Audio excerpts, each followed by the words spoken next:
Gather round, adventurous bold. Pull your chairs, let the story be told. Candles flicker, the dice awake.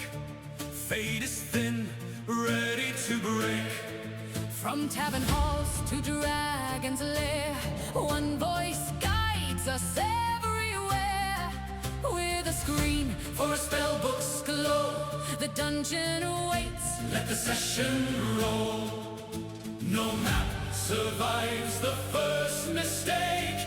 Every roll's a risk we take. Steal your hearts, enable the fable. The DM speaks beyond the table. Beyond the table, roll the die. And that's when he dreams or a brutal fail. Blaze, clash, spells ignite.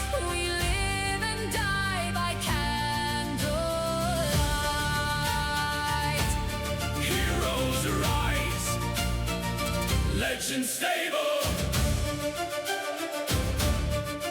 When the story spun beyond the table, chaos is part of the game.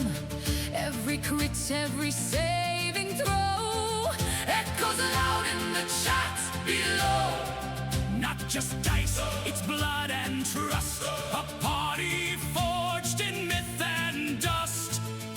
No rails, no mercy, no rewind. Only fate and a twisted mind.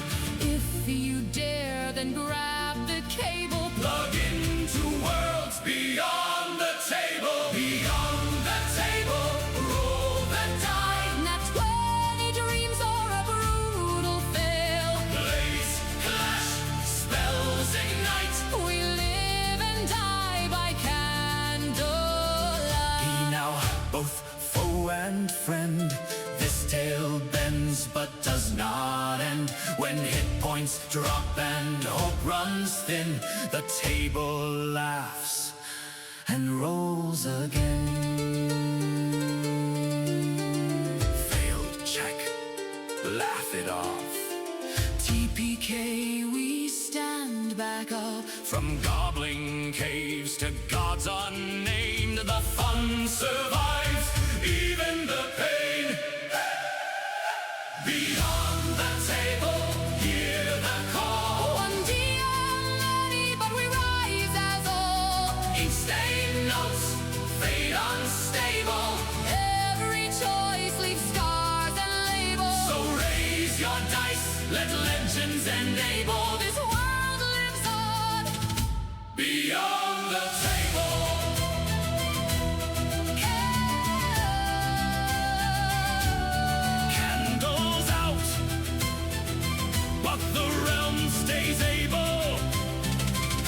Next week we return beyond the table.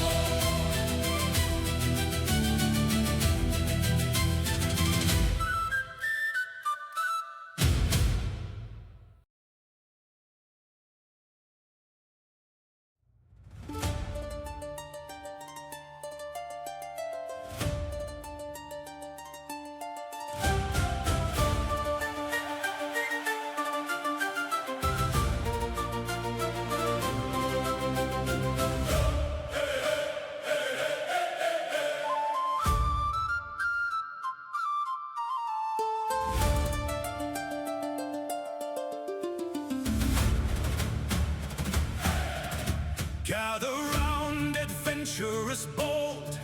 Pull your chairs, let the story be told. Candles flicker, the dice awake. Fate is thin, ready to break. From tavern halls to dragon's lair, one voice guides us everywhere. With a screen for a spell book's glow, the dungeon awaits, let the session roll. No map survives the first mistake. Every roll's a risk we take. Steal your hearts, enable the fable. The DM speaks beyond the table. Beyond the table, roll the die. And that's when he dreams or a brutal fail. Blaze, clash,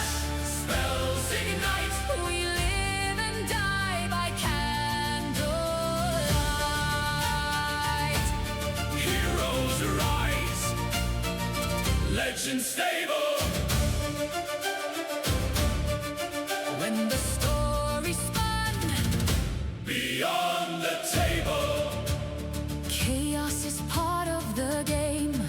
Every crit, every saving throw echoes loud in the chat below. Not just dice, it's blood and trust. A party forged in myth and dust. No rails, no mercy, no rewind. Only fate and a twisted mind. If you dare, then grab the cable. Plug into worlds beyond the table. Beyond the table, roll the die. Not 20 dreams or a brutal fail. Blaze, clash, spells ignite. We live and die by candlelight. Be now both foe and friend. This tale bends but does not end. When hit points drop and hope runs thin, the table laughs and rolls again. Failed check, laugh it off. TPK, we stand back up. From goblin caves to gods unnamed, the fun survives, even the pain. Beyond the table, hear the call. One DM many, but we rise as all. Ink stain notes, fate unstable. Every choice leaves scars and labels. So raise your dice, let legends enable. This world lives on. Beyond the table.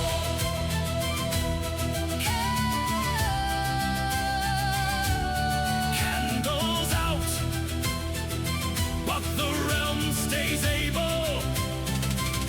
Next week we return. Beyond the table.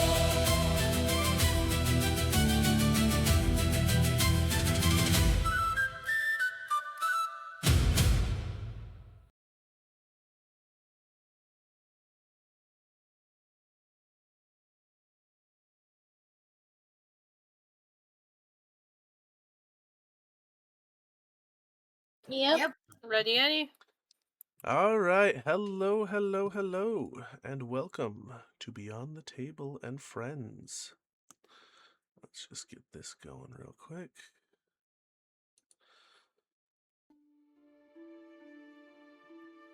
Every time.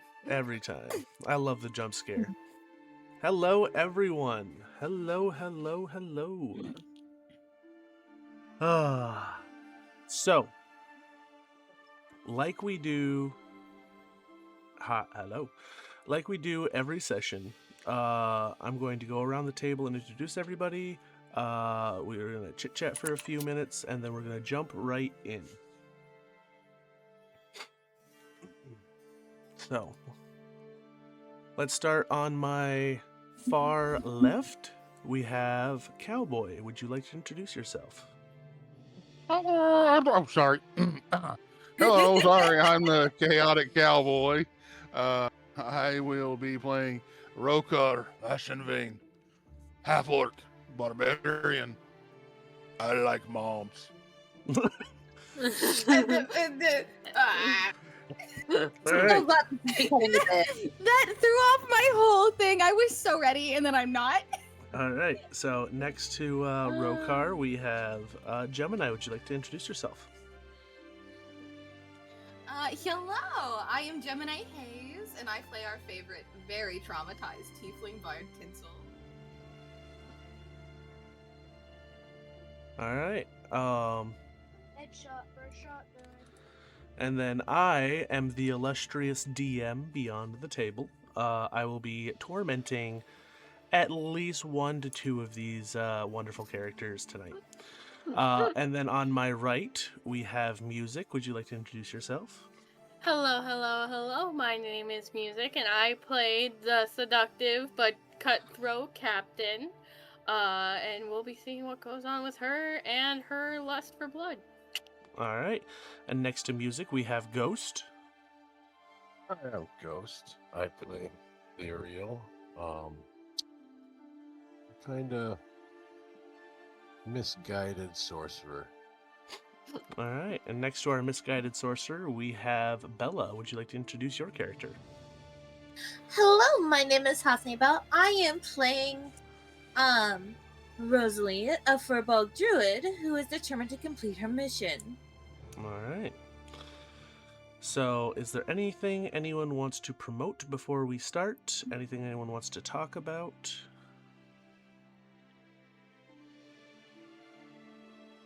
No? No. Okay.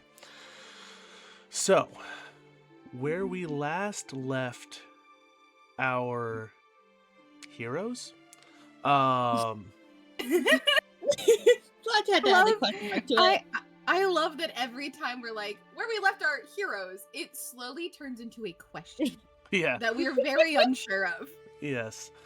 So, where we last left our heroes, there was a scuffle in a field between Tinsel's nemesis, Azazel.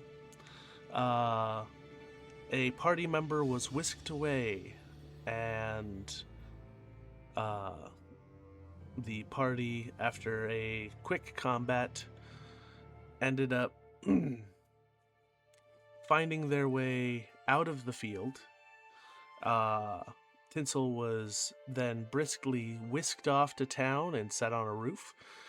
Fucking bird. The rest of the party watched a bit of a whipping going on, then headed back towards their home.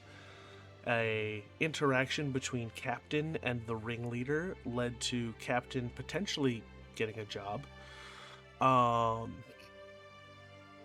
And then chaos ensued at the house, where Lyriel was given charge of these tiny cyclops and corrupted that poor child.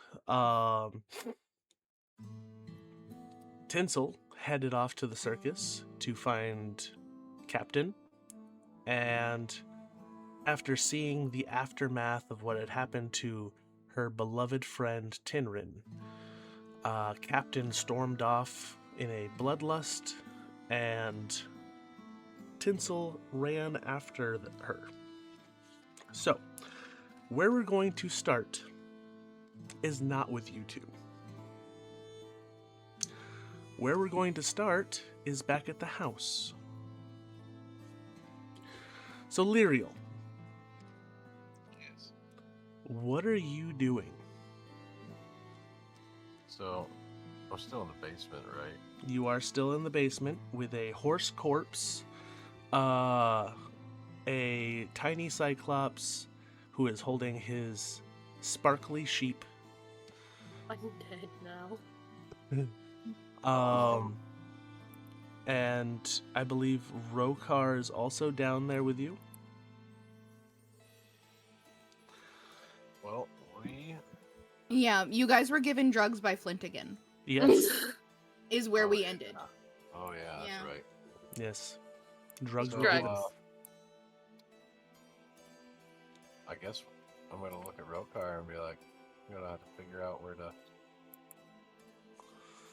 dispose of these financially. Oliver will figure out something.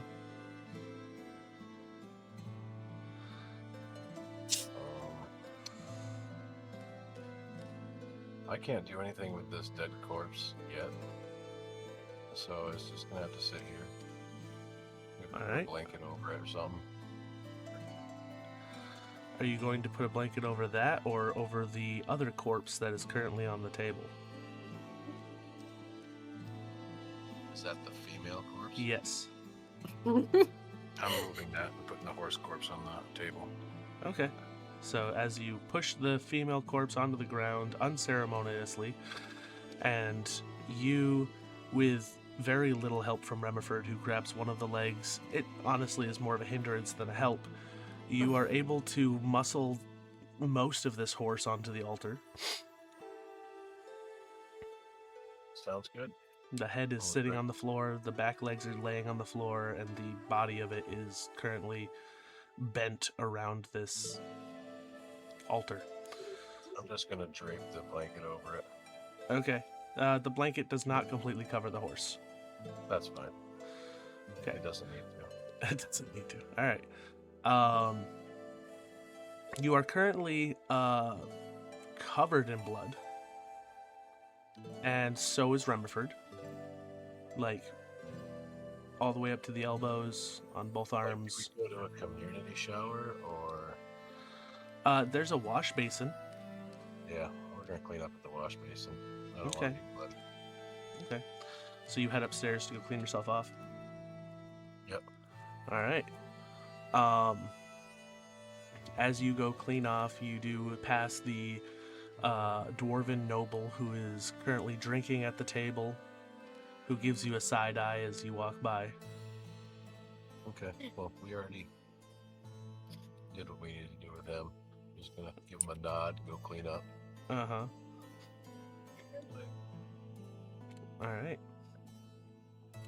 As you're cleaning up, the front door to your guys' house bursts open, and there is a wheezing,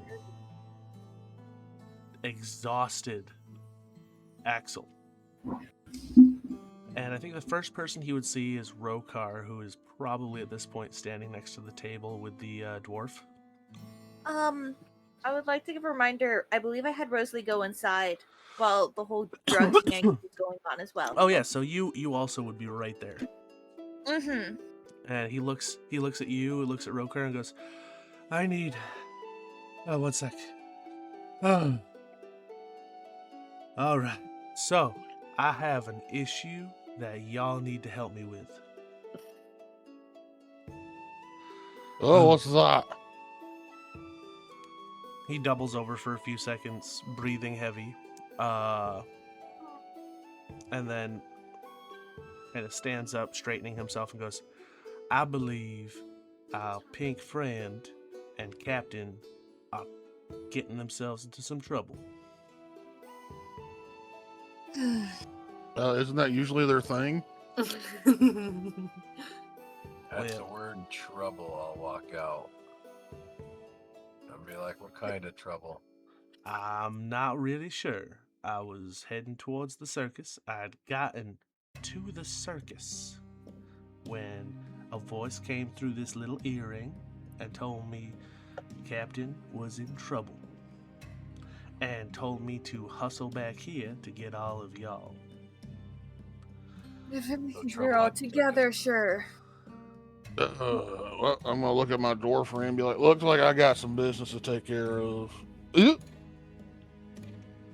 Are the demon folk upstairs? Could they help out with the dwarf? I thought one of them went with. With Only Tagarot is upstairs currently, and he was resting.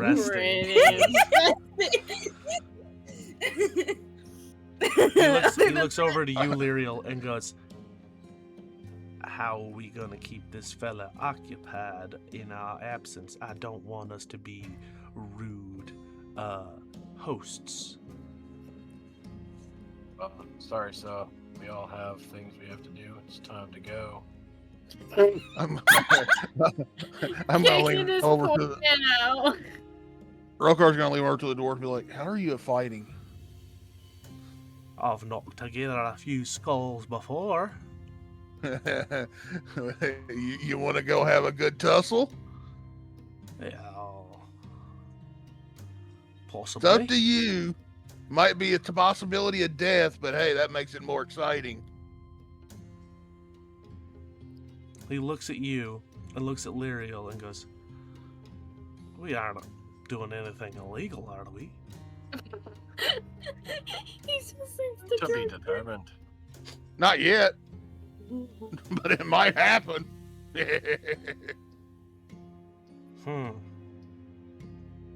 Alright, fuck it.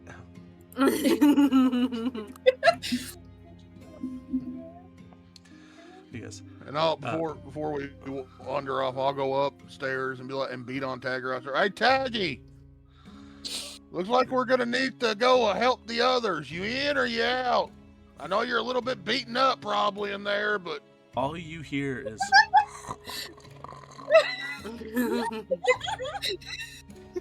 son of a bitch, this dude could sleep through a damn fucking cyclone. Holy shit. Well, I guess he's staying behind. He's out cold. all right. So as you all head out of the house and start trucking down the street, we hop back over to Captain and Tinsel. Tinsel, Yes. you are about 30 feet, maybe 40 feet behind Captain as you are running after her. Yeah. She seems focused, determined, and is speed walking. Of course she is.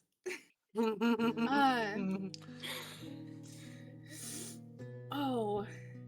So she's gonna try to just run faster to catch up with her to try to grab her arm. And be Alright. like, Captain, what are you doing? All right. Yeah. Sprinting ahead, you are able to catch up with Captain. You grab a hold of her, and Captain's gonna like yank her arm away. She goes, Moshe, your crew was messed with. On my say so. We have a rule for that with my crew, and the rule is enemy's blood must be spilled to answer for it. But you heard what Yasmin said.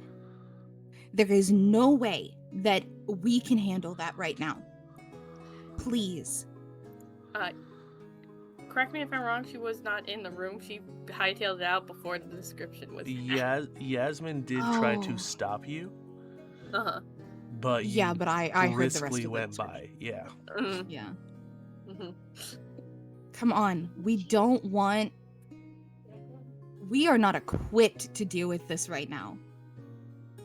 And I don't know if I can handle another person dying today. Please?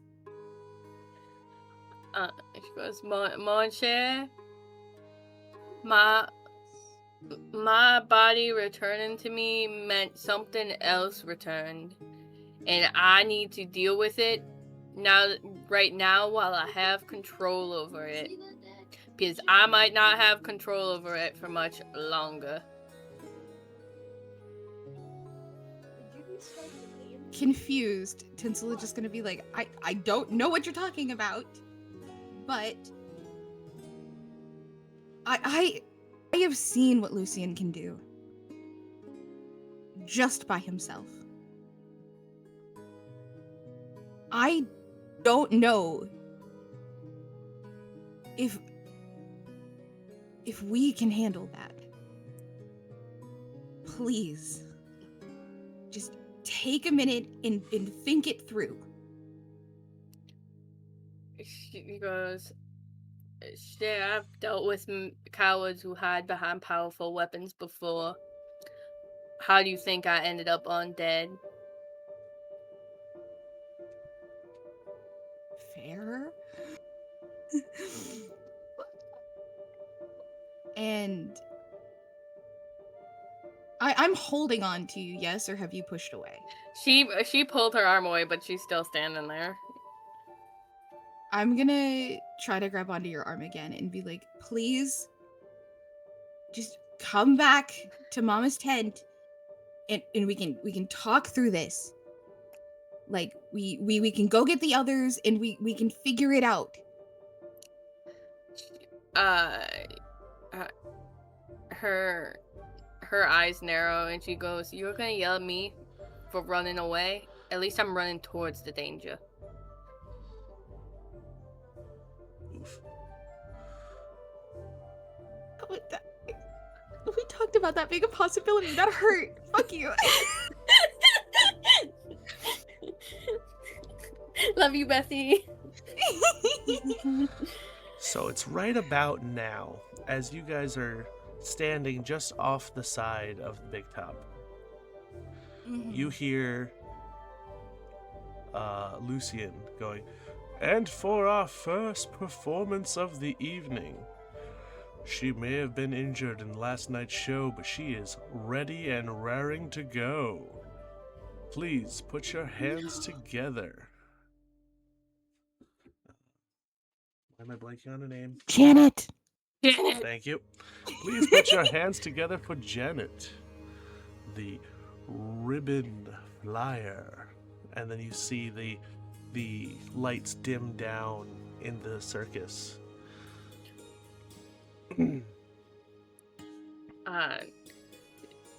Captain's gonna curse, and she's gonna go, "Alright, plans changed? To buy your boy toy time, I may have entangled myself with the showboat. I need to make sure I'm not in there." You what? Your boy toy needed time.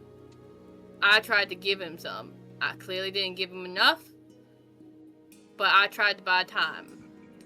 Uh-huh. And my drunk girl act may have gone a little too well.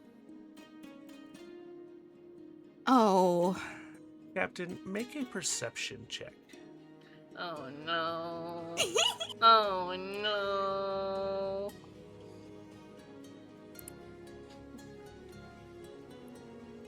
Oh, buddy.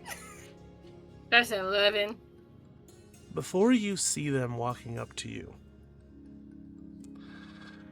you look around and there are two individuals within 10 feet walking towards you, and you recognize them immediately as the individuals Lucian had guiding you off to the tent.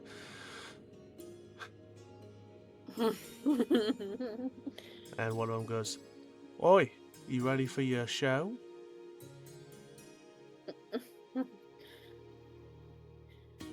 She nervously laughs and goes, plans have changed, Moan shares, and she's gonna quickly try and dart away. Make a dex save. Cool.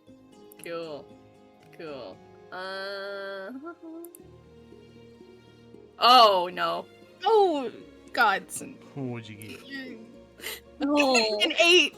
An 8. Okay. With a +6 in 8. With a +6, it was a 2. The roll was a 2. Okay, so with your 8, Mm-hmm. the one that's speaking to you lunges forward to try to catch you as you go to run off, and you are not quick enough. You feel something clasp around your wrist. She's probably gonna look down and see what the fuck it is. It looks very similar to the thing that is around Tinnarin's neck. Fuck. And Tinsel, make a perception check.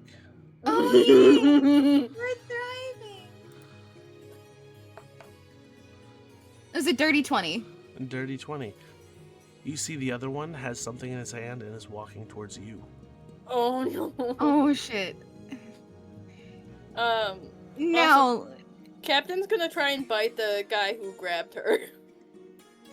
Okay. Roll an attack. Chomp. Cool. Chomp chomp. Is it cool if I do Primal Savagery? Yeah. Cool.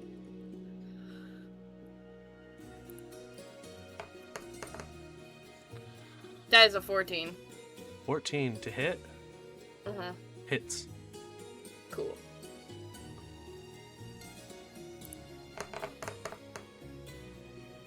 That is 11 points of damage. All right. So you clasp onto his arm, and he lets out a "What the fuck?" as your teeth dig deep into his arm, and blood That's starts acid flowing damage. into your mouth. No. The other one is walking towards you, Tinsel. Can we can talk about this. She says that she's like Dex. backing up. Roll a dex save. Oh god. Oh, 18. 18. So he lunges for you, but you sidestep and he falls hands and knees on the ground. Cool. I'm darting back to Mom's tent. All right. Yeah. So, as you get, you're not far from Mom's tent. As you get Yeah. to the tent, you fly open the flap, and you see someone sitting next to Tinrin, who is not there before. Oh.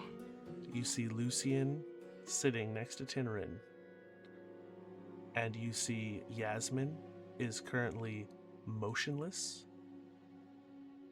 but not laying down. Looks the same spot that Yasmin was in when you left, but it's not moving. Oh. Wasn't he announcing Janet? Janet's already doing her performance now. Yeah, she's been doing her performance. It's like 10 steps away from Fair. Yeah, we're the not stage. far. Yeah. And I already let you guys know that the big top is connected to this tent. Yeah. His legs are crossed, and as he's sitting next to Tinrin, his fingers slowly running over the bandages. Mm-hmm. And he goes, "Hello. You came perfect timing. Your performance is soon. Uh-huh. It's nice to see you, Tinsel. A pleasure. Always. It is a shame. I'm not gonna have a knife thrower tonight." Mm-hmm.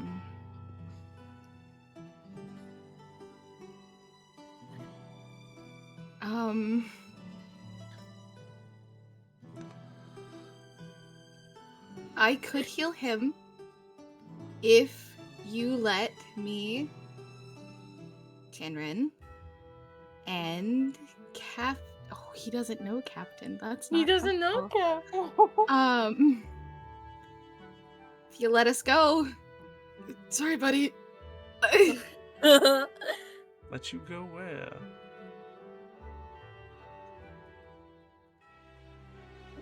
You're collaring him. I understand that you don't want to lose performers. This is not the way to do it, buddy.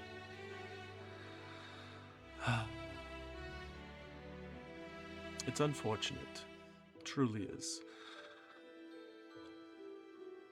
I'm not the one collaring. Then whom? After somebody burnt down my circus. That wasn't me. Sure it wasn't. I had It to will have be. I had to have somebody finance me. Mm-hmm. And the person I now work for, which I despise the fact that I work for anyone, doesn't want to lose performers. Huh. If I lose a performer, it might as well be me on this bed here.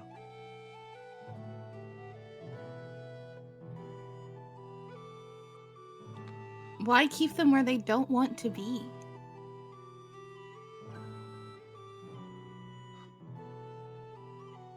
You can find any performer, anywhere. Why keep them if they don't want to be here? Do you see a line of people offering to work here for little pay? Dangerous work? You think I wanted to take the net out from underneath the dangerous activities out there? People are stupid enough. I loved this circus. I loved what it was.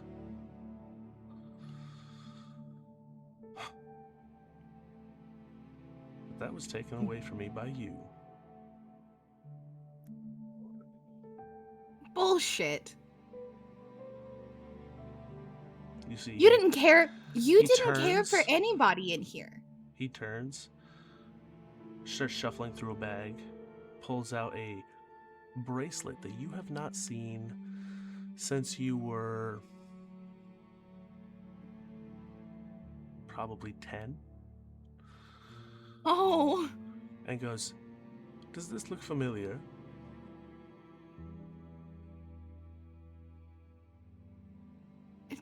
How do you have that? This was left in the ashes that you left behind when you ran. I did not start that fire. Do you know what this I was bracelet can cornered. do? What? Do you know what this bracelet can do? No? He puts it on, and you see he points to the grass outside the open flap of the tent. And one of the runes lights up, and a firebolt hits the ground. So you're going to tell me this bracelet that belongs to you, that can cast firebolt, that was found in the ashes of my circus, has nothing to do with you.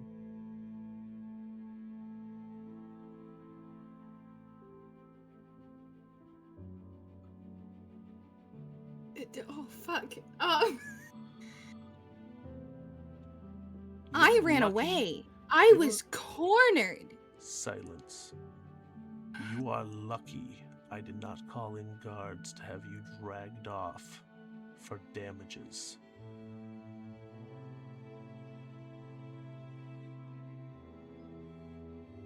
I didn't do it. I haven't seen that necklace since I first, or bracelet, since I first arrived here. Why would I burn the place that gave me a home, gave me a family? His hand that was tracing the bandages slaps down onto the scars on his back, and you see a shiver go through Tinrin and goes, "I had a conversation with this young man. How he was trying to get you to run away."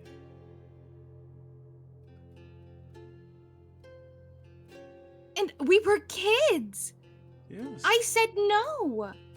Yes. That's also what he said. Really convenient, though, that the circus burned and you left. All in the same evening. Anise cornered me. Threw me to the ground.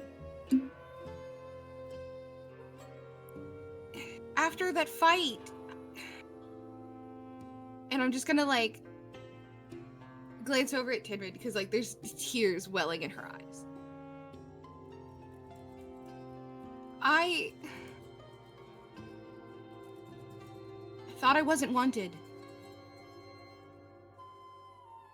Nobody cared. You see, he Is turns his m- head and goes, "Anise, darling, please come here." And walking through the flap, who had been eavesdropping the entire time, is the orange-skinned tiefling, Anise. And she walks over, resting her arm on Lucian's shoulder, and goes, "Yes, Lucia." He goes, "Did you burn down my circus?" And she goes, why ever would I do that?" So it's the word of somebody who ran off after the circus was burned, didn't stay to defend themselves, versus a trusted employee who helped me rebuild. I came back.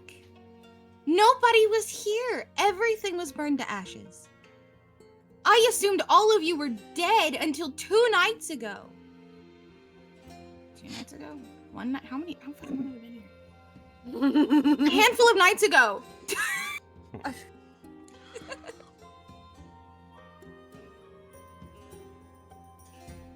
I have been living the last 6 years on the assumption that all of you were dead.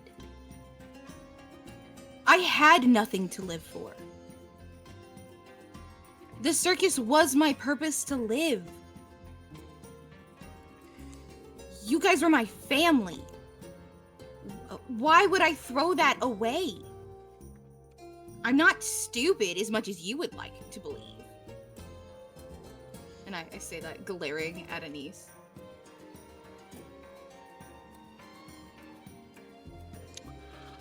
Well, I may be convinced to allow you to heal this young man. Mm-hmm. He's not leaving anywhere. And if I were to be convinced to let you heal him, it would be under the condition that you perform tonight. And if the I thought I was doing that. Uh-huh. If the audience enjoys your performance, and we make enough this evening, Mm-hmm. perhaps I'd be willing to sell you him.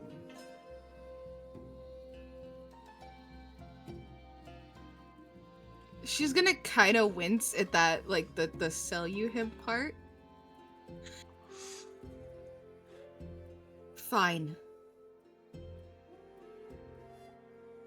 However, but I'm only losing one performer tonight.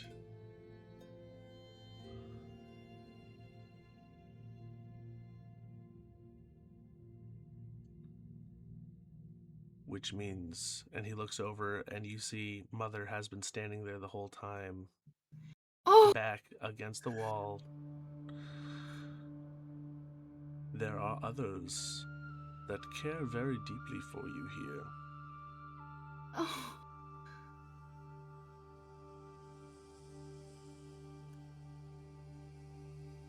You're gonna make me choose between my mom and my partner, and that is awful. So, Captain, you have dug your teeth deep into this guy's arm. Mm-hmm. Are you staying clamped down as he is slowly moving himself towards a direction? She's not gonna stay clamped down. He's pulling her towards a direction. He's walking toward. He's trying to move towards a direction with his arm in your mouth. She's going to let go and try to get away from him for a moment. Okay. Do I need to roll for that? No, you let go, and he starts Okay. moving quickly in a direction. She's gonna look around to see if there's gonna be anyone else to try and grab her. There is another individual standing there. You see he has something in his hand, and he's just getting off the ground. Seeing you with blood dripping from your face, he hurls the item at your head.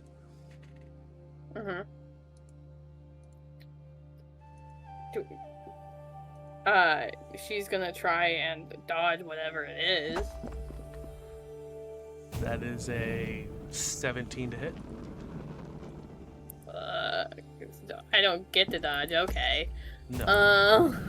This is basically a thrown weapon. That hits. You take 2 points of damage as a small iron bracelet-like device smacks you square in the forehead as he starts running after his friend. You basically had a rock thrown at you and then the guy's running away. She is going to Now, go... I have a question. Oh. Are you still wielding your rapier? Yes. Oh, then I have to do a wisdom saving throw. Fuck. Fuck you for remembering that.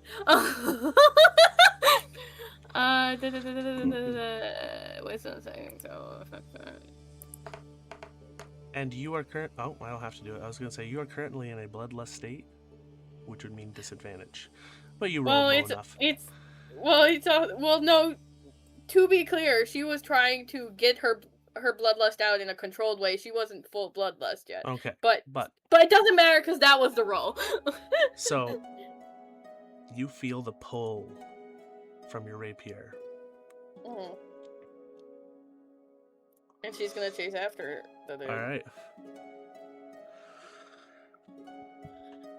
So Tinsel, Mm-hmm. as you're standing there, Mama steps forward and goes, "Don't you worry about us, okay? We will be fine."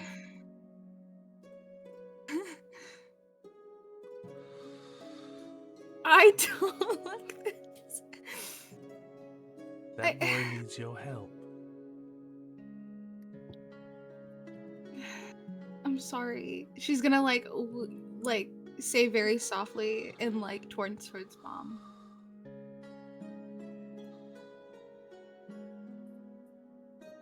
Yes, I'm gonna make the deal for Ren. All right.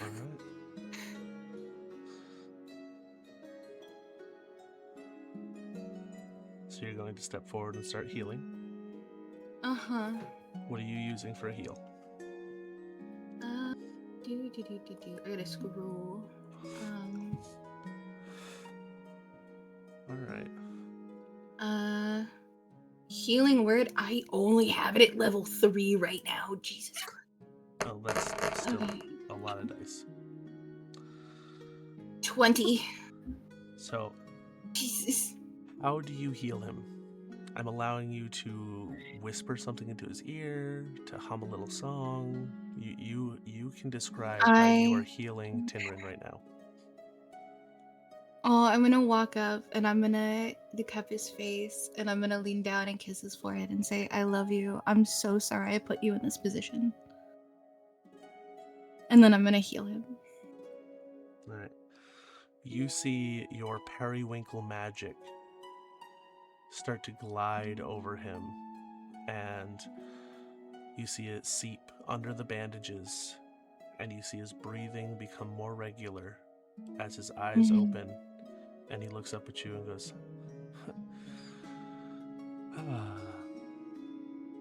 Atini? Hi, baby. One second. To double check something. Yep, okay. He blinks his eyes and goes, "I had the weirdest dream that you were in here, and Mama was bandaging me up, and you were crying." That wasn't a dream. And he looks over and sees Lucia and goes, Uh-huh. And he, pressing himself off of the bed a little bit, he looks down and sees the bandages wrapped around his torso and goes, "Right." Yeah. He sits up and kind of winces. He's not fully healed. Yeah, but I assumed so. he goes, "So, what's going on here?" And right about then, the flap opens again, and you see the man that had got bit by Captain walks in and goes, "Lucian, we might have a problem." And just then, Captain, Yes. how do you attack this man who is standing in front of the tent? It wouldn't be attacking the man who bit her. She bit. She'd be attacking the man who threw the shit at her. Okay. He is right behind and about to come through the tent as well. How are you attacking him?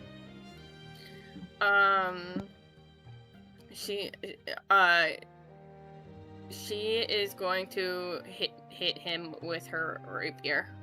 All right. You see another man bump into the first, and as he falls face first, roll your attack. That is a 17. That hits. Roll your damage. Oof. Oof. That's not much. 5. So you slash your rapier across his back, and he falls into the tent, a line of crimson across his back. Lucian stands up, and you see Tinsel. He reaches into his jacket and pulls out a book. Oh. And as he opens up the book, he starts walking towards the opening of the tent. Captain, as you peek into the tent to look at the man who had just fallen on the ground, you look up to see Lucian holding a book and starting to wave his hands. I need you to make a wisdom saving throw. Fun times. Well, that was almost an 18, but that's actually a 6. Meh. So as you pull back your rapier to strike again at the young man laying on the ground, you go to plunge your weapon, and your arm stops. Your body stops. And you hear, "Well, seems I have a new addition to the circus. Hello there, young lady." Damn it. I'm gonna whisper this. And and he turns and looks at Tinsel and goes, "So, after your performance tonight, you can leave with Tinrin. I have his replacement." oh my god.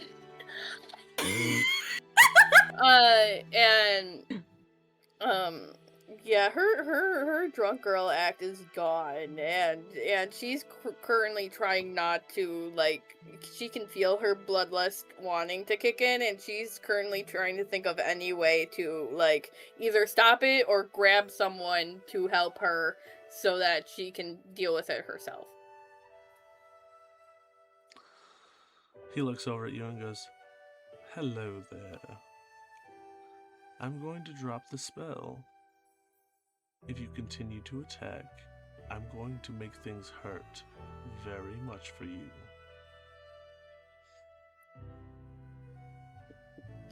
Can she speak?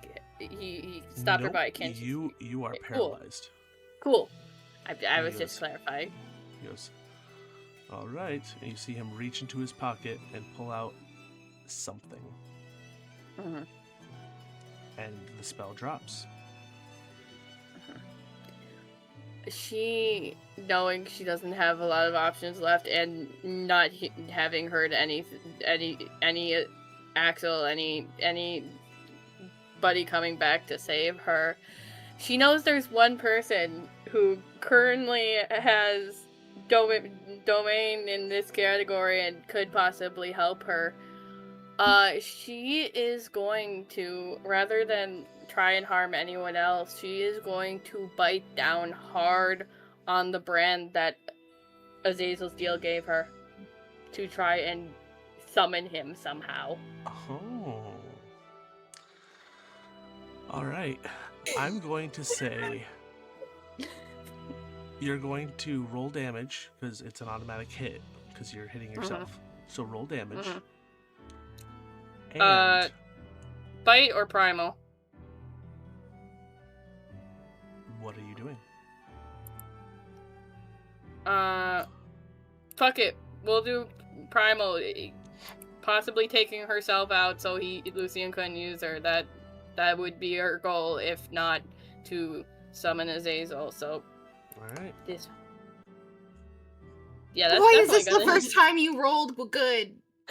I love you so much. Well, it was an I hate automatic you. hit, so just roll your damage. Oh, yeah. That is an 8. Alright, you take 8 points of damage. Now roll a persuasion check. Persuasion. That did not roll at all. I am changing my dice. I'll allow a reroll. Yay, thank you. It didn't roll much on my screen Appreciate either. That one didn't That's roll really better. much either. Yeah, we're changing the dice. This dice needs to go to jail. Alright. But, do you say a anything? She said, Devil Man, someone's trying to take claim of your soul. You might want to hop in. All right. As you bite yourself, Lucian goes, "Oh, he's broken." Sorry.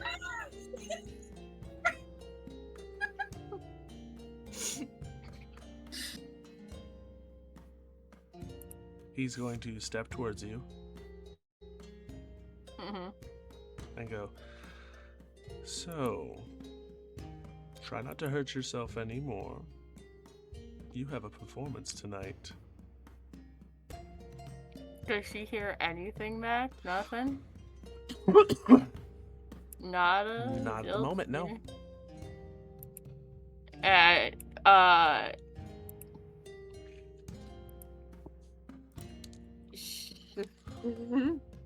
He is still holding a book in one hand, and he is palming something in his other hand. She is not gonna listen. She's gonna bite herself again because she's trying to take herself out at this point so he can use As her. you go for a second bite, I need you to make a Constitution saving throw. Cool. We're doing those again. When I did so well with them last time. Hold on. There we go.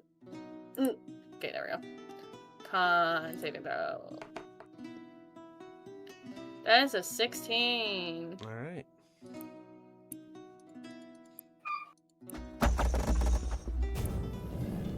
You take 16 points of damage.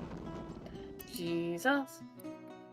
It is lightning damage that is centered Jesus. on your bracelet. You are not incapacitated by the immediate shock, so you can choose to bite yourself.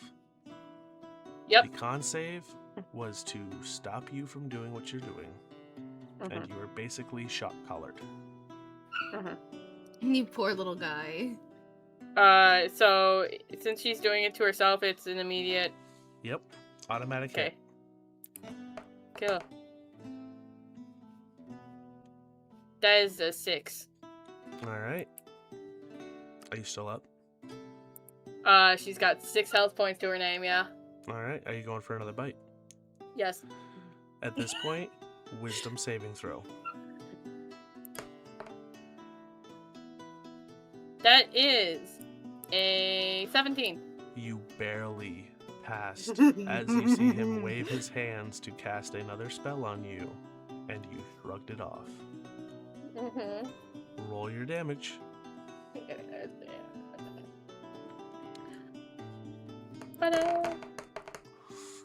How long does Primal Savagery last? Is it for one attack each time? Yes. How many spell slots did you just use? It's a cantrip. Damn. All right.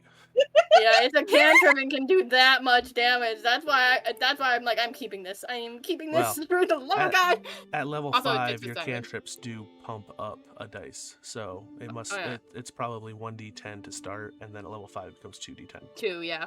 Hold on. Let me just reread You the are fucking. unconscious. Yes, I am. You hit the ground. Just gone. She said, I'm the only one hurting me. Thank you very much. And at this point, he looks down at you and goes, "Oh, that's not going to do it at all." And he's going to reach down. And this would be a spell, if you were awake, you would have known Navir having. Oh. shit. As he spares the dying, Goddamn. and then looks over at the two individuals, one with a slash across his back and the other with a massive bite wound, and goes, "I don't believe Tinrin needs that bed anymore. Please place her on it."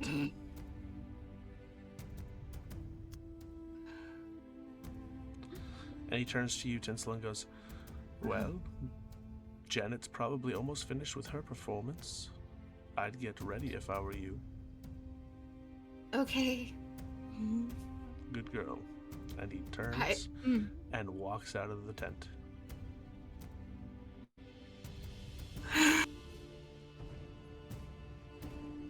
What? Why did Captain have to be so stupid? You see Captain dragged in and unceremoniously heaved onto the bed without dropped. a care Yeah. in the world as the two people like glare down at her. You see one of them is about to spit at Captain and the other one grabs his face and goes, I don't really want her to bite me again.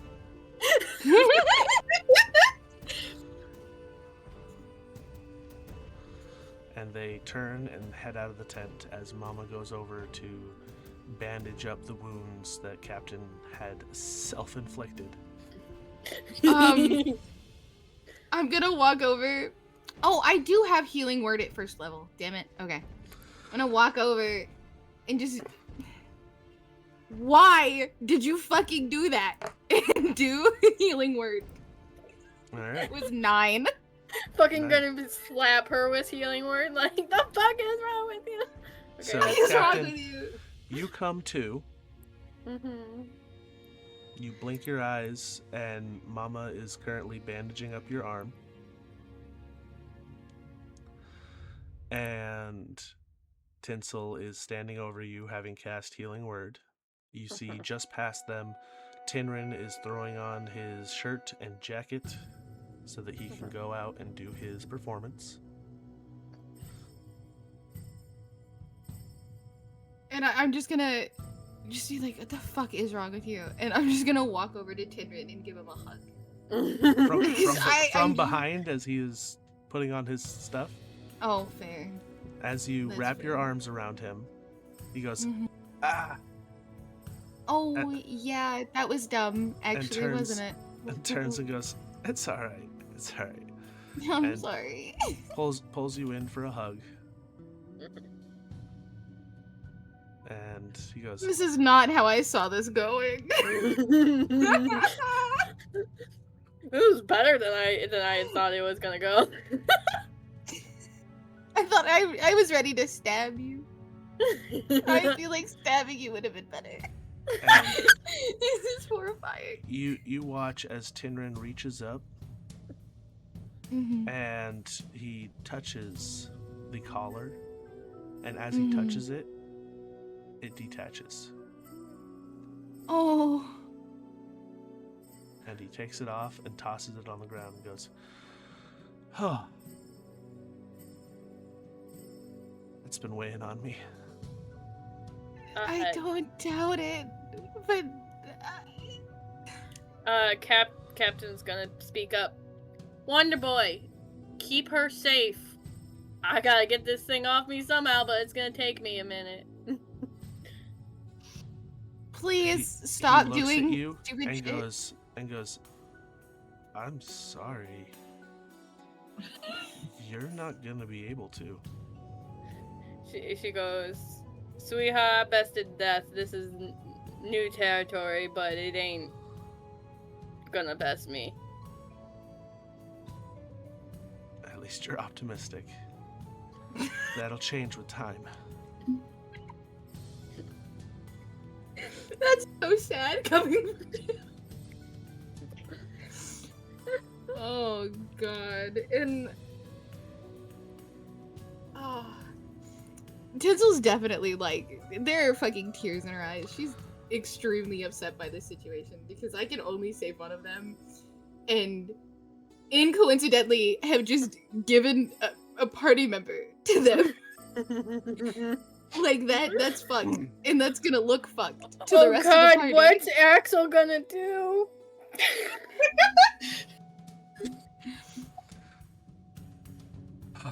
Oh.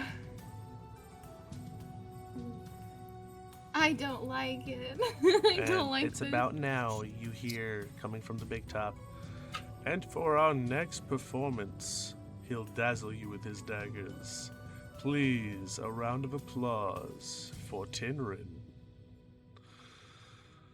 And you see Oh, Tinrin please be adjust his careful. jacket, looks down at you, Mhm. Tinsel, and goes, I'll see you in there. Please be careful. Aren't I always? I beg to differ, but okay. You see he turns and walks through the flap, heading towards the big top. All right. Captain, we're so fucked. And it's right about now, Yasmin starts moving and goes, "Oh, that son of a Yasmin, are you bitch." okay? And she stands up and goes, "I was looking after the young man as you had asked, and this fellow with a top hat came in, and before I could react, I was stuck." I'm so sorry. Captain's gonna sheepishly wave and go, "Hey, Moshe." So she knows she's gonna get a "I told you so" sent her way. Her head cocks a little bit and goes, "Wasn't there a little angel boy there? Where'd he go?" He's healed. Okay. And she gets up Yeah. and moves away from Captain. Um, And then looks over at you and goes, "So, how do you feel?"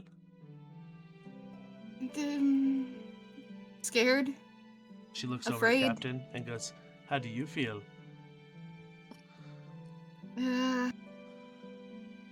She shrugs with a smirk and she goes, "Chobo is much more attractive when he wasn't putting this on me," and she waves her wrist. Nice jewelry. It's not really my color though, so you can keep it. She's gonna start laughing. Yasmin, Yes. with Captain in her predicament, there's gonna be a fight. You might just want to go back home to Tagarat. I don't want anybody else hurt, even if I have to take Captain's place. She goes, and Captain goes, "Hell no, I'm not gonna let you do that, sir. Crew comes first before Captain. You didn't have a choice." Crew comes first before Captain.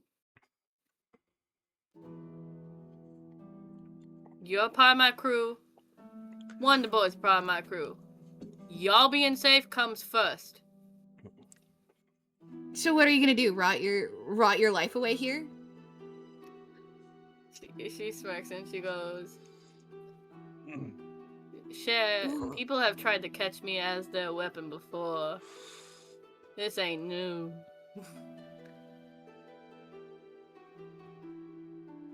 I realized the sentence I had just said, and Mom is still in the room. Oh. Yee. Nobody deserves to be stuck here.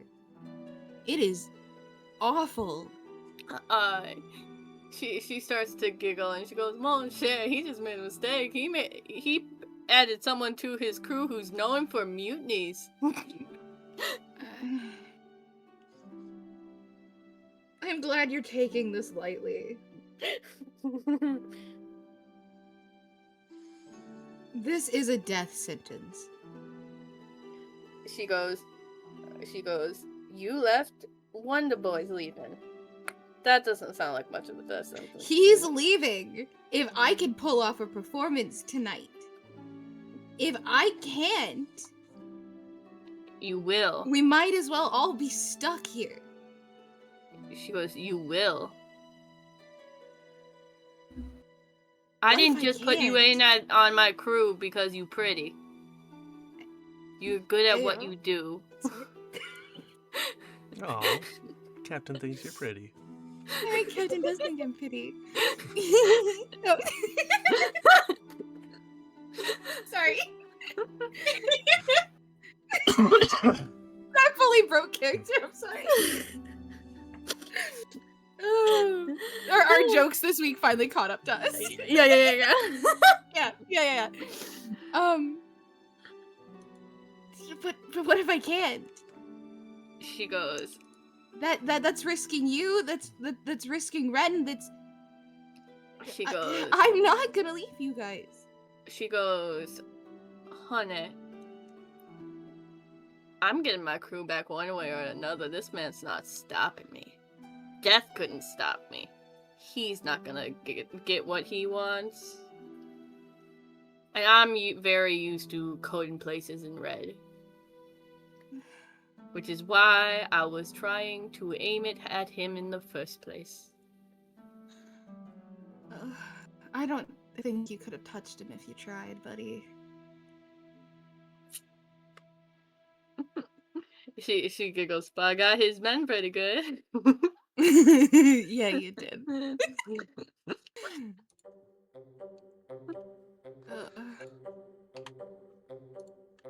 I feel nauseated. She's so stressed right now. There's not a clear thought in her head currently. Mm-hmm. Like there's so much writing on this. She goes, by the way, tried to summon him unceremoniously back there. I'm wondering what Devilman might want to say about someone trying to take his soul after a deal. I'm not saying deal we with can Azazel already. I'm not saying we can trust him, but I'm saying we can battle the two egos right now. He's already worked with Lucian before. You don't think that they're not going to just team up against us? Currently here, you're trapped. Currently here. And then I can be trapped here. And then Ren can be, like, we're all trapped here. Currently if they here, work hard enough. Lucian thinks he owns me, which kind of goes against a contract. And Devilman's been keeping you alive for a reason, so I think the pretty pink tiefling getting abused by Lucian isn't in his deck of cards. Potentially. I'm just saying, right now we got two egotistical control people, and I say we turn them out towards each other. Yeah, but why do I have to be in the middle of it? I just want to go home. Because you pretty. I'm done. And Tinsel's gonna turn around and just start mentally trying to prepare for this performance. All right. Good. So, it's right about now.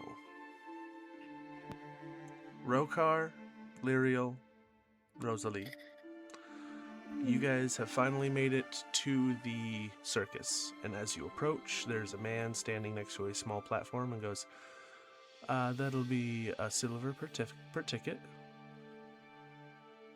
Are they within earring distance? No. You guys are deep in the circus. Wait. How large is this circus? It's large. Like, the entryway How large has is 1,000 feet? Oh yeah, like you could talk to them with the earrings, but you guys haven't been trying. Oh, but they're not communicate using with them. Yeah. Fair. So you said how many for a ticket? It's a silver per ticket. Rosalie's gonna turn around, count how many people are with us again. It's the three of us plus Axel and the dwarf. Yep.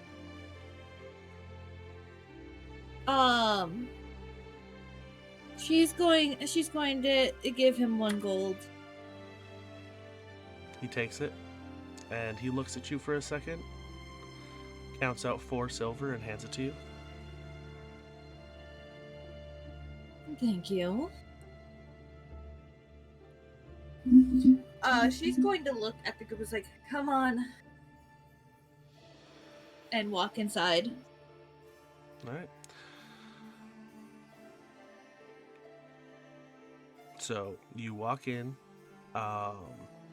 you make your way through the circus. There are individuals trying to offer food, to offer masks, and all sorts of other odds and ends.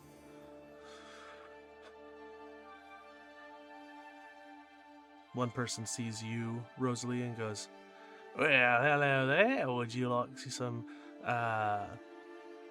candied apples?" I'm alright, thank you. All right. And he goes back over to his stand. I'm guessing you guys are just beelining it towards the big top. Uh-huh. All right. So you guys, as the big top gets in within sight, Axel uses his earring and goes, "Well, I brought who I could. Where are all y'all at?"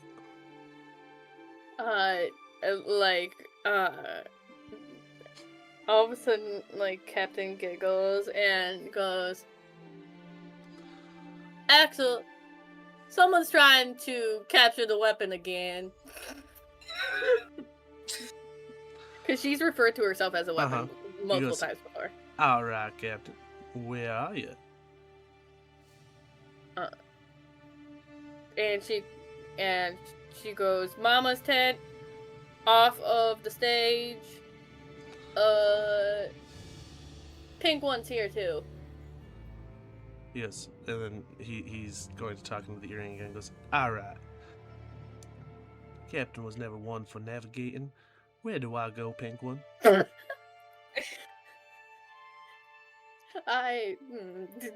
is not a captain finger to use. That is a me finger to use. Anyway. I believe the pink one has stepped away. The pink one just got back. Like, actively, I was running. Oh, honey! I'm fine. So you hear What the fuck did I Axel. miss? You hear Axel go, "Captain's never been one for navigating. Where am I going, Pink One?"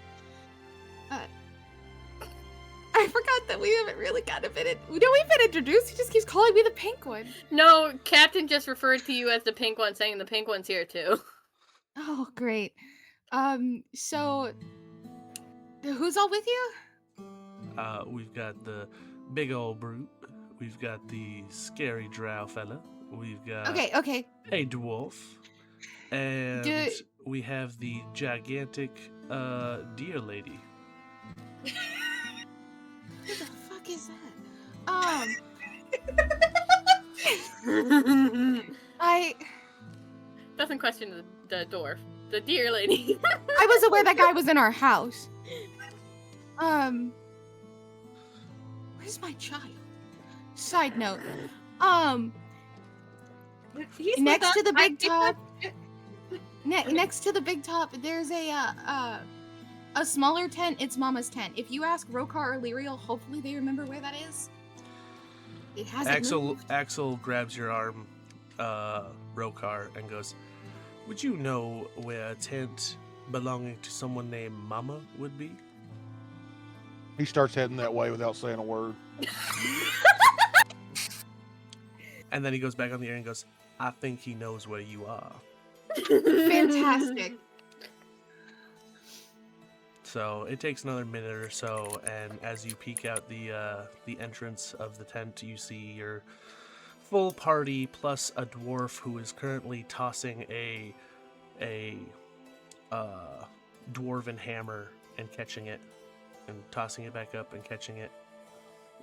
I'm gonna exit the tent very just frazzled.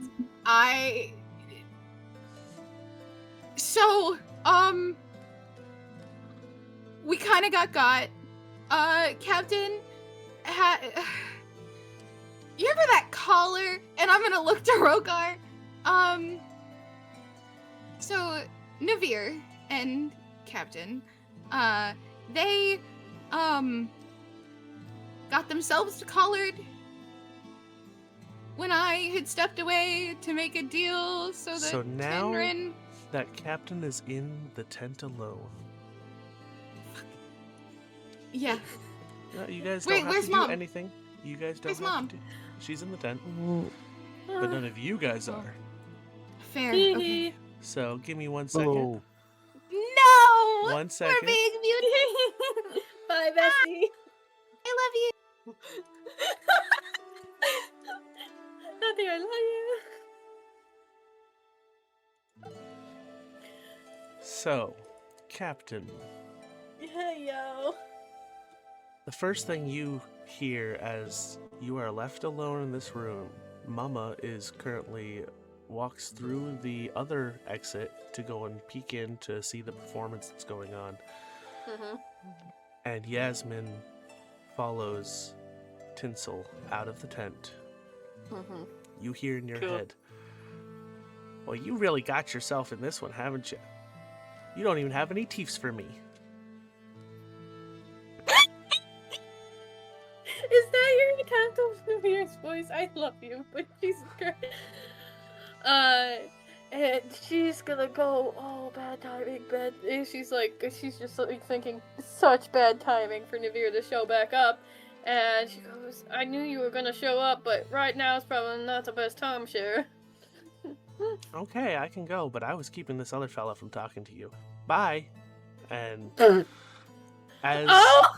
as you hear almost footsteps in your head, as the pitter-patter of Navir runs off into your psyche, you hear, well, hello, Captain. You've gotten yourself into a delicious entanglement, haven't you? And her nails are gonna be digging into her palm. She goes, you in my psyche, or you got Navir? No, I'm just popping in. She's trying to figure out if Navir is with Azazel or if Navir is in her head. That little one stopped me from speaking with you for a time. But I'm here now. You called. What do you need? Your past hire is trying to claim your soul.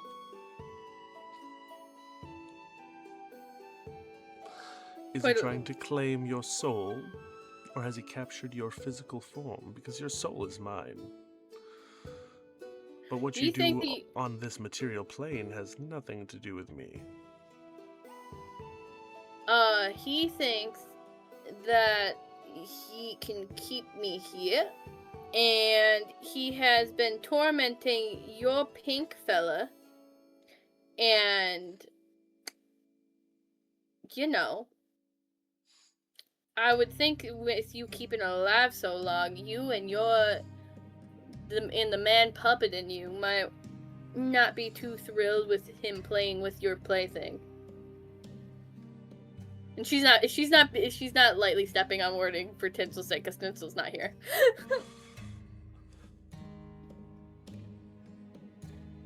Well, I do hate when other people play with my toys.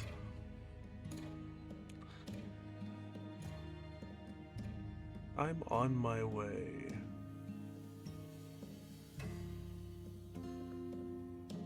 She goes, he has some sort of creature that tore up someone's back. Fair warning.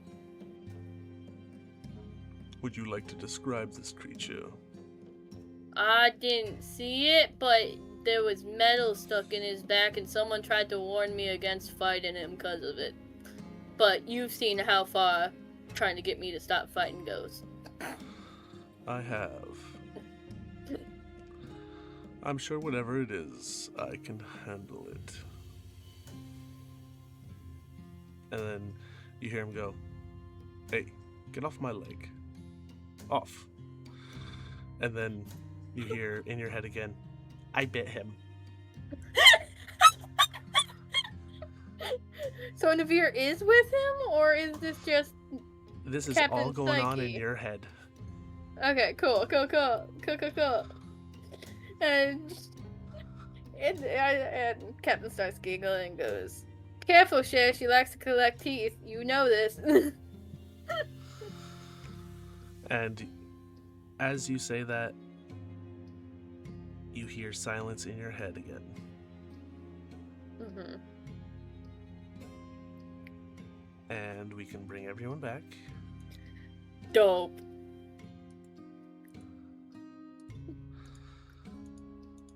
All right. So, one second, I gotta bring back everybody. So I'm aware. I just saw your message. I'm aware. yeah, but is Captain. That's more or less why I wanted to just message it.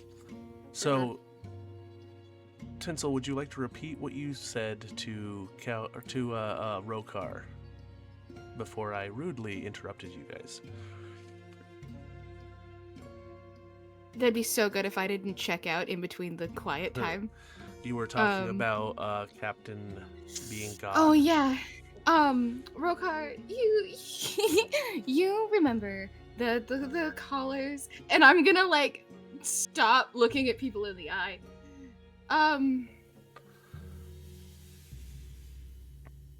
We were almost collared. Captain got collared. And we're stuck here. Stuck is relative, Captain is. I'm not. And if I don't perform well, I may also be got. Which is soon, because I assume we're close enough to the big tent that I can hear the performances like going on. Oh yeah. Yeah, you can hear them cheering as you hear loud thuds, as you also hear squeak noises coming from who you imagine is probably a niece, who is probably on the wheel getting knives thrown at her. Sick. Sorry, that's not nice. Also, after all that, Captain is gonna go out and try to, like, walk after, Tinsel. Mm-hmm. Rokar, make a perception check as you see Captain come out of the tent.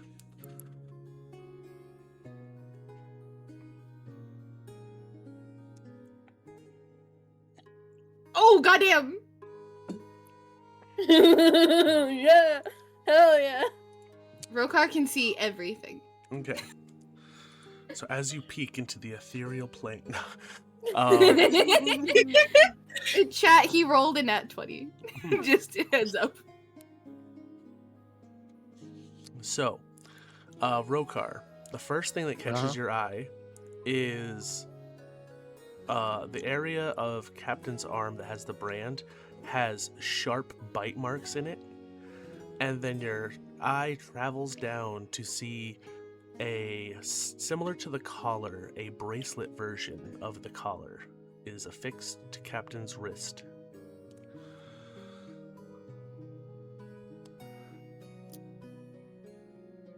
He's gonna look right over at Captain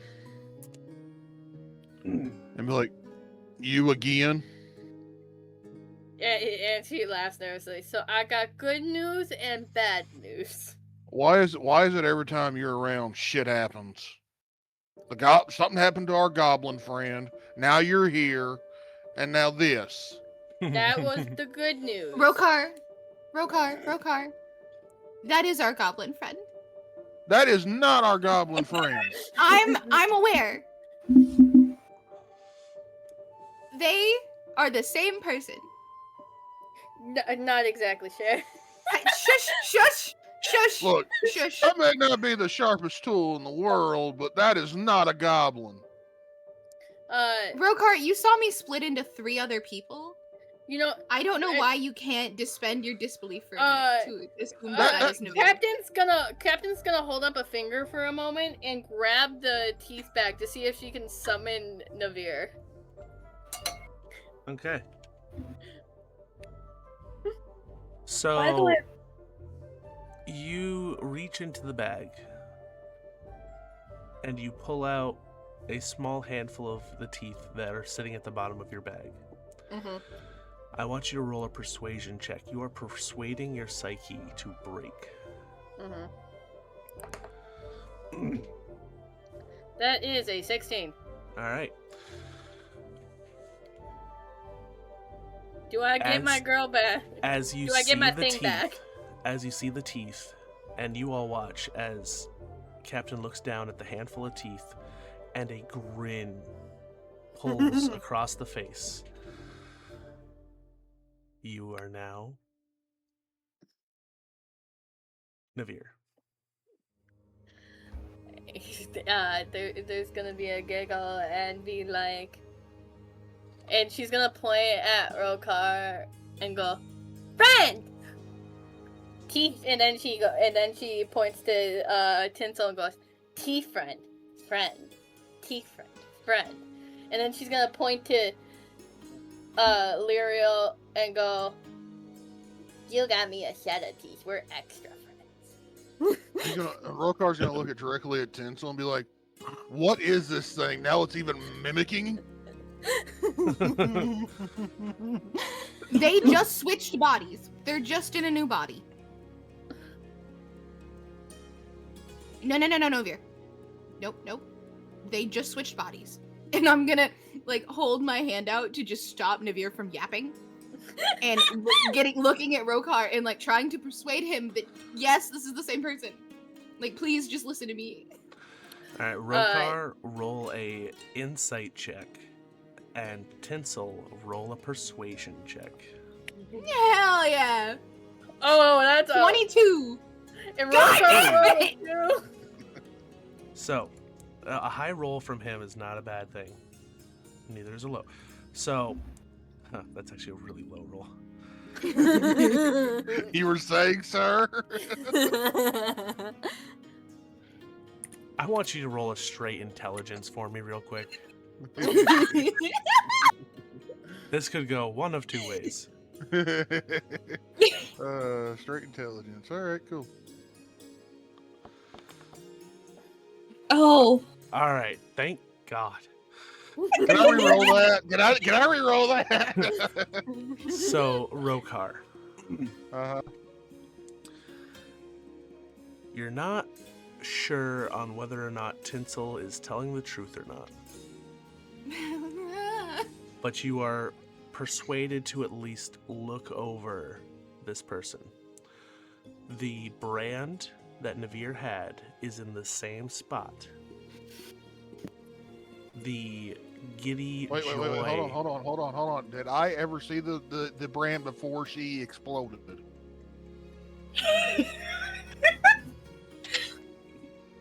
Navir wasn't covering the brand. The brand was on the arm, just out Right, for the but world to see. did she ever show it to me? Did she ever show it to Rokar?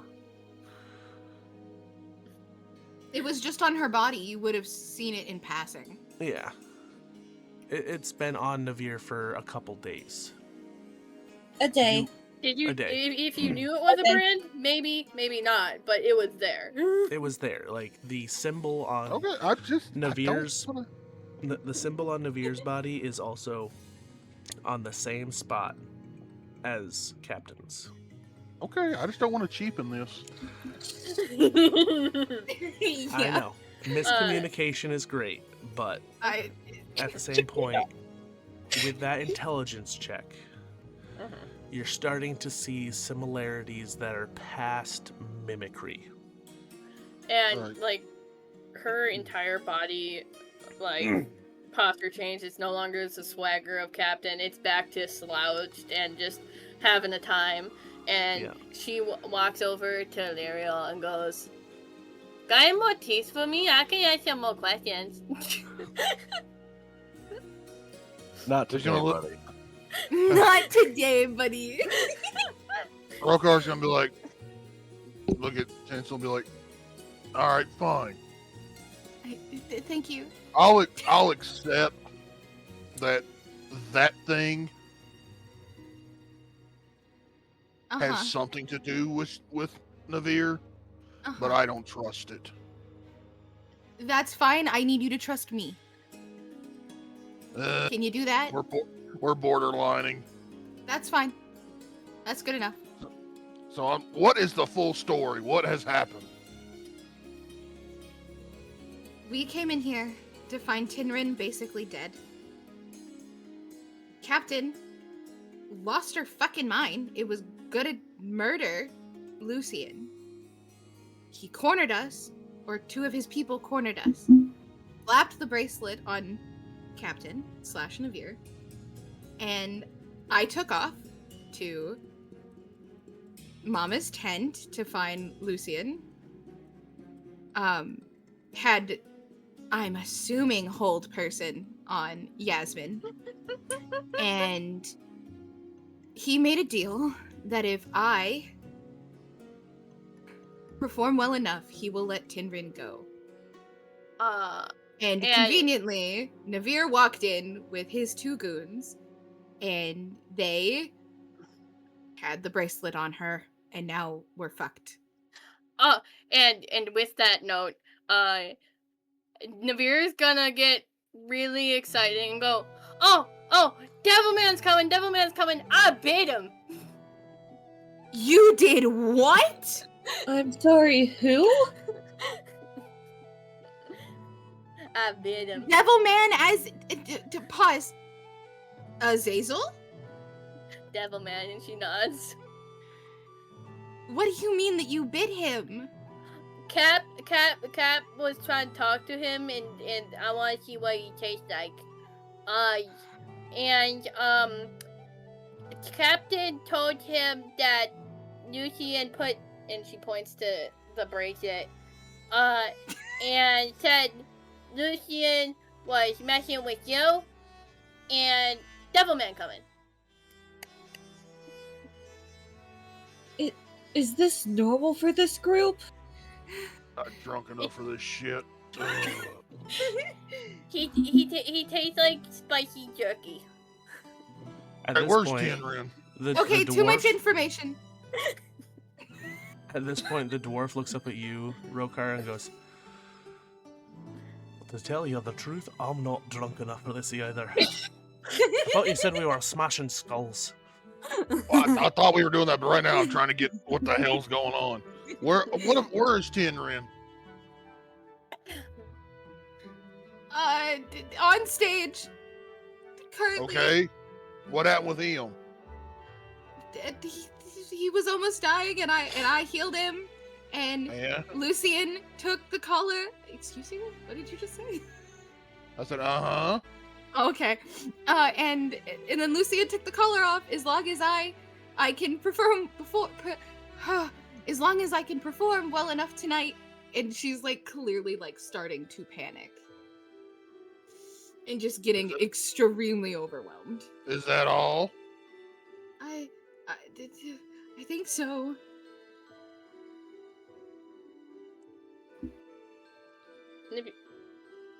So, because there's been a lot of shady shit going on. I'm just trying to get everything going here. That is all that I know. And Navir's gonna pipe up and look at Rokar and be like, "You made song about throwing me. I don't think you can throw me anymore. Sorry, friend." Oh. Oh, I'm pretty sure I still could, but that's a different story. Oh. And at that being able to again, Navir's gonna clap.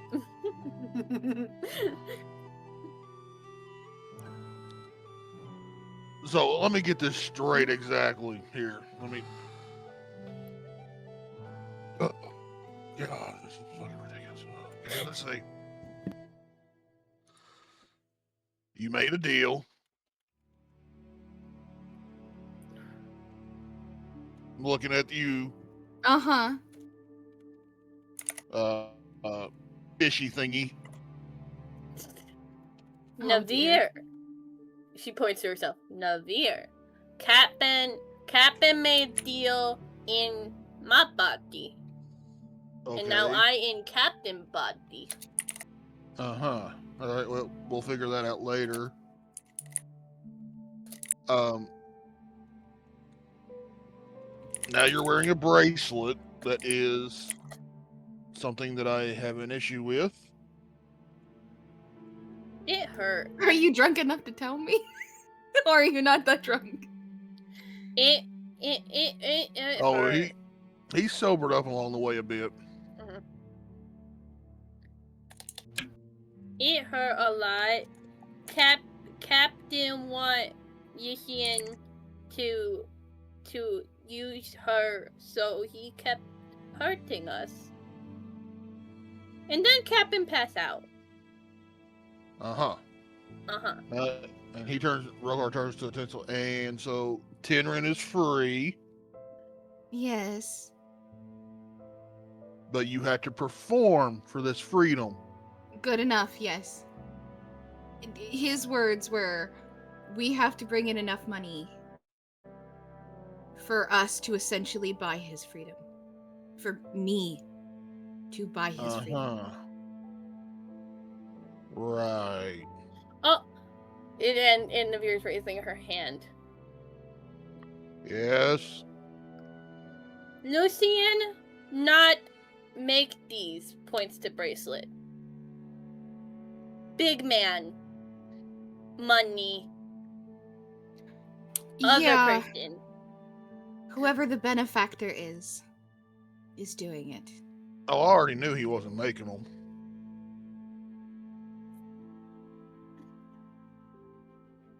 Yeah. Is there any other details I need to know before we start go busting heads? There's a chain devil. Neat. Not that neat. All right, well, that's gonna be fun. I am unsure.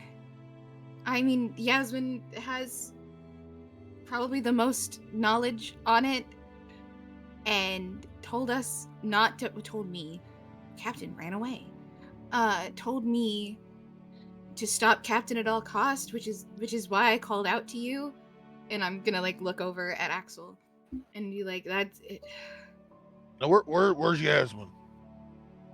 She's behind me. Like she's like actively standing in this conversation. I thought she went to go check stuff with Mama. No, she came out with me. She followed me out of the tent. And Mom went in to check on the performances. Got it.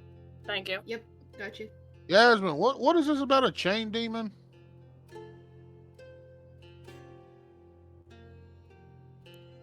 Table? Any info there?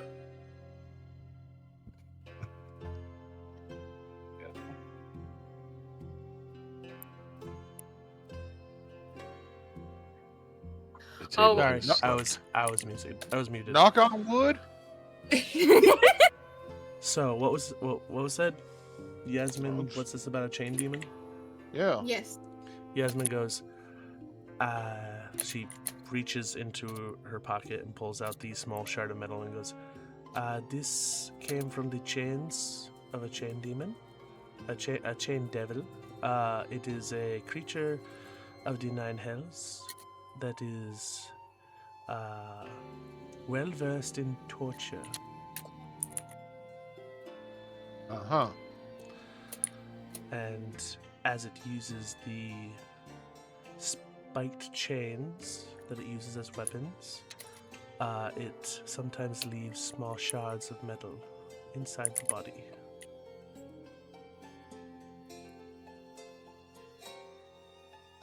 Uh-huh. Interesting. Okay. Now, whoever is using this creature is either a powerful mage or has a summoning circle and has a chain devil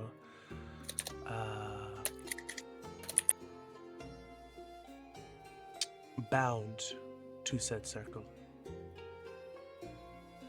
Sorry, I'm fine. Okay. So, what I'm guessing here, Tinsel, is that Lucian is not strong enough to summon a chain demon. Not that I'm aware, but I have had some close calls with him. So he has to have a summoning circle somewhere. I assume so. It's been so long, I have no idea.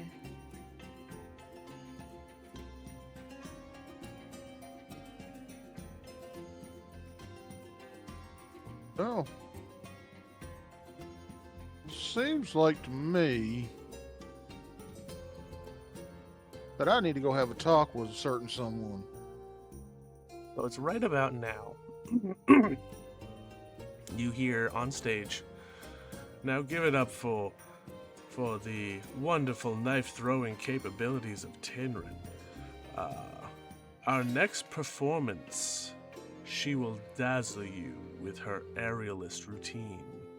Please put your hands, claws, and paws together for Tinsel." Son of a bitch. And I'm gonna just sprint up there so no one else. Because I'm like, fuck. Can I stop her? Can I stop her? Make I a need dex to- save. Or no, make an attack. It's like a grapple. So yeah. Make an unarmed attack. Okay. Ah. I said 12. Yeah, it Does rolled that- off of an 18. Does that God hit? damn it. No, it does not. Alright, so as you reach out to try to grab Tinsel, your hand catches nothing. And you Catches see what? nothing. Huh? You cut out. Your hand You s- catches nothing. Uh-huh. Like and- usual. Yeah. Tinsel runs off. I'm sorry, and I'm gonna run. Alright. I'm never gonna get to introduce myself, am I? And she's saying this sort of leaning into Rokar. Rokar's the only one that apologized for fucking up her job. Well, it happens. Yasmin looks over at all of you and goes, "I'm not sure about all of you, but I'd like to go watch this." Yasmin! Oh, Yasmin, this ain't gonna happen. Sorry. And I'm gonna start walking towards the stage. Navir's gonna follow freaking Rokar clapping, like excited for what's about to happen. Alright. And I'm gonna let Tinsel get out on the stage a little bit before me, Mhm. and then I'm gonna step out.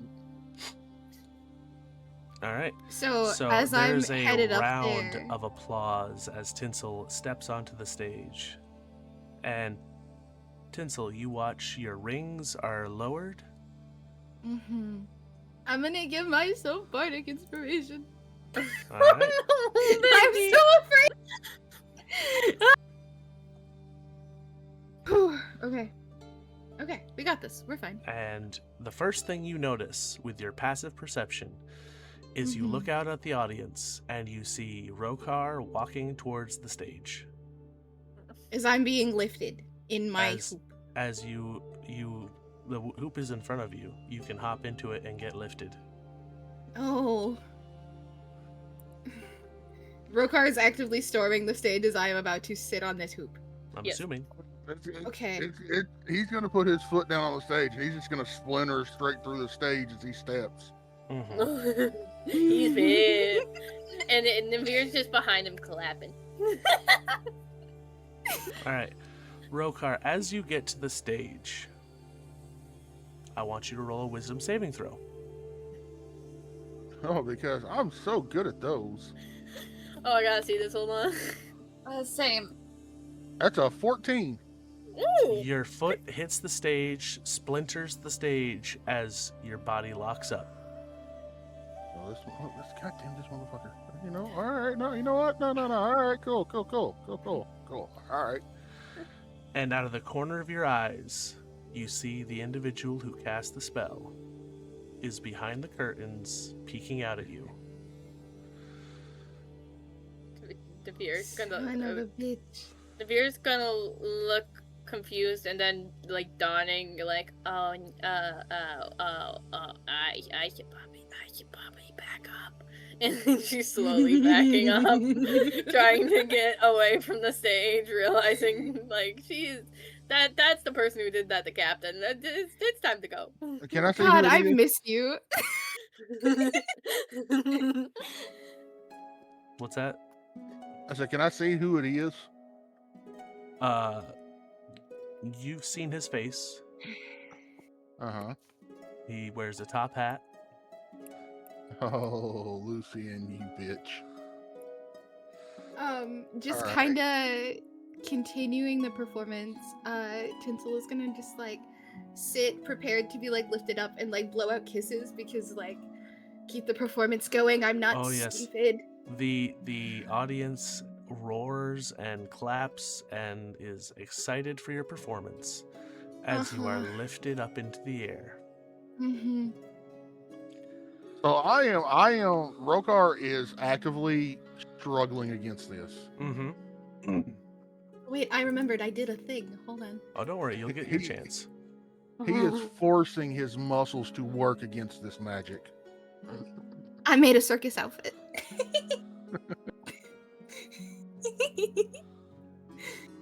Yay. Yay! Aw.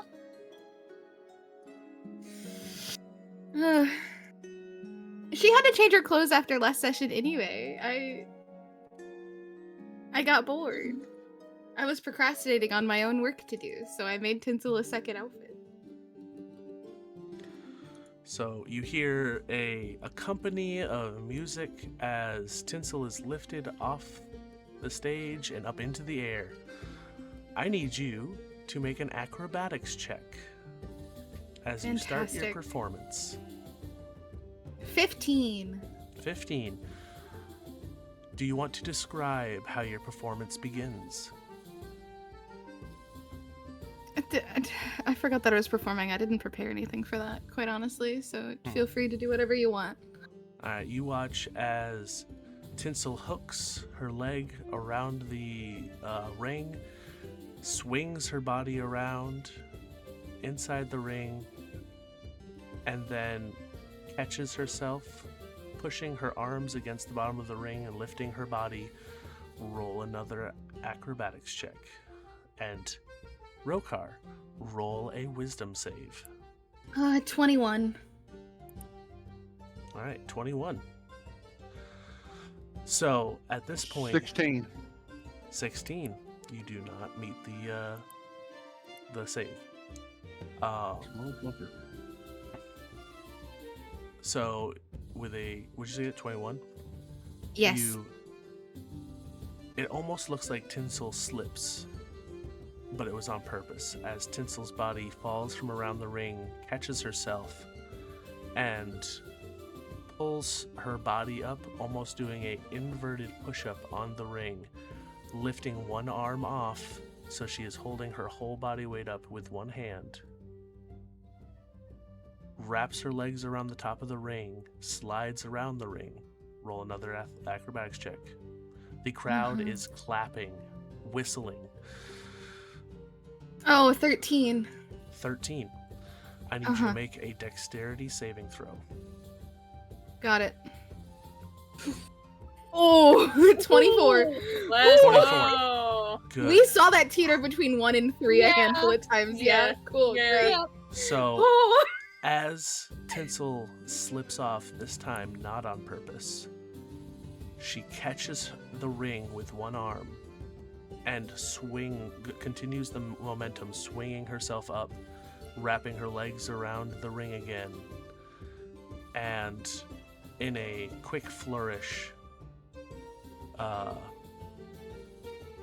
blows kisses to the crowd that had just stopped clapping for a moment, and you heard the collective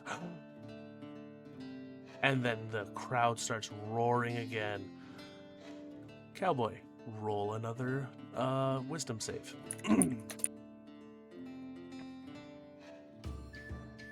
Oh dear. Oh no. That was an 8. Yeah, That was an 8. you he's are just a still statue. stuck. He's just a As- statue. I need a acrobatics check from Tinsel.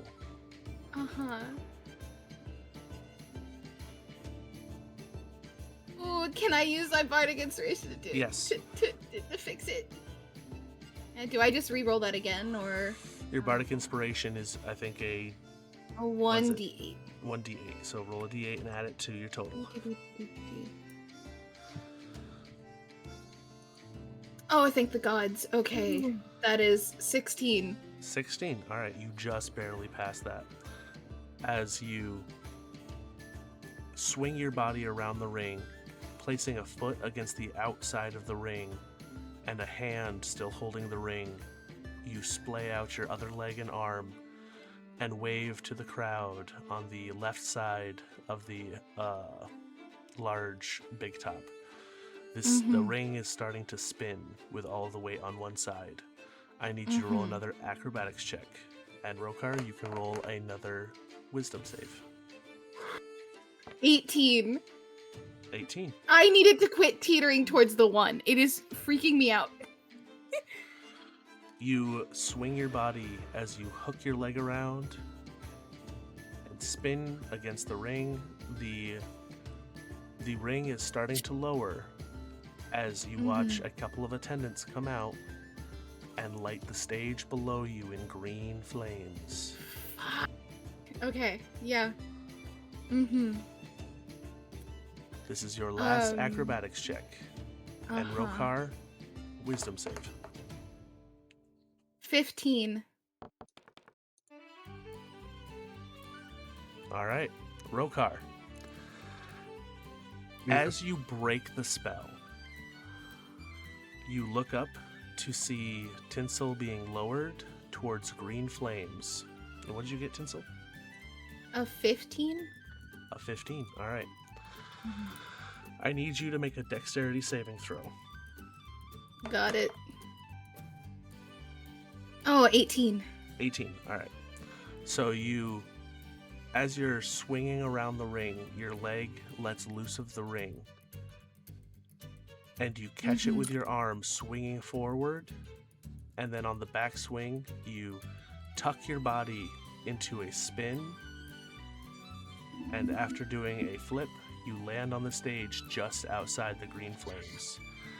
As you dip down into a deep bow, as the crowd gives you a standing ovation. Fantastic. I don't ever want to be here again. Please, let's leave. This is as fast as interesting possible. for this. And you hear steps behind you as Lucian comes out, putting an arm around you. And goes, And keeping up the, like... Everyone, give it up for our fantastic aerialist here for just this night.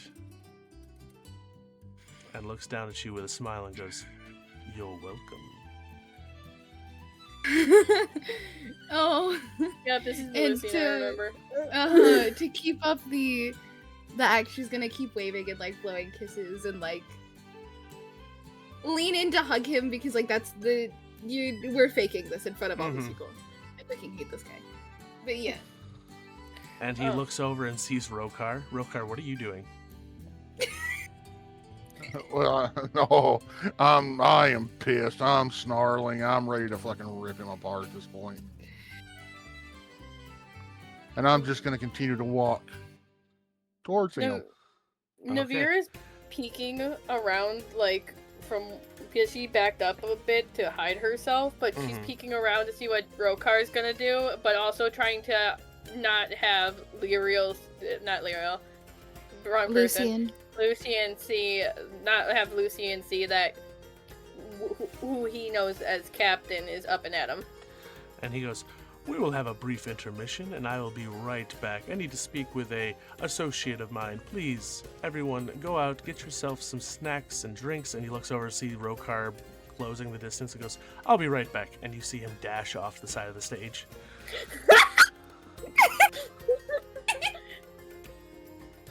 I'm going in the direction he went.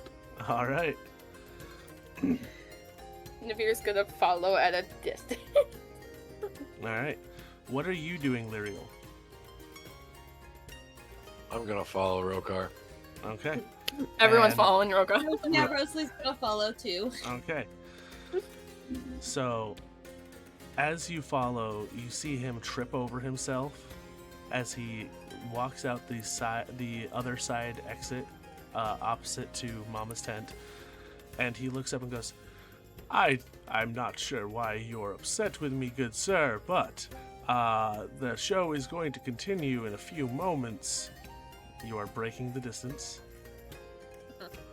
Yep. You know exactly why I'm pissed off. He goes, I have no idea, sir. Please, if we could just talk about this. Is Oh, Levere, I'm gonna is- get real close to him and be like, here's the thing. One, you put my friend in danger by putting flames underneath her? Oh, partner, we gonna have a problem now. Two, the aquatic one, you put a bracelet on them, and I know exactly what those things do. So now, I'm tempted to rip your arms off and beat you to death with them. He goes, good sir, I would highly recommend an action other than that. The arms on my body are quite comfortable where they are. But I would suggest, and you feel a vocal spell reaching your ears. Roll a wisdom save. God damn it, here we go again with this bullshit. That's a 14. As you hear the spell, he goes, I would suggest you go home.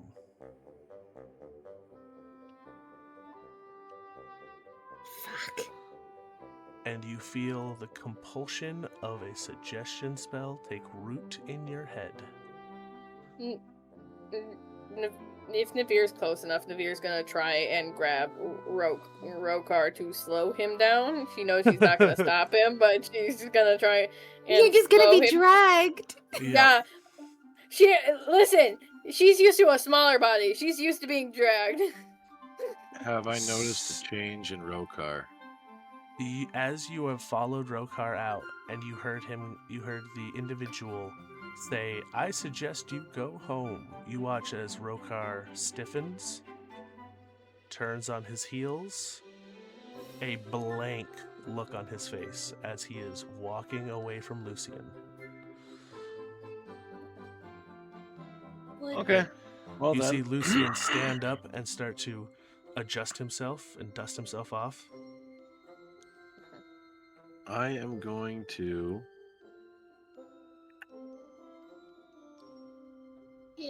Question. Yes.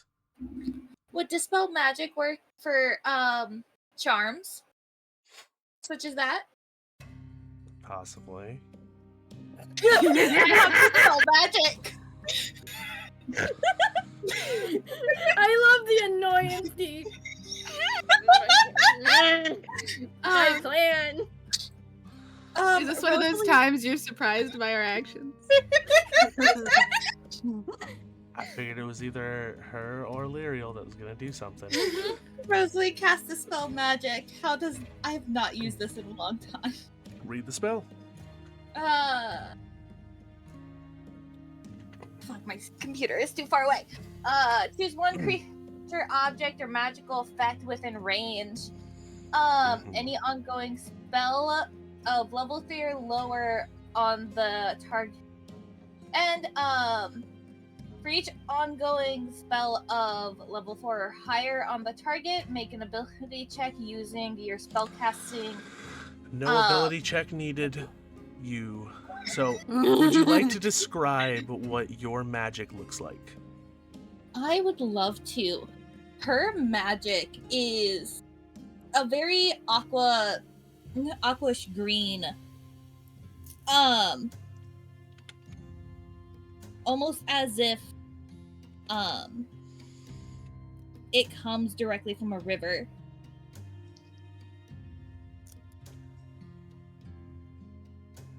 If I have I don't have my art thing up. I can't. It's very close to her skin tone of how I have for her model. Mm-hmm.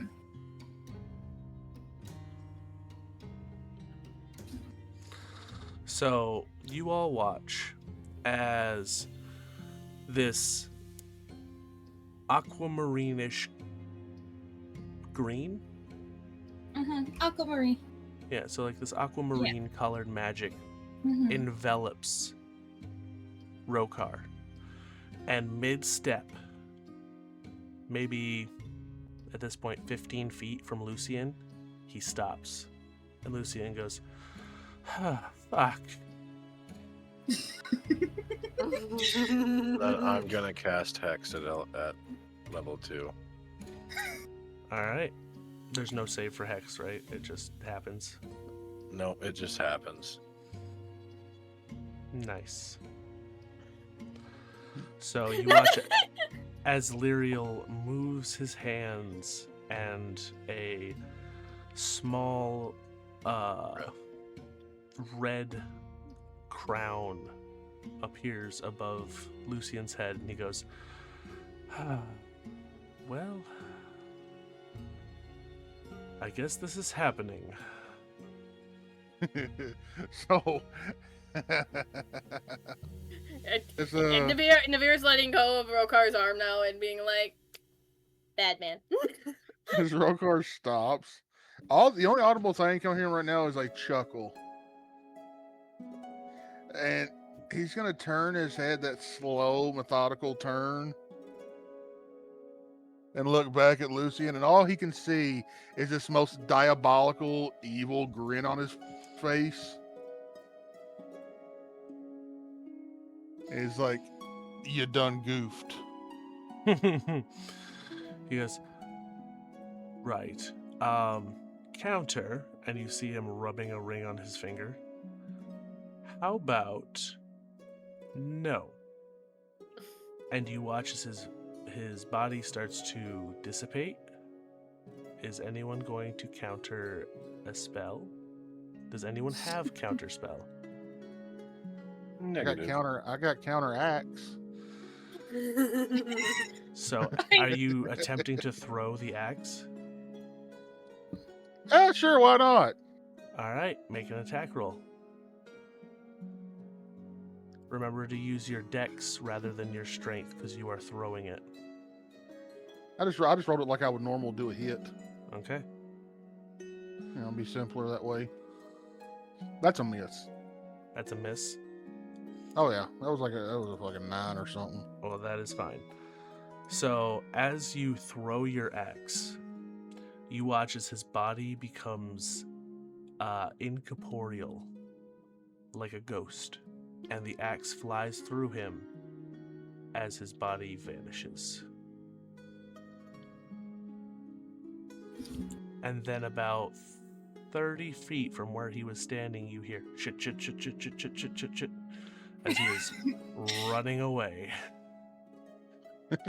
Is he? Can I see if he's leaving tracks?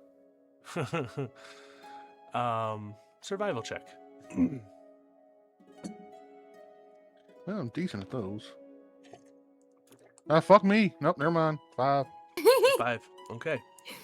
Just so you know, he has a ring of Misty Step, and he was able to move 30 feet away.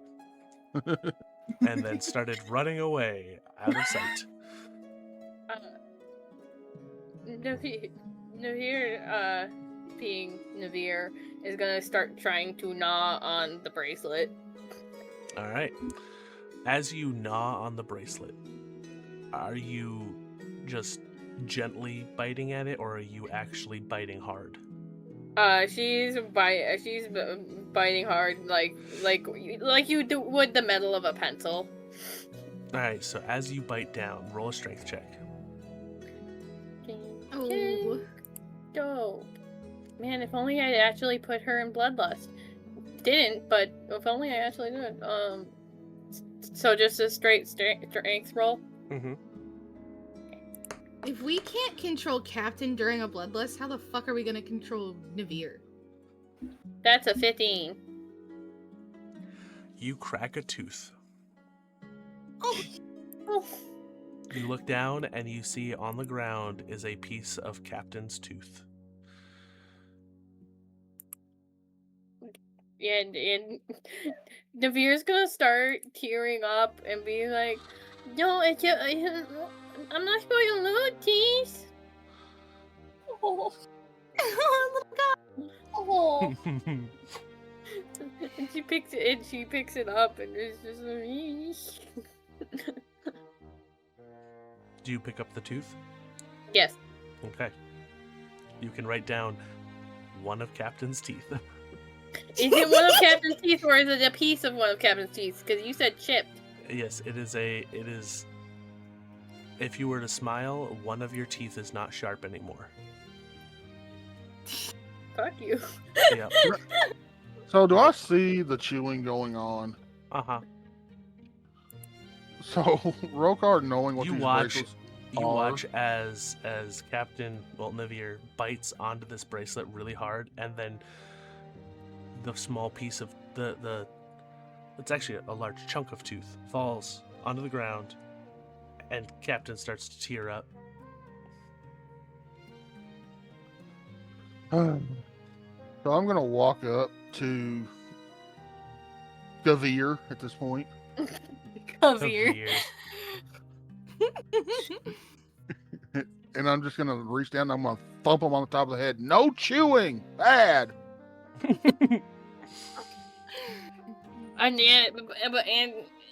And she's gonna just start making like ah! And shaking the arm with the bracelet. We'll get that taken care of. Is Tinsel anywhere nearby? Mm-hmm. Yeah. Tinsel, where is his office? Why would I know? You I used haven't to been work here- with this jackass. First of all, it's a traveling circus. Second, I haven't been here in 6 fucking years. Third, what the fuck? We could ask Mom. Oh, well, find But out I- where his office is. I owe an asshole an ass whooping. Navir's gonna raise her hand towards Rokar and be like, "Can I buy them?"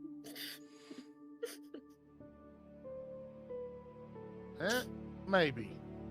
Yeah. All right. The only idea I have is to ask Mom. That's it. All right. So as you guys head around the big top, because I'm assuming you're not going through the big top.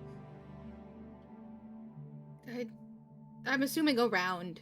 Around makes more sense. As you head around the back of the big top, you come to the tent that was, you pass a tent, and then you reach the tent that Mama's tent is. Mhm. And as you walk in, you currently see Janet is talking excitedly with Mama. And Mama is currently administering some form of painkiller to Janet's shoulder. Yeah. And you hear Janet going, "I'm telling you, Mama, it was great. Everybody was clapping. They were loving the show. I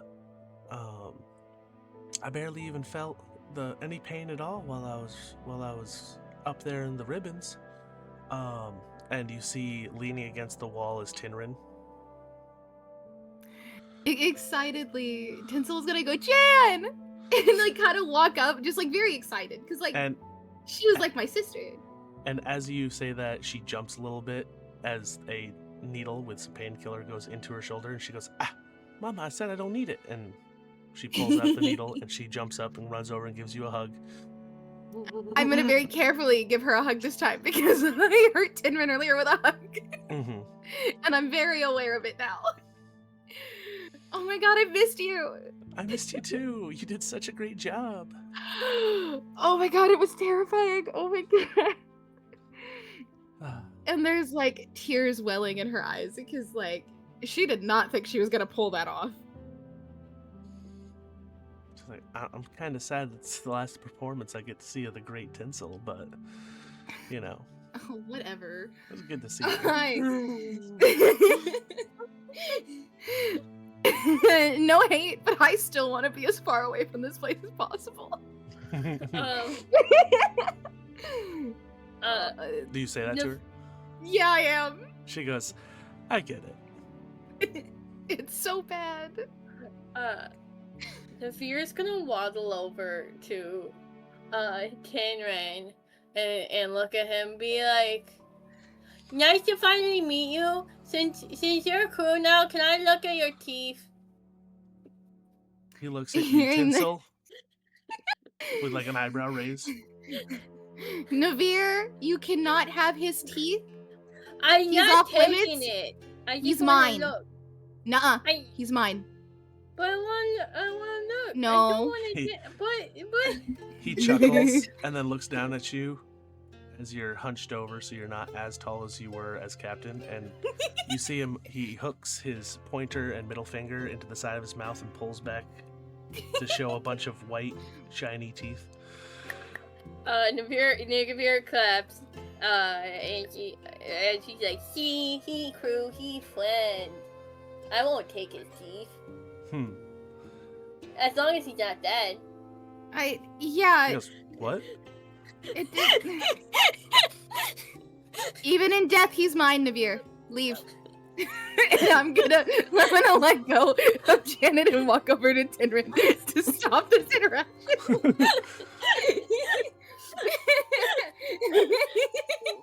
As you get between Captain and Tinrin, you feel his arms wrap around you, and he goes, well, I certainly hope that performance was good enough for me to be able to skedaddle out of here.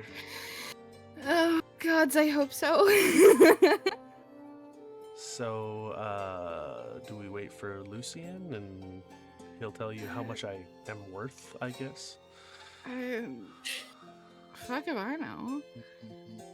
I didn't think he was going to agree to that. Currently, Rokar wants to kill Lucien, so... He looks up at Win-win? you, Rokar, and goes, get in line. Oh, it's happening tonight. Rokar, at this point, Mama walks up to you and goes, is there anything I can do for all of you? Yeah, tell me where Lucian's office is, please. He keeps his tent behind the big top. Rokar So the starts one we walking passed there. by? Mm-hmm. God damn it. Captain would have known. Well, Captain's not Why here. would Captain have known? Because You went to Captain- his tent with Mama. with Oh, Mama. Yeah. Music may not remember, but Captain will. Well, would Navir. Navir wouldn't. Okay, Navir Navir wasn't wouldn't. back yet. Got it. Yeah. Poor little guy. So, are you going to the tent? Oh, yeah. All right. As Rokar, without saying another word, walks out of view, Tinrin looks down at you and goes, is he all right? I'm following. He's on a murderous rampage. Yeah, Navir's also following. And just everybody else is filing out of this tent. Uh-huh. And I'm just leaning into Tinrin and he's on a murderous rampage. And I think that's also my responsibility, so I think I gotta go. I don't wanna, but I think I gotta. All right. I'm worried about this breaking the deal, though, for Tinrin.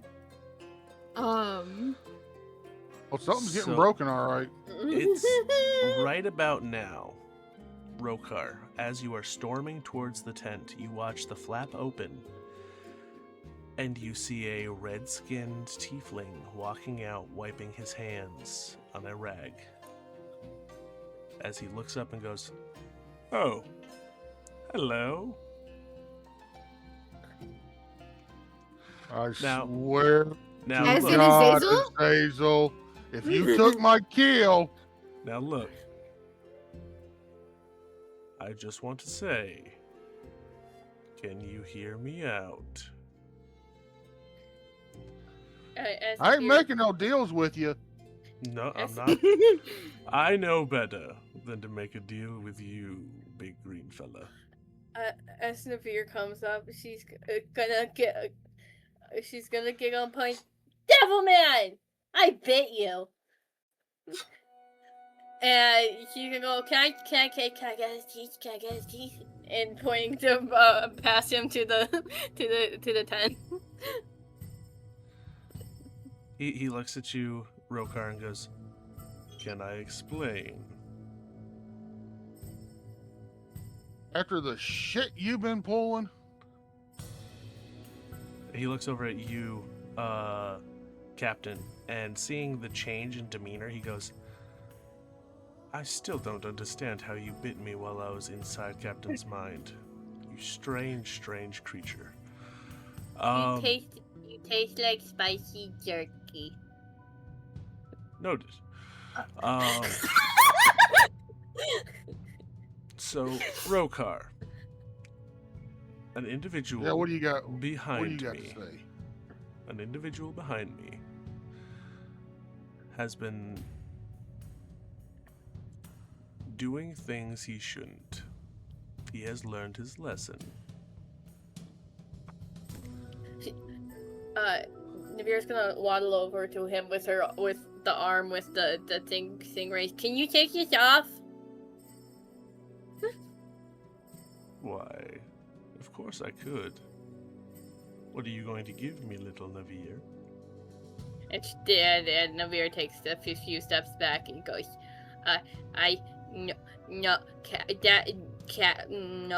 Captain makes the deals. I'm not good at that stuff. And she backs up. Just know Lucian is alive. Seriously, why didn't you finish him off? Because he's going to be rather unhappy for quite some time.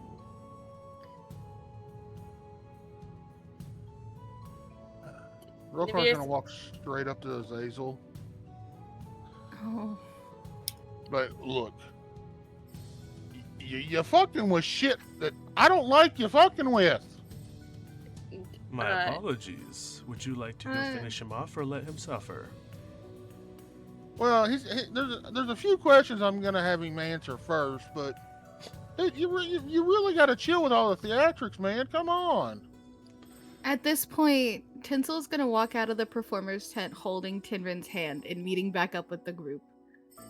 Because it's been a minute for them to catch up. Yeah. Yep. And as you come around the corner and you see Rokar is having a conversation with Azazel, who is still wiping blood off of his hands. And his eyes meet yours, and he goes, "Hello, Tinsel." Hi, Azazel.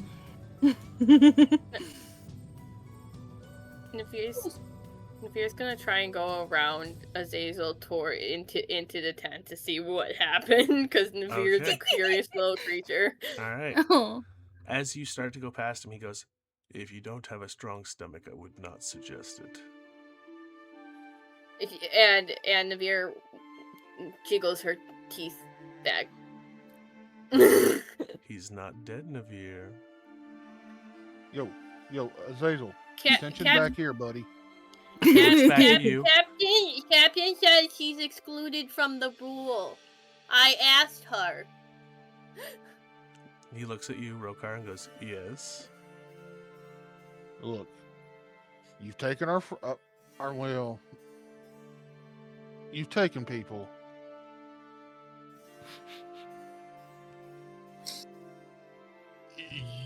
You made someone that I considered a friend not a friend anymore. And now you're interfering with the shit that I want to take care of. See, now I haven't had many problems with you, bud. You know, I've let kind of your shit go, but you keep doing this shit, me and you're gonna have a problem. And I don't want to have a problem. Well, I'm sorry. I was summoned by Captain. Have a word with her. Oh, believe me, that's gonna happen. But this is me and you. This is me and you talking here. All Man right. to whatever you are now. Right. And Navir's just gonna keep going into the tent. All right. So I will describe this for you, Navir. As you push back the flap and sneak in, you see attached to two of the support posts of this tent are long lengths of hempen rope, holding one on each wrist, as Lucian is currently dangled, feet barely touching the ground, The skin of his stomach peeled from his body, Dope. and not like organs, but you do see meat exposed. You see several puncture marks of a dagger in the biceps. You see there was a bit of torturing going on. It was not quick.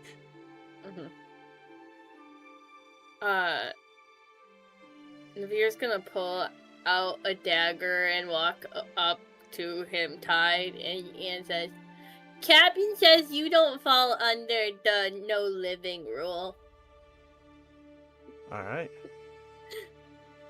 And she is gonna start trying to get his teeth. Alright. As this is happening, he goes, "Are we done here?"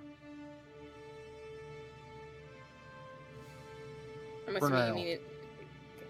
And he nods as he starts to walk away and towards the front of the circus.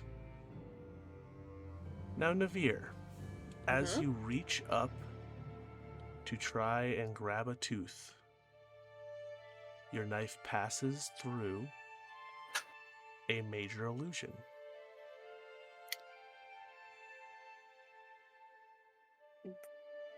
And she's gonna run out and be like, Devil Man, he's not in there. And you run out to see the Devil Man is no longer there. He and she goes to Naroka. He's not in there. There was illusion of him, but I couldn't get his teeth. It's very rude. What do you mean he's not in there? He illusion of tortured Lucian, not Lucian. I don't know if Lucian made illusion or Devilman, but I didn't get teeth. And that makes me sad.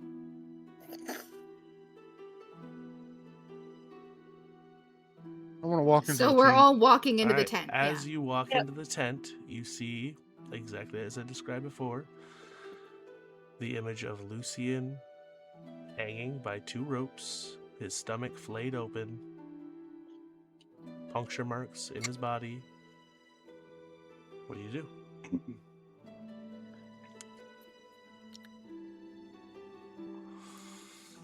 I grin just a little bit. Of course you do, but you do. With the potential of having a new victim. Uh-huh. I'm gonna start looking around. Alright. Make a perception check.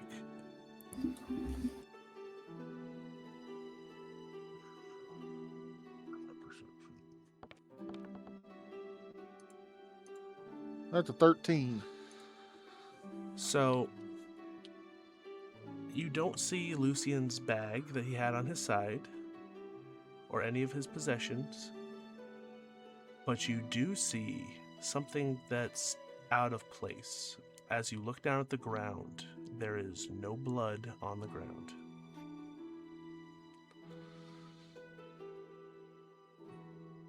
But Azazel had blood on his hand. But Azazel had blood on his hand. Mm-hmm. I'm so confused. No, it's not just Naveer, I'm confused. Mm-hmm.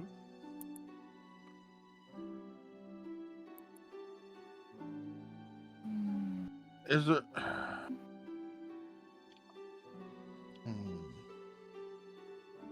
Can I also look around the room? Yeah. Do any of you touch the Yeah. body? Of the Where's it? unconscious Lucian? No, I want to investigate it. No, I Alright. rolled an 8. I'm not really perceiving. Okay. Roll an investigation, Lariel. Investigation. God damn. Jesus! You So- rolled nat 20 for So, those who can't. Lyriel, you have seen a lot of scenes Death. similar to this. You've seen tortures. You've participated in torturing people.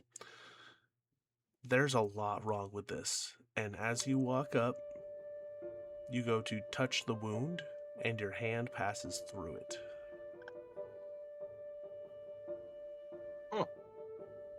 It's an illusion. Tinsel, Yes. you remember what kind of creature Lucian is. Oh, fuck. Oh my god. Oh, Oh my god. shit. Oh my Uh, god. That motherfucker's a changeling. And that's gonna be said out loud as, like, recollection comes back to me. Oh, Oh. Oh, you sneaky bastard. And I'm not saying that about Lucian, I'm saying that about you, Table. To be clear. I'm going to cast Spare the Dying. On the illusion? On what? Oh, the illusion. Okay, well. I'm not getting the. Okay. Yeah, your hand passed through an illusion, and there is no Lucian there. It is just a major illusion. So either that wasn't Azazel, or Azazel warped him the fuck out of here.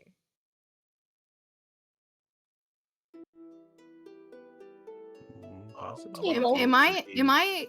We're just at intermission. He has to be there to announce the next performances. Table, I have a question. Yes. Did Rosalie get a particular smell from this version of Azazel? I've talked about her smell-o-vision would be the same. Mm-hmm. Yep, because of your druidic background and your race that you chose. This person smelled like pig's blood. And had a scent of perfumes,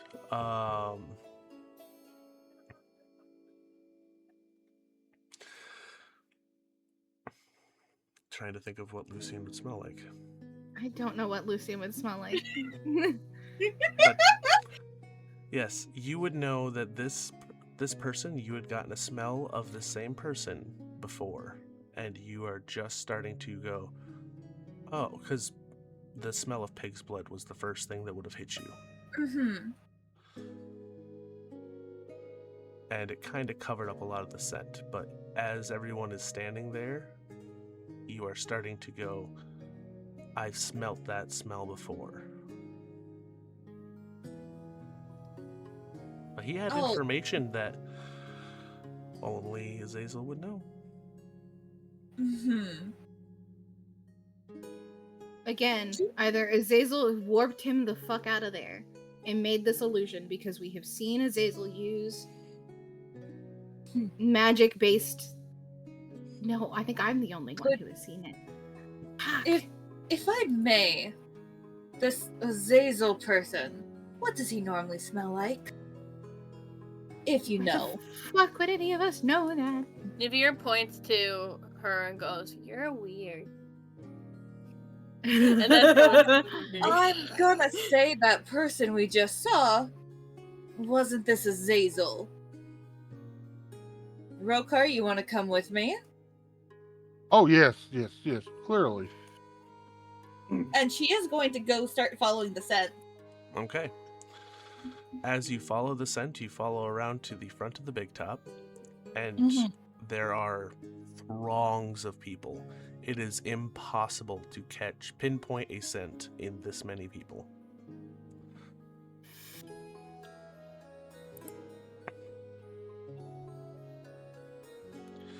But as you're standing there, you hear somebody at the stage go, "Everyone, the intermission is almost over. We will be continuing with the rest of our acts. My apologies, but the ringleader had to step away. We cannot find him at the moment, but we will be continuing on schedule." So he dipped. He took off to sell the illusion.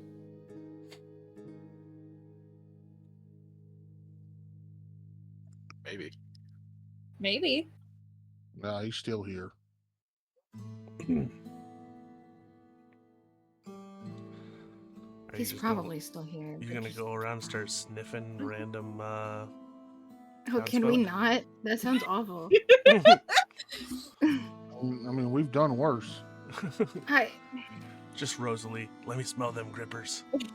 God, no! Why are Oh you my putting this lord. on my character?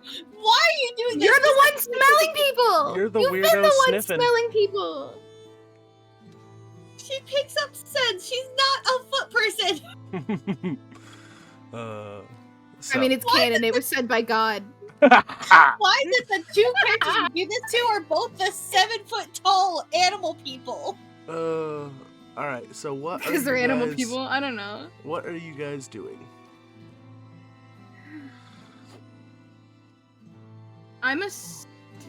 Did so only Rosalie and Rokar are the ones who stepped out, yeah? Or did all of us follow? Navir didn't step out. She didn't not want to follow the weird lady. She stayed by Tinsel. Okay. Yeah, so is it me, Tenrin, Captain, and Lyriel still in Lucian's tent? Or I don't know. Lyriel, did you also follow? leave? Did you follow Rokar or did you stay in the tent? I 'Cause we normally were- follow our murderous barbarian. Okay. So it is just Tinrin, Tinsel, and Captain. Oh, great. We keep splitting the party. Navir, for the love of the gods, can you please bring Captain back? I'm so confused. And Axel. Axel's probably also here. Yes, Axel is also there. I don't know where Yasmin is. Navir looks down at the bracelet and looks up at Tinsel. You sure put in AD? He has a bad idea. She tells me not to tell you, but he has a bad idea and I don't like it.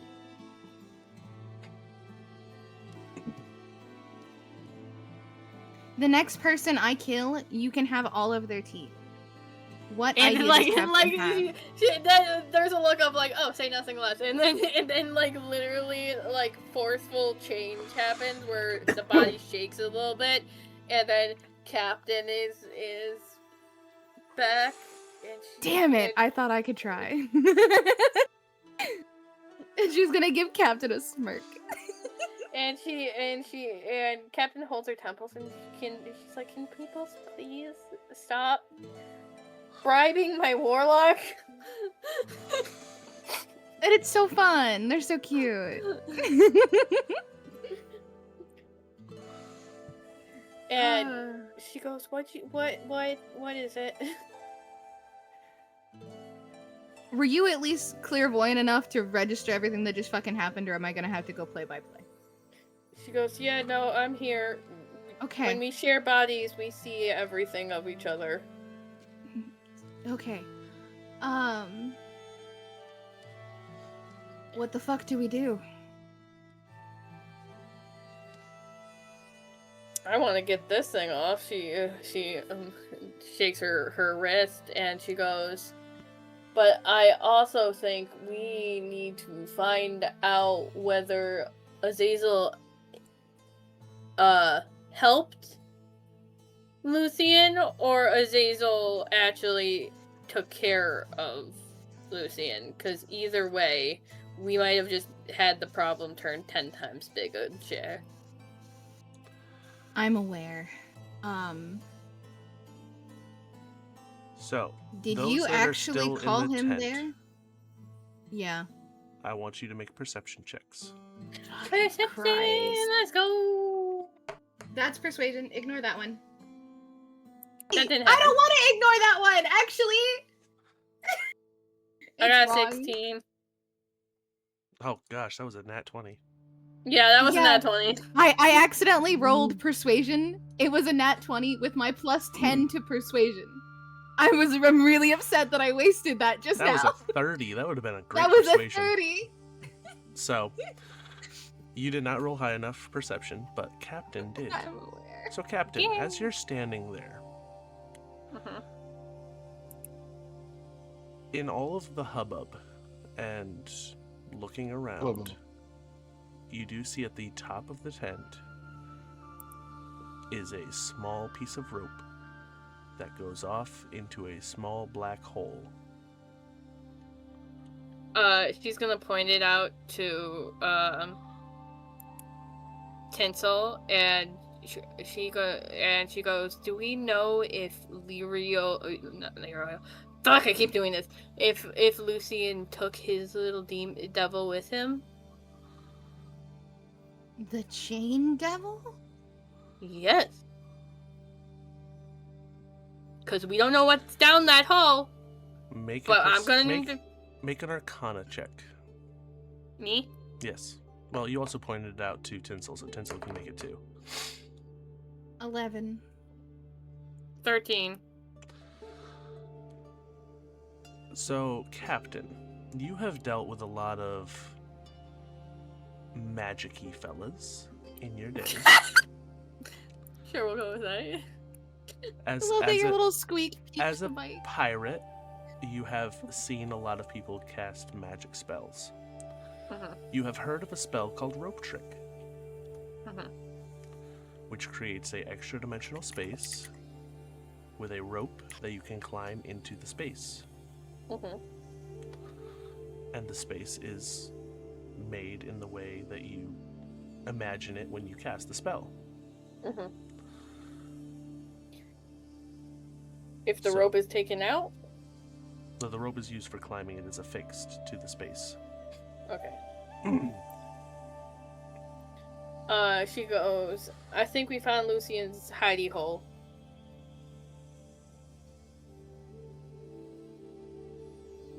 I don't think that we want to get into that. Unless we have the other idiots who just look off. And she goes, then I'd suggest you go in to get the other idiots, because I'm going to investigate this. Alright. So as Going to get the idiots. Alright, so Captain... And I dragged Tenrin with me. I have Axel with me, right? Yep. Okay. So Axel gives you a boost so you can reach the rope. And as you grab it, you're strong enough to pull yourself up. And as your head breaches through the small black hole, it is a well-lit area with a table, a couple of couches, and sitting on one of those couches is a red-skinned tiefling. Fucker. And he Sorry, I smiles thought I at was you muted. and goes, "Hello, Captain." Was that you walking out, or Lucian? It wasn't me. Okay.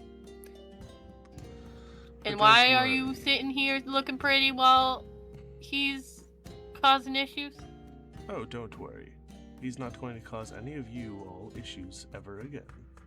But I made a deal for his life.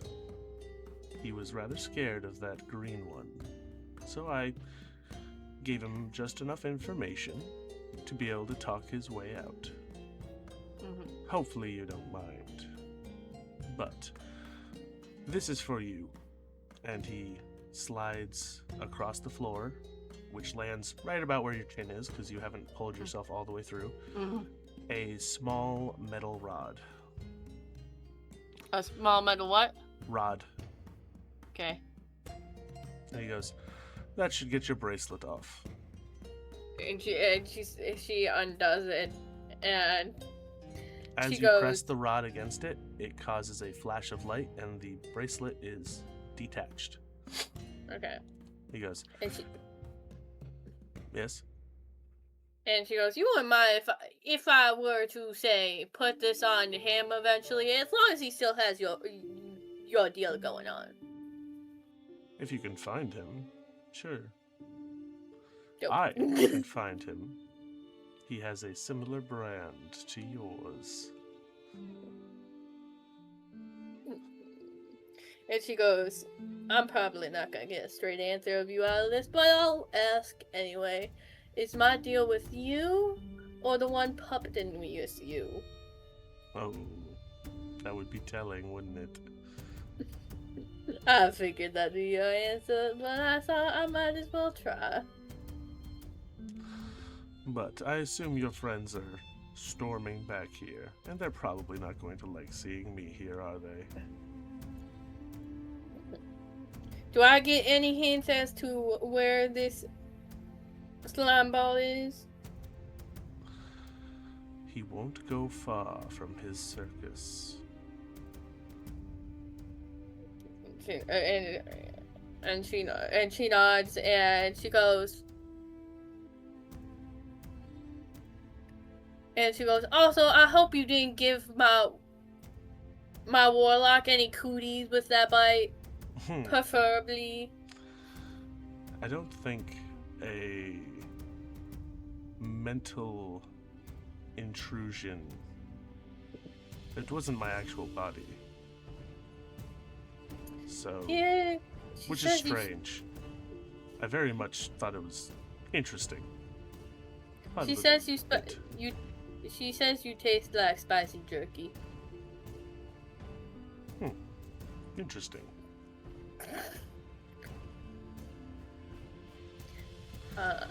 But you're more than welcome to come up and stay and spend a little time here. This will be here for she's 8 like, and she like lets go of the rope and hops out.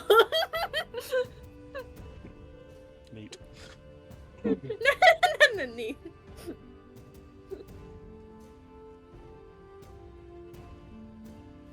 All right. But before she actually leaves the hole entirely, she's gonna yell in.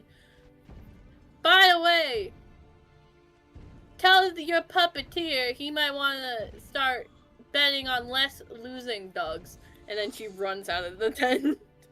All right. So everyone left. All right. Pinsel. It does not take you long to run around to the front of the circus where they are currently still trying to figure out what they're doing. The group is all out in front of the circus.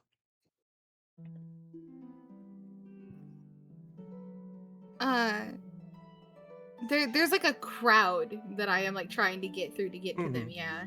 Yeah. Yeah. Oh, this is awful. Just trying to get through the crowd to get to my friends. Just like pushing past people. Perception check. A perception. This time I'm gonna click the right one. 14. 14. As you're pushing by people, one person catches your eye as you push past them, and they turn their head and look at you. They have red skin, purple and pink horns, very similar to yours. Female, Ew. tiefling. Oh? And as you push into her, she goes, excuse me? Sorry, I say, is like I'm still holding on to Tinrin's hand behind me. Like he's very close by to me as we're like trying to get through this crowd. Your eye is drawn to the necklace around her neck.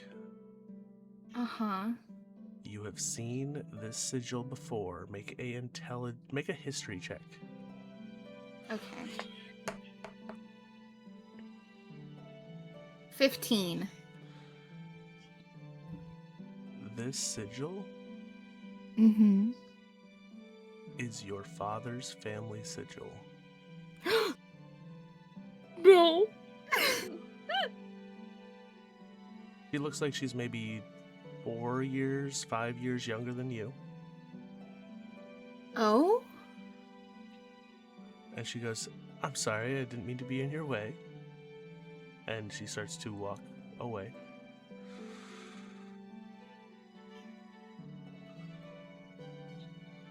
just kind of taken aback by this for just like a second. I kind of just stop in my tracks. And you're like, no, you're good. And I just kind of stand there for like half a second, just like a little confused, because like I haven't seen that crest in a really long time. Mm-hmm. And just be like, am I misremembering? Do I like? And as you're thinking, Mm-hmm. you feel a hand on your shoulder, and you turn around to see the group that you were just pushing your way through is standing right behind you. There's Rokar, Lyriel, Rosalie, and the dwarf. Mm-hmm. And the dwarf looks up at you and goes, "Well." So,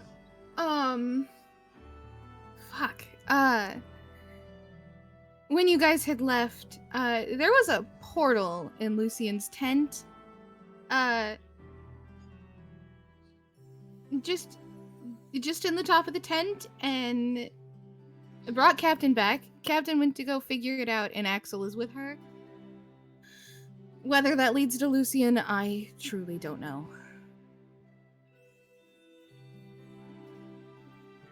You look a bit stunned. You alright?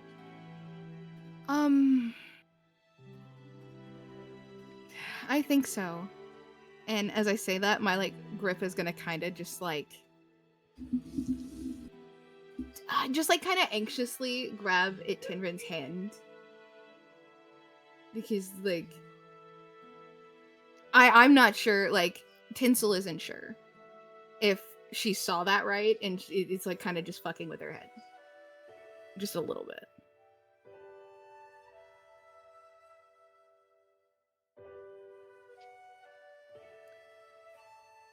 Did you see something? I mean, what's going on? Gonna sound really dumb. In the crowd, there was somebody wearing my father's crest. I'm probably just imagining things. We know how Azazel's been in my head. What did this person look like? A red tiefling. Sorry. I gotta know. I've got a close tiefling chat. whore. Okay. Got a Heard. close All right. chat. I can't. That was a lot.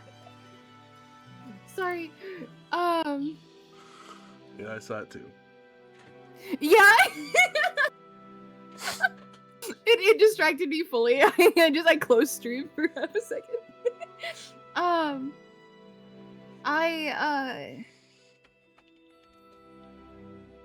It's red tiefling, purple horns like mine, and I don't know, the symbol on their necklace just feels familiar, but like that memory is like really fuzzy. That was so long ago.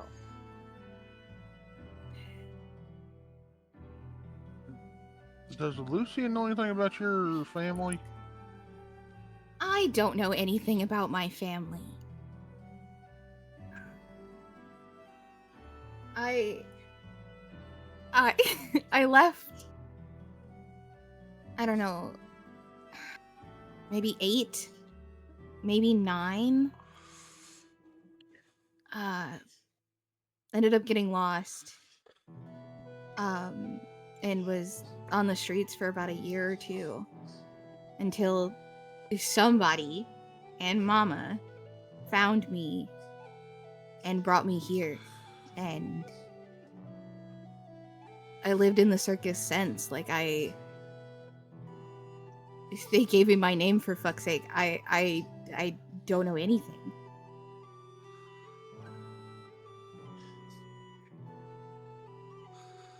I'm gonna look around the crowd. Can I see this person at all? Make a perception check. Oh, because I've been great at this shit.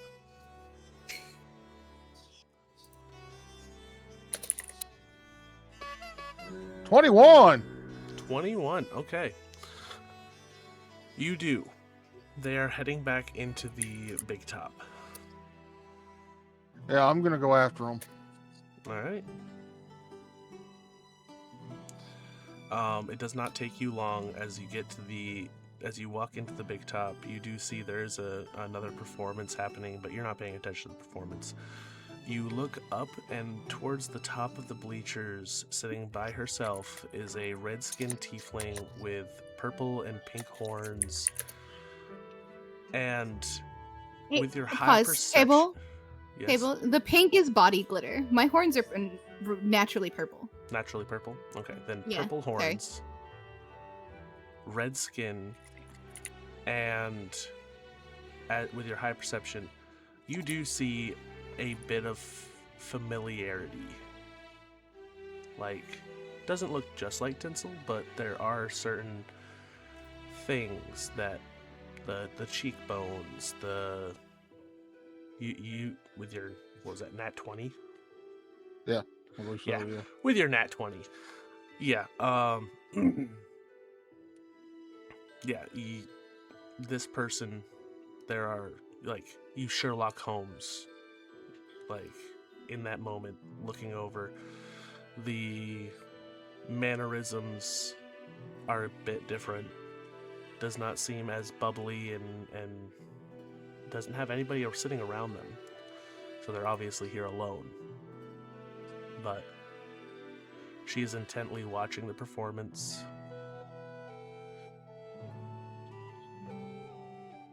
This just got sidetracked, but I'm gonna make my way up there. Alright. You make your way up, people move out of your way as you climb up the bleachers, and do you just go and sit next to her? Yep. Alright, as you sit down, she looks over and goes, "Hi." Hello. Enjoying the show? Yeah. Did we all follow Rokar, or did we just like watch him walk off again? You followed him to inside the big top and watch him just walk up the bleachers and sit down next to a red-skinned tiefling with purple horns. Oh, with Teeny being kind of like freaked out, she's just gonna like sit decently far away, Okay. where I can still see them, but I'm not Mm-hmm. near them to hear.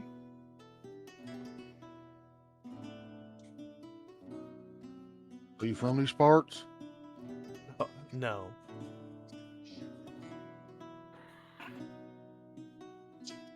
Oh, okay. Sightseeing, just here on business? He looks at you and goes,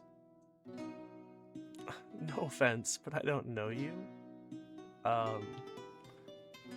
Let's just say I'm here enjoying a show."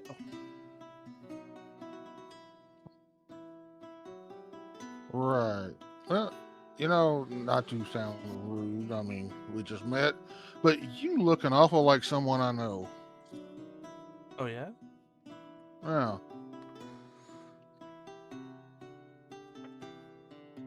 You wouldn't happen to have a sister, would you? I have a couple siblings. One you maybe haven't seen in a while?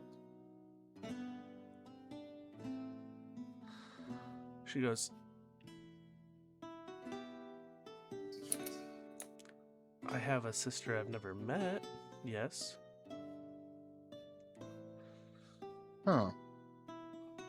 Do you know her name? Yeah.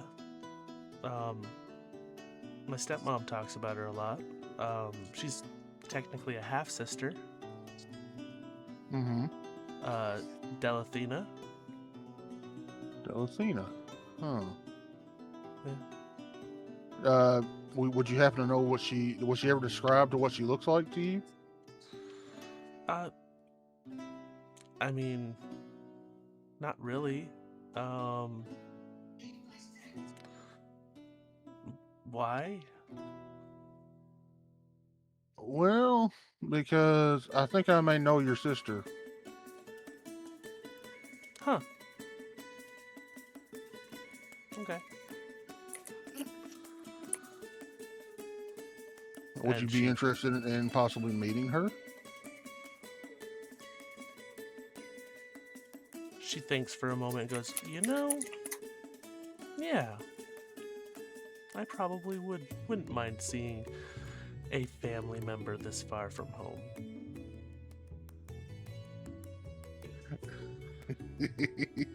And being Rokar, he's gonna look over. Hey, Tinsel! I found your sister!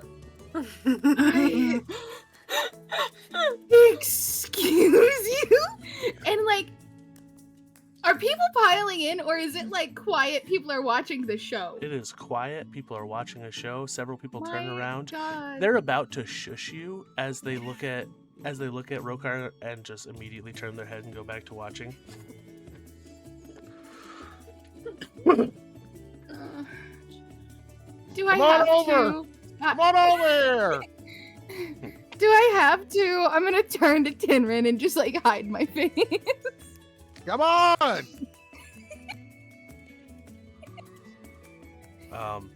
At this point, Tinrin looks over at you and starts waving his hand to like tell you to stop. I'm gonna stand up and start going over there. All right. So, Captain, as you have gotten your way to the front of the big top, you look around. Make a perception check. I'm guessing that was a roll perception because you kind of broke up for me. Yes, make a perception check. Rokar, bringing families together. 15. 15. All right. Even if As it's by you're fucking them up. looking around, you don't see the party, but then you hear coming from the big top, Tinsel, come over here. I think I just found your sister. She is going to start skipping towards where she heard them. As you enter, it's not hard to find Rokar. But you look up and see Rokar sitting next to a red-skinned tiefling with purple horns. Hey, you cut out again, buddy. You're cutting out, my friend. Yeah, real I'm bad. not cutting out on OBS, so it must be a Discord thing. It's Discord. Yeah, you're One gonna sec. need to check your Discord sensitivity. It might have got messed with when we were doing repo the other day.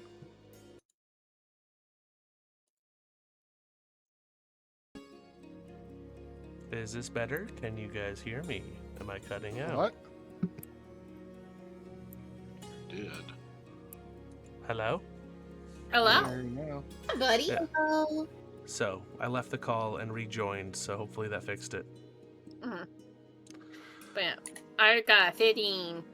All right. Oh wait, I already told you that. Yeah, so you walk into the big top and you immediately see Rokar. She's gonna look around for Wonder Boy and Tinsel. Tinsel is currently making her way up the bleachers towards Rokar and this red-skinned tiefling. And Tinrin? Tinrin is still sitting in the opposite side of the bleachers. She's going to walk over to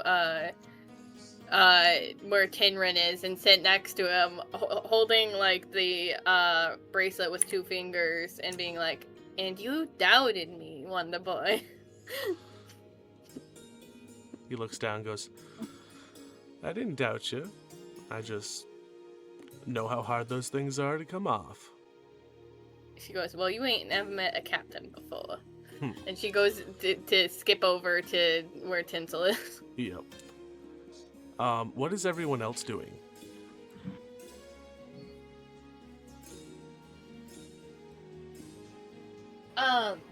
Rosalie is just with, I guess, Lyriel, Tinrin, and Axel at this point, and is just waiting for all of them to get together so she can actually introduce herself.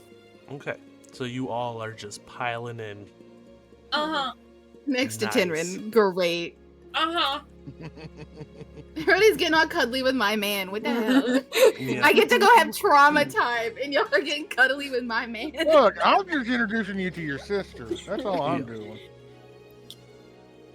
So as you climb up the bleachers and she leans over and sees you, she goes, "Oh, yeah, we met. She bumped into me 10 minutes ago?" Yeah, just about. Rokar, what did you need? So I mean, like I heard, but I'm gonna have him repeat it. yeah, to I me. believe this is your sister. My what? Yeah, you heard me. I didn't stutter. She looks over at you and goes, I don't have a sister named Tinsel. Yeah, hey, Tinsel, is that your real name? No. But that was a fantastic performance. I especially liked the narrow dodge you did at the end to avoid that green flame. That was incredible. Thank you. And she's gonna kind of lean closer to Rokar and be like, "No, why are you bringing that up? Like, how do you know?" I'm guessing. Your name wouldn't be Delafina, would it? At hearing her original name, it almost feels as if all of the air is like taken from her lungs, and she's just like panic, and just being like, "How do you know that?"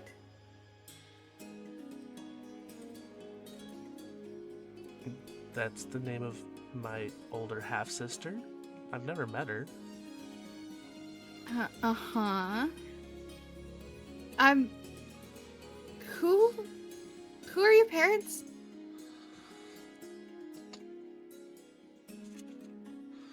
Well, my dad's name is Akros Voidsong.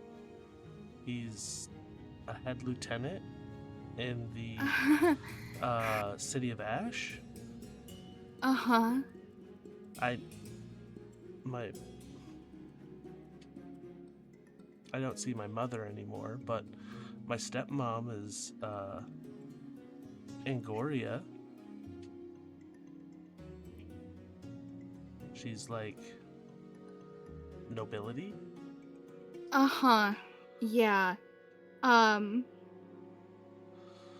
It was so lovely to meet you. I think you're mistaken. And I am just gonna walk away. Can I see the visible, Make you know, an like insight check. reaction she's having? That would be an insight check. That's a 13. Are you trying to hide your emotions? No, I'm a little bit panicked. Okay, you can tell she's panicked. So I'm gonna reach out, not to grab, but kind of just to like stop her. Be like, look, clearly this bothers you, and something is up. Don't walk away from this. If she is your family, you need to settle this. You need to figure out, you know, your family thing. Settle this. I was a child. Right. And now you have a chance to reunite with a member of your real family. Whoa, Mama is my real family. I'm not saying she's not, but these are the ones who are your blood. Do you even know the story of how you ended up here? No. Maybe this is your chance to finally get some answers. And if you walk away now, you may never get those, and you I'm really good at running away. regret it. Sorry, that wasn't a character. Running stops now. I like you better when you're drunk. Look, you want the big brother experience of Rokar, you're going to get the fuck with you all the time, and then he's going to be like, hey, you need to fucking... I like you better when you're drunk.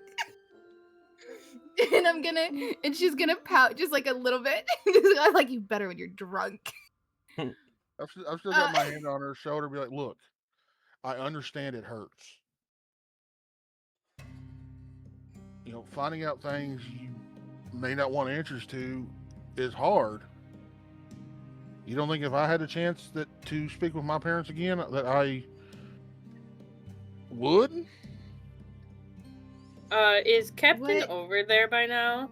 Yeah, What it's right happened to about your now. parents? Captain has came up. God damn it! Well, And the captain's gonna pipe up, and some people choose their crew or the chosen family over their blood. Pause. I'm not choosing. Look, what Mother I'm saying, and I. Yeah.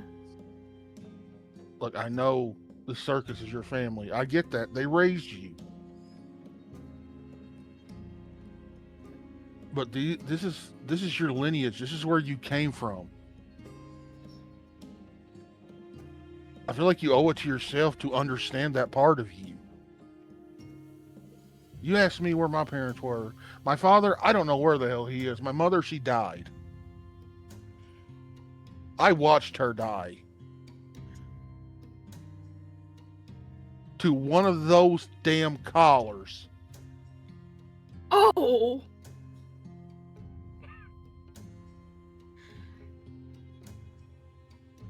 You guys notice the red-skinned tiefling has shifted down a few spots and is intently watching away. the show.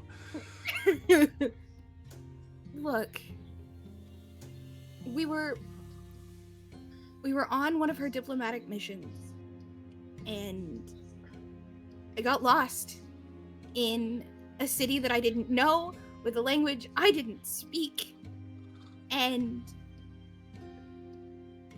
God, people are so awful. And it took 2 years of just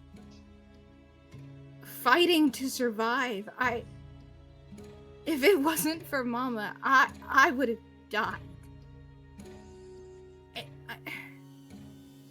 In what? But- 20 fucking years? Nobody searched, nobody came, nobody cared. Why should I care? Why should I? I'm not saying you have to care about them. I'm saying you owe it to yourself to get answers. Why they didn't come for you.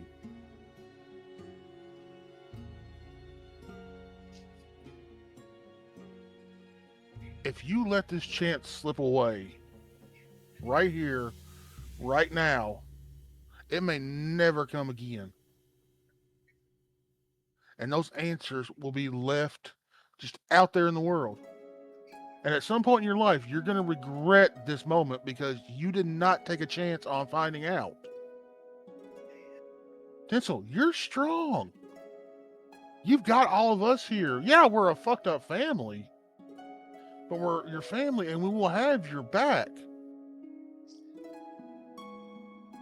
Hell, if it wasn't for the fact, you think I would have took an explosion to protect y'all? You really gotta stop doing that. You And she's think gonna we're- like wipe her tears from her face.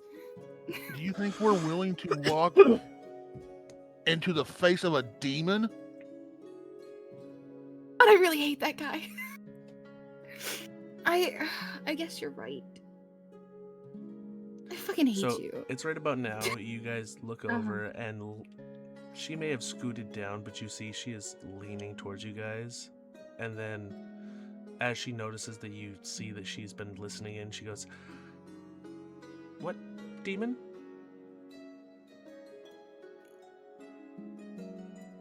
There's just been this asshole hunting us for I don't know what.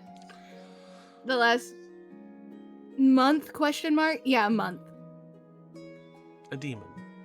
A demon. Well, originally he started out as a douchebag named Azazel, then a demon took his body over, and now Yeah. Now Make he's an a insight check. double douchebag. All of us standing there? I'll say Rokar Oh, wow. and Tinsel. Well, mine was a 6. I was a Your dice 15. are horrendous. Yours was a 15. Yes. Okay. So Rokar, as you They might say be the horrendous, name but I'm rolling great with them. Azazel, you do catch a hint of recognition to that name.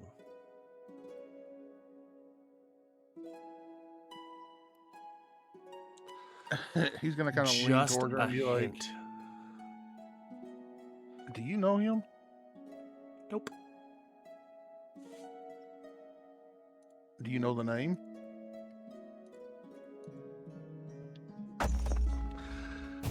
It's a very common name.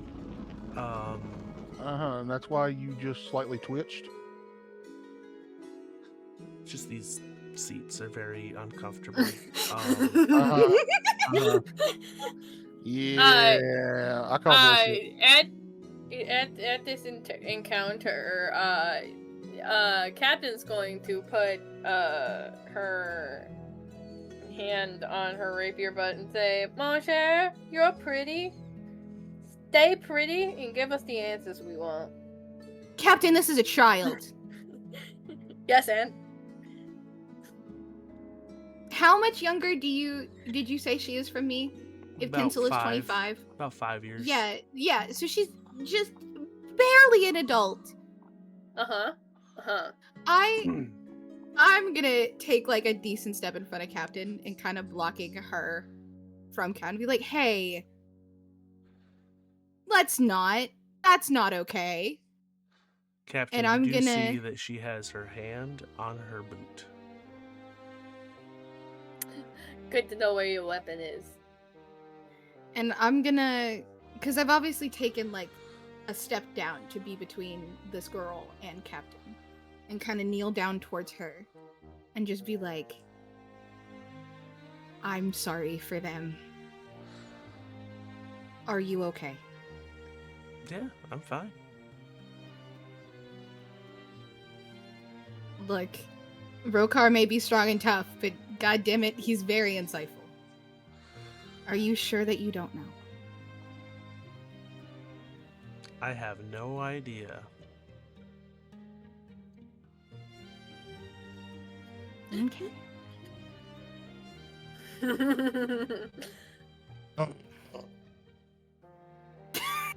Does anyone want to roll an insight check? I'll do it. You're not over here. I still got an 8. Captain will also roll an insight check. Yeah, Lyriel, I think you're still over with Yeah. the And that is bird a boy. 27. Oh shit, Captain. Okay, 27. You are the only one that can tell that she is not being truthful.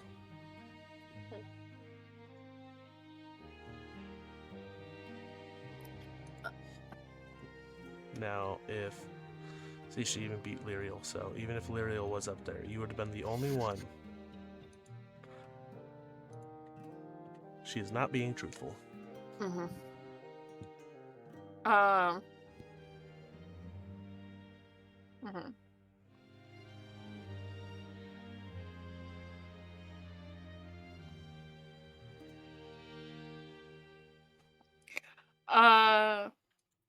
Tinsel's not gonna like this. I was gonna say, I see Tinsel and Captain. Rokar, did you roll an insight? Nope. Okay. I can. I mean, I didn't think you. I rolled one earlier, but Yeah, no, this is for something else, so if you want, you can roll. Sorry. I had muted. Hubby's that's a leaving. 10. One. Yep, no.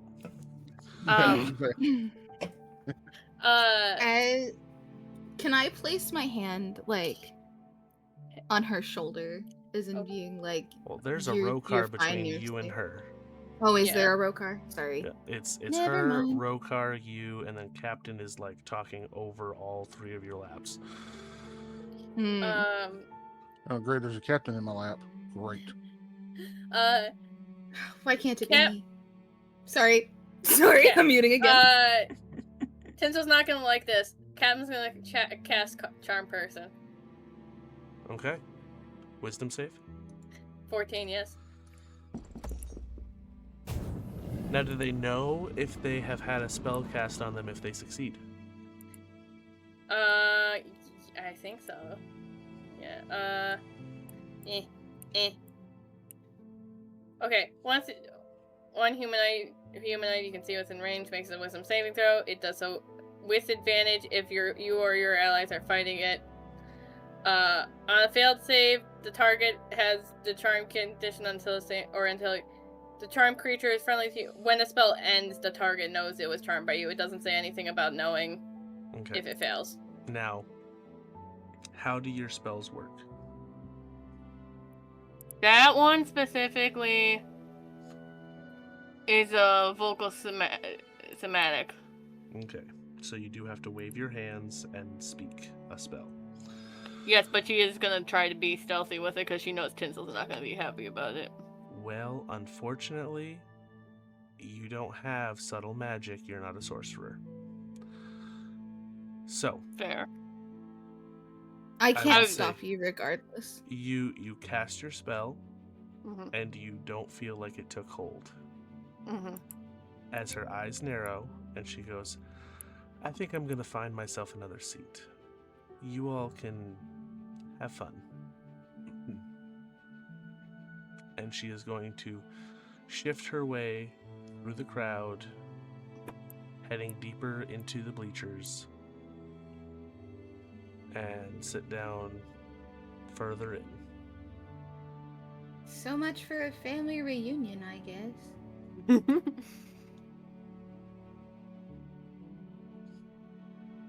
Yeah, Rokar's not willing to let us go. Okay. Something don't smell right to him. I'm gonna go back over to Tinrin. Okay. And the rest of the group. As you go back to Tinrin, he is deep in conversation with this deer creature that has now become part of your troop. And he goes, so, you were a sheep. Uh-huh. And you were out in the field when that whole fight was going on? Uh-huh. This is so interesting. And he looks at you, Tinsel, and goes, she was here. She was down there at the field. For that entire exchange between us and that tiefling fella and because his golden retriever energy is going off. And I'm gonna very protectively but almost possessively kind of scoot in between them and sit like trying to get into the bench but basically on his lap to separate them. So as you try to scoot in, there's not enough space, so you end up plopping onto his lap, and he puts his arms around you and he goes, I'm just telling you, like, she's pretty interesting. She was telling me this stuff about this guy. He killed a bunch of wood elves. She went tracking him, and apparently it was that fella that was with Serenity, and yeah, like, just starts talking your ear off. Oh, so that's what her name was. I was a little curious. Yeah. And I'm just like smiling at him, clearly missing all of the social cue that just happened. And then he goes, so what was going on with you and that red-skinned tiefling up there? You aren't trying to bring her home with us, are you? No. Far from it, actually. That's a whole conversation that we have to have later. But who are you? And I'm gonna direct that towards Rosalie. And it's like less bubbly because like my direction is shifting. You feel Tinrin's chin on your shoulder as he goes, it's Rosalie. She was a sheep. You gotta keep up, babe. The rest of himbo is so good. I pay him no attention now because goddamn it, keep up. Oh. Let's see if he's catching the cues. I hope it's not me getting to introduce myself. No, Tinrin is now introducing me to everyone. So who are you? Well, as your partner here said, my name is Rosalie. I am a druid that was initially tasked with protecting a very specific elven enclave. Oh, I'm aware. I'm aware of the enclave. I was then tasked with a very specific job that, unfortunately, you and your friends have interrupted, and you guys seem to be my only lead to completing this job. What does your job entail? I'm not going to get out of this without repeating this. And she says that while looking at The group being scattered across the fucking circus. Yeah, that happens a lot. It is just easier if you talk to me right now. My job was to spy on that wood elf that your friend Serenity had. I had had for a while, and then lost him. And the first time I saw him back was while you were on your date with this man that seems to be very much so like a puppy dog. Yeah. I'm not even gonna defend him. I'm like, yeah, I'm aware. I like that quality. He shrugs. He goes, accurate. Accurate. And I'm gonna just so like if I'm sitting on his lap, I'm just gonna like put his head is on my shoulder, and I'm just gonna kind of just like play with his hair. And I'm like, yeah, accurate. You do notice as you are out of the corner of your eye, some of his hair has started to return to the blonde color. So Toblique. As you two are having this conversation, Rokar, what are you doing?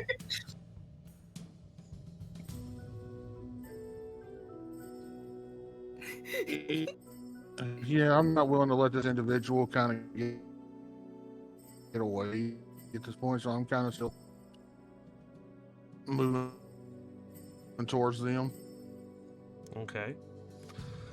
Because something's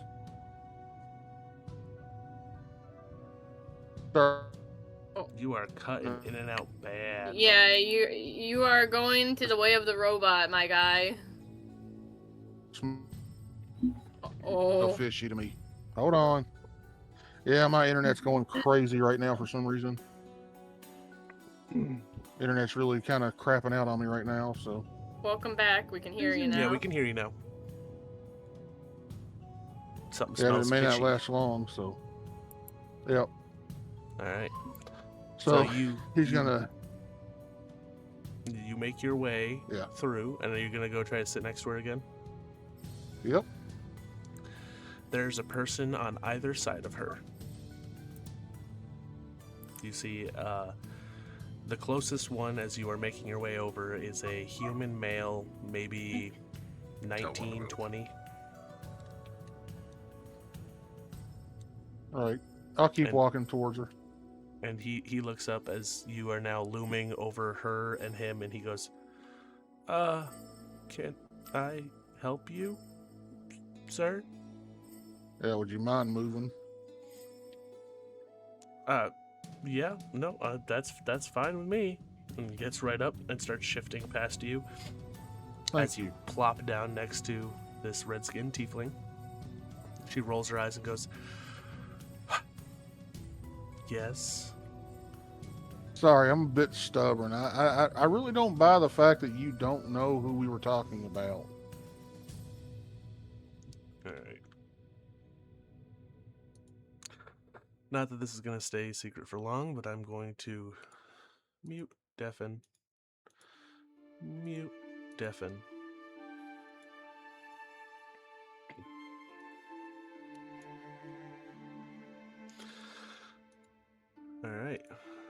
So,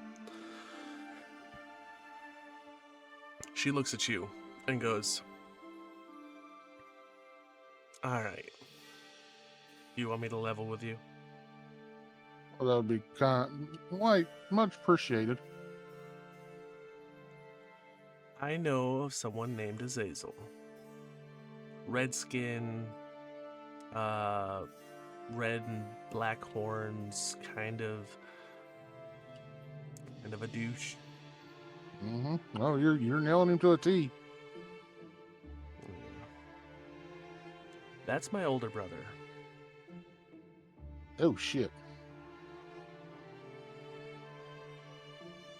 Huh. Well, Like, older brother. He's 15 years older than me. Damn.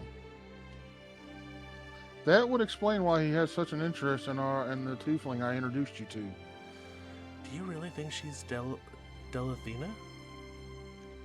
Well, if he's your brother and the infatuation he had with her, not in a weird way, not saying that, but yeah, I believe she is. Huh. Well, I know my stepmother has had a lot of moments where she's talked about my older half-sister. Right. I didn't grow up in the same kind of world as she did. I grew up in a very militaristic home. She did not. Her mother is nobility. Right. My father and my mother were both high-ranking members of the City of Ash military. I am currently on a Diplomatic mission for my father.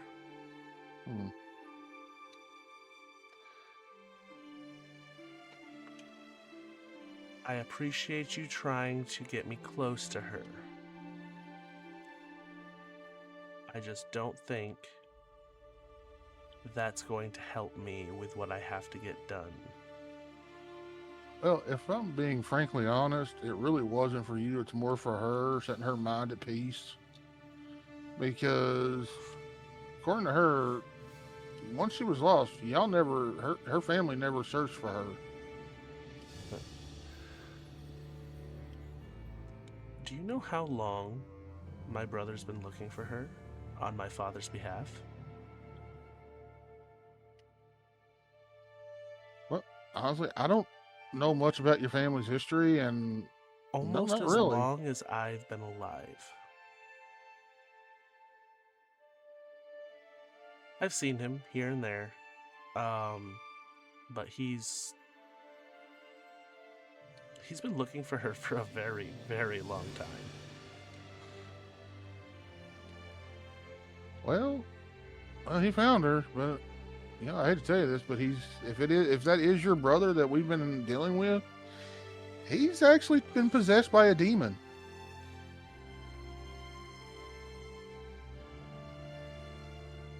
I'm sure whatever has happened to him, he's brought upon himself. Oh no, totally, he did. I'm not going to sugarcoat that for you.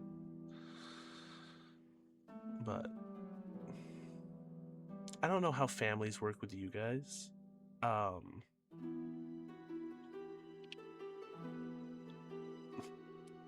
really don't care either way.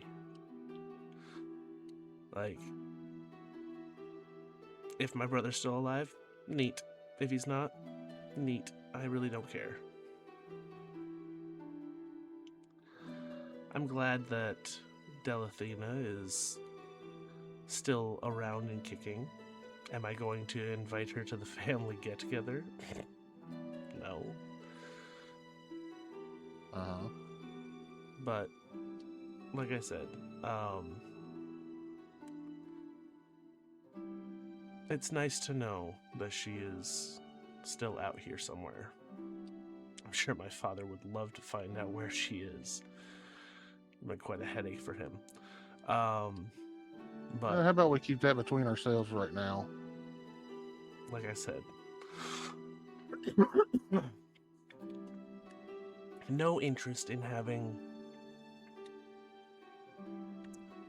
an obstacle on my way towards the top.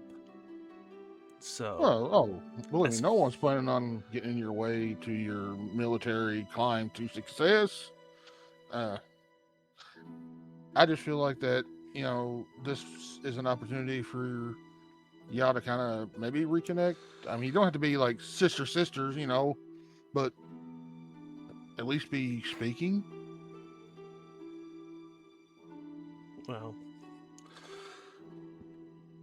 I plan to enjoy the circus because I'm here for the evening, and then I'm heading towards another city tomorrow morning. Huh? So, I mean, that's understandable. after the circus, I might pull her aside and we can catch up. But I mean, that's all I'm asking. that individual with the gills can stay the hell away from me. I don't like when somebody Yeah. tries to cast spells on me. Oh, no, I understand that. Yeah, believe me, I'll deal with that one. Don't worry. All right. And she kind of leans against you and goes, "You can stay over here and watch the show with me if you'd like." All right, cool. All right.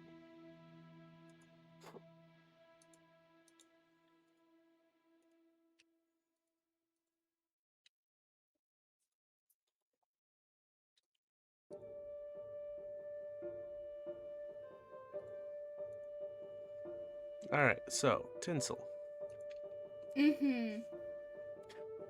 as you're having this conversation, roll a perception Yeah. check. Sick. Perception. 19. 19. As you are being, like, Rosalie, as you're telling Tinsel all of this information, you see Tinsel's eyes wander off, and Tinsel, you see the red-skinned, purple-horned tiefling is sitting next to Rokar, exchanging a few words, and then after a few moments, you do see her lean over and kind of rest herself against Rokar as she continues watching the show. I'm gonna squint in confusion for just half a second, and then I'm gonna turn back to this conversation about Topo Okay. K. Rokar working his way up the family tree. God damn, I'm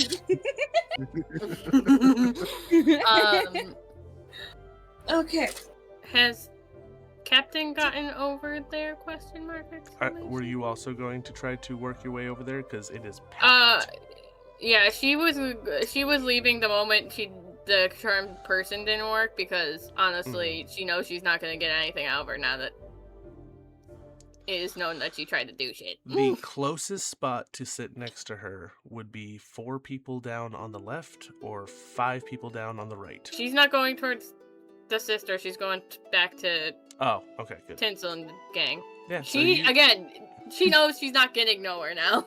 Yeah. I mean, there's not room, but you can sit on me, who's sitting on Dinrin. I'm kidding. You do see sitting next to Tinrin is Axel, who smiles up at you and pats his leg. Yes. Oh, that's great. She sits on Axel's lap and she goes, 2 questions. Where's Tiny One? 2, who's the one with the weird ears? Bird. I mean, hell, at Have this we point, literally, you might as well climb into the deer one's lap. You know, everybody sits in the lap. Lyriel has his own spot on the bench. Yeah. I mean, you I was know, over on the bench. everybody's Oh, he's laughing. over on the meat. Captain or not Captain. Axel goes, I think they left the little one in the basement.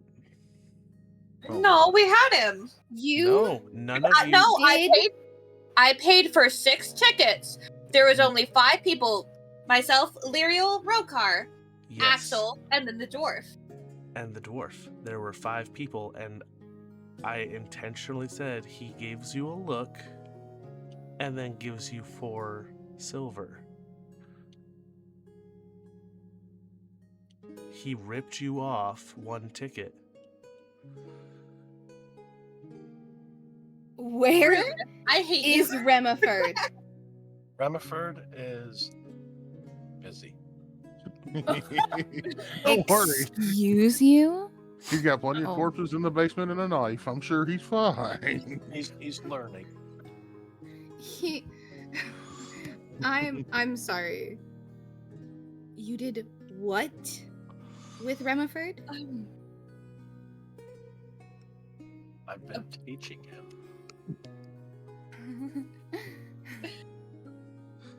I think this would be a great time for us to take a break. Yeah. Hey, we're Yes, past it the is. break point. Yeah, we gotta take a break. All right, we are going to take a quick 10-15 minute break so people can use the bathroom, grab drinks, all that. So please sit tight Stay and we tuned. will be right back. Stay tuned.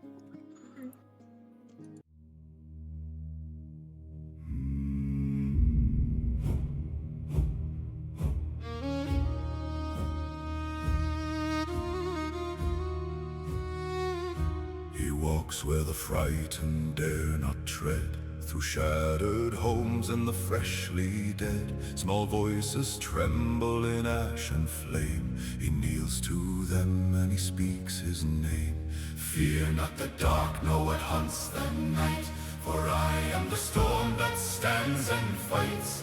Half-orc blood, but a heart unchained by hatred's call. Rokar Ashbane.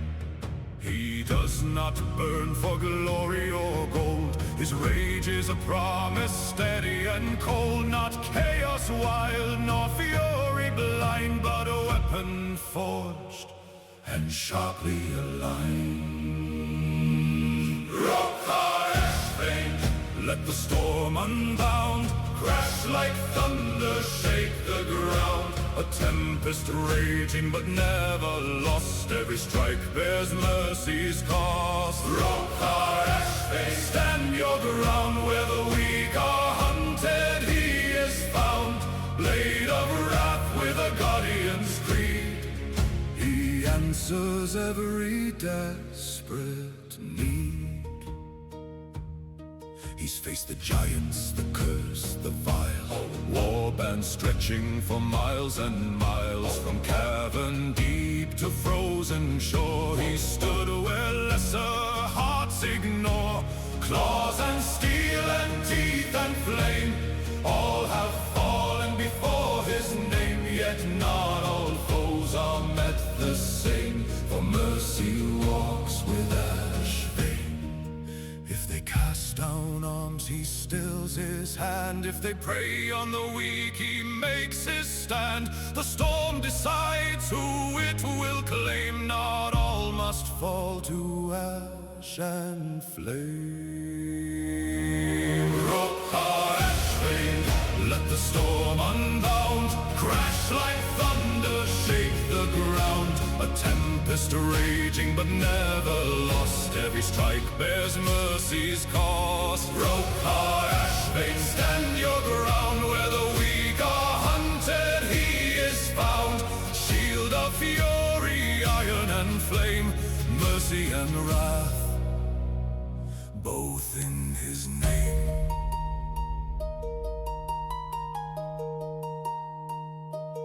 If the dark comes crawling near, if the night won't let me sleep, send the storm to find me here, send the one the shadows fear.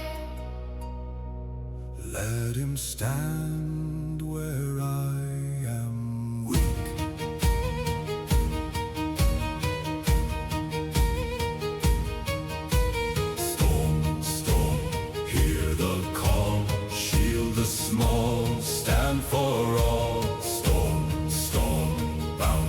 sworn, guard the lost till the dawn.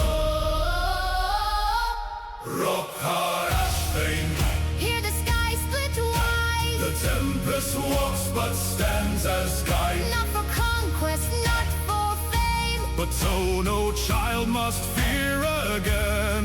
Rock hard Ashbane, Sing his name. through blood and ash, through frost and flame, a storm that chooses when to reign. Protector born, Rockar Ashbane.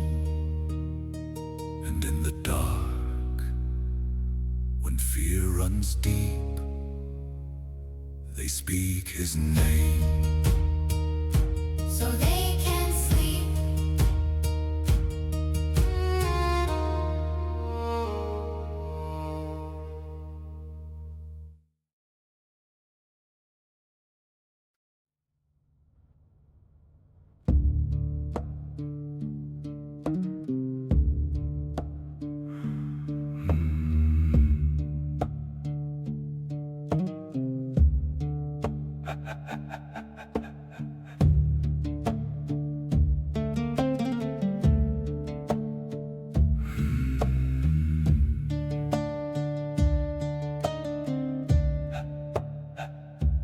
Born where the light dares not descend, in webs of shadow that never end. Silver eyes in the violet gloom, whispers echo in a silent tomb.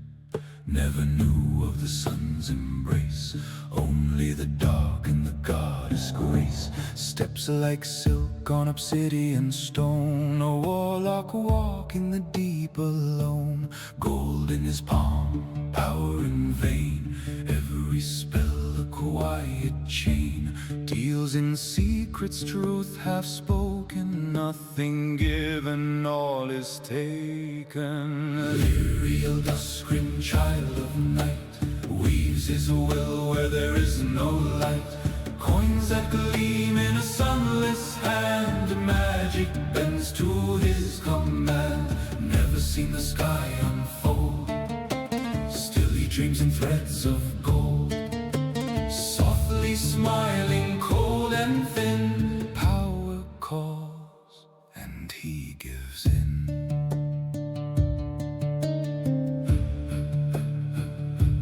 Candles flicker in caverns wide, ancient runes where shadows hide. He trades and favors blood and lies, truth reflected in hollow eyes. Surface tales like myths he hears, endless sky or blinding fears.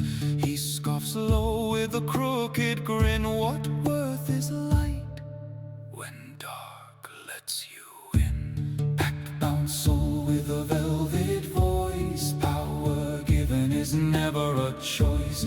Every coin a spell to weave, every promise to deceive. Ethereal dusk-grim child of night, weaves his will where there is no light. Coins that gleam in a sunless hand, magic bends to his command. Never seen the sky unfold, still he dreams in threads of gold. Softly smiling, cold and thin, power calls and he gives in. Gold and bone and whispered names, power rises, feeds the flames. No dawn breaks, no truth remains, only shadows, only chains. What is blue? What is sky? What is warmth that does not die?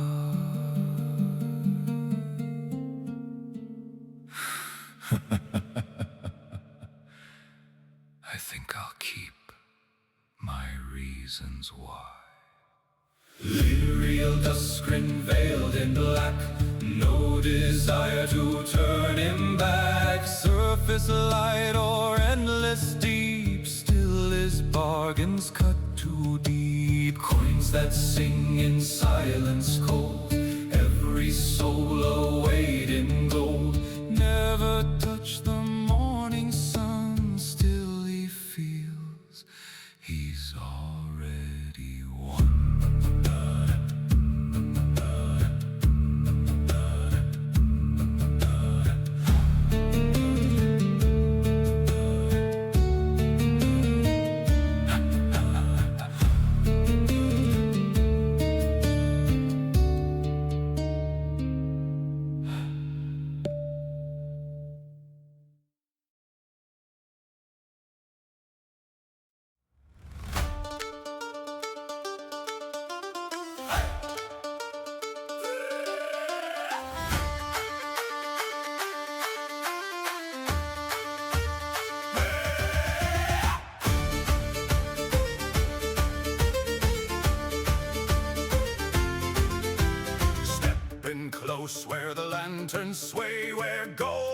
come to stay. The dice rest warm, the fire still bright, and tales grow taller in the night. Between the clash and what comes after, there lives a song of steel and laughter. So fill your cup and take your seat. Hear the rhythm of marching feet, for every soul at this grand table Is bound by fate. Beyond the table. Oh, sing it loud, let legends spin, of blood and bone and hidden sin. From shadowed path to shattered gable, all roads are drawn beyond the table. Raise your glass, let stories flow of those who fight and those who know. For in this world, both fierce and fable, we live and breathe beyond the table.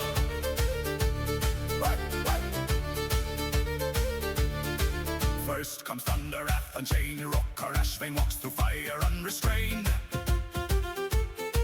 A shield for those who cannot stand, with fury forged in iron hands. Children's prayers in battles cry, he roars so none alone shall die. Then soft the clink of teeth and gold, Nevira, tailboat sly and bold. A pirate queen with cunning grin, whose bargains always favor sin. She trades in secret sharp and sweet, and leaves a mark in what she keeps. Through forest hush and silver air, Serenity Star Dancer moves with a watchful care. Beasts at her side, the wild her guide, moonlight dancing where she strides. No path too dark, no trail too thin. The wild itself walks kin with kin.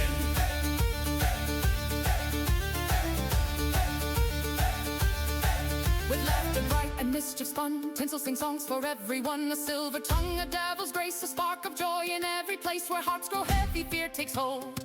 She weaves them warmth in threads of gold. From shadows deep where light is rare, Lyrial dusk green whisper spells into the air.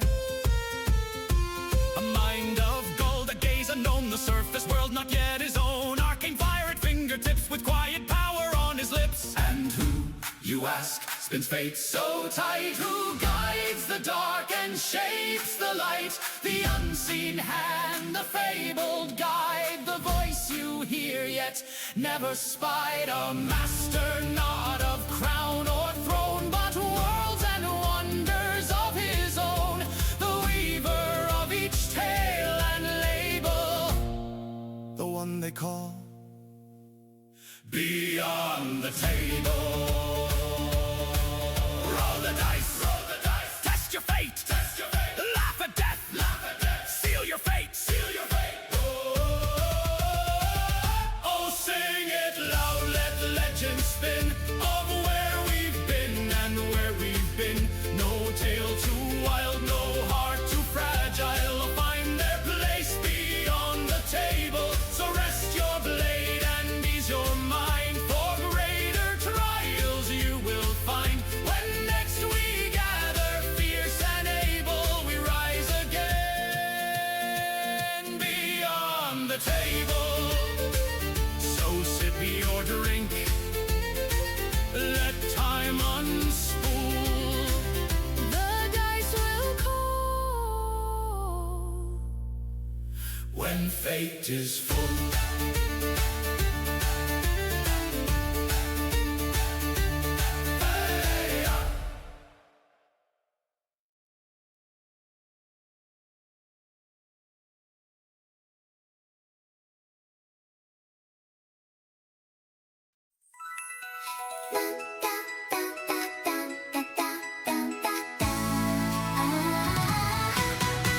Moonlight drips on the cobblestone glow. Soft padded steps where the night winds blow. Eyes full of constellations wide. Every scent is a shifting tide. Whispers curl in the forest air. She tastes each story drifting there. Every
And we're back.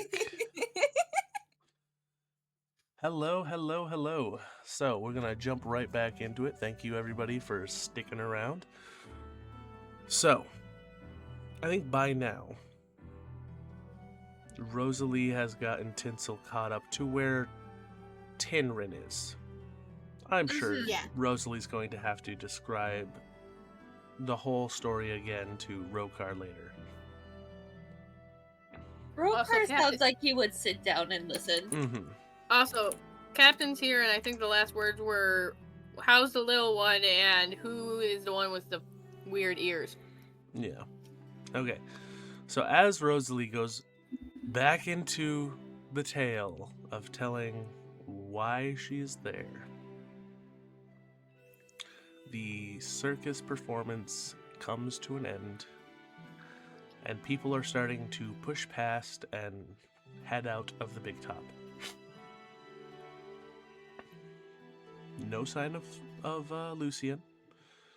At this point, Tinrin leans in and goes, "So, am I just free to go?" It seems like it. The Pillow Palace. Yeah, instead of bothering you guys at home, we go to the Pillow Palace. Gotta make up for lost time. So I'm gonna do the exact same thing Tagarot and Yasmin have been doing this whole time. Yup. Fun times. So Lyriel, When you take the Furbolg to the Pillow Palace. What are you doing? So I'm on a bench with them, right? Mm-hmm.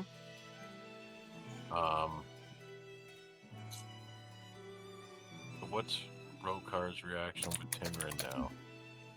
Rokar's across the way on a separate bleacher, currently getting cuddled by a young tiefling woman. How close is he? Can I gauge whether or not he's made amends with Tinrin? Huh? I don't think he had any problem with Tinrin. Oh wait, no. That He had was, an issue with the collar. And he had an issue with Toblake. That's Yeah. the one. Oh, sorry. Yeah. Wrong. Yeah, it'd be a whole different scenario right now if Duplicate was here. Yeah, that's why I was kind of confused. I was thinking, sorry, wrong T. Yeah. We have a lot We of have- similar names. We and have we gotta work Lyriel on and that. Lucian. We have Tinrin Tinrin, and Tinsel, Toblake, Yeah. Tagarot. That's 4 T names. I think I'm the Well, only even Argon. Rosalie and Serenity are also just like a. Oh little yeah, too no, short. that was a complete accident. Yeah, I Rosalie was like- and Rokar. The only one that I don't think we have gotten confused is Captain. Captain is Captain, and Navir is Navir.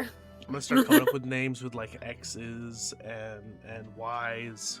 Well, Yasmin. Z's. Well, Yasmin. So, did Rokar say Pillow Palace?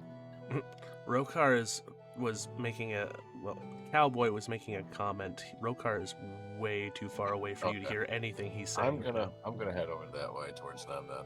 Okay. As you approach, people have already started filing off the benches. Rokar is currently sitting with a red-skinned tiefling with purple horns, and as you approach, she goes, "Ooh, a drow." Oh god, this is definitely Tinsel's sister.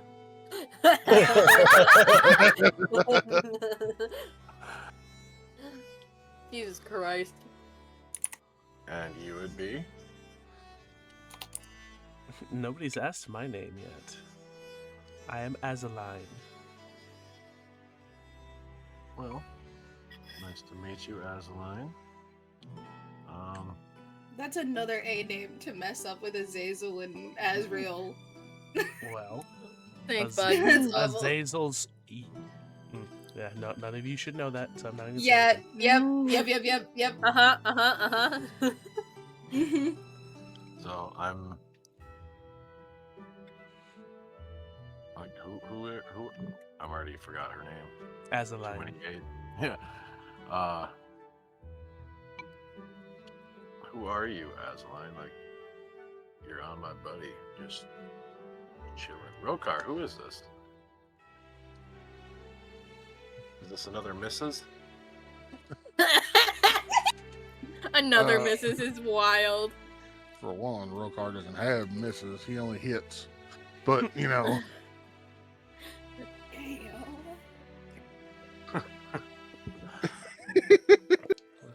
Okay. I thought my mic was muted. I'm sorry. No, this is someone I met. We kind of got talking. Have a mutual acquaintance. Nice. You have a lot of acquaintances. Yeah, tends to happen. She looks over at you, Rokar, and goes, "Speaking of, a lot of these inns cost a lot of money. Do you have a place that I could stay?"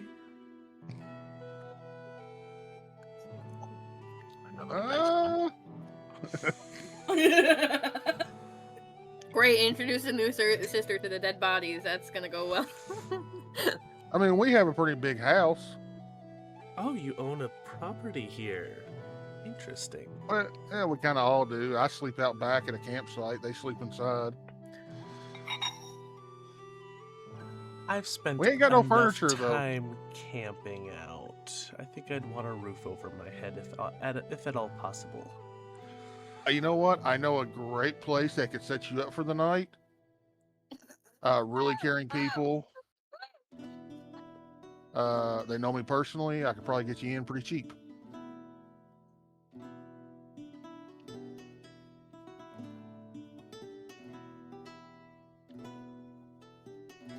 And where Cowboy. would this place be? What was the name of it? I can never remember the damn name. I had it written down somewhere, but I lost it. What's the name of the place table? Broken Cask. It's called the Broken Cask. It's ran by a lovely elderly lady named Gertrude. You're gonna put her up in the slums? Do we want to bring her back to the house?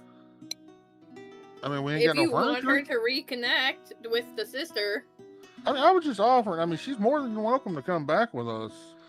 You have Well, to explain we don't the have peanut furniture. gallery isn't there. Oh, fair. Sorry. But, you know, like I was saying, it's a nice place, but you're more welcome to come stay at our place. Like I said, we ain't got no furniture right now. We got still kind of, you know, just freshly got the property. So we're still adjusting and everything, but She pats on a small bag on her hip and goes, "I have sleeping arrangements right here. So as long as there's a roof, I'm fine." yeah. We could set you up for the night. All right. And she hooks her arm around yours and goes, "Could you lead me there?" Sure. And she looks at you, Lyriel, and goes, "I'd like to have a discussion with you at some point."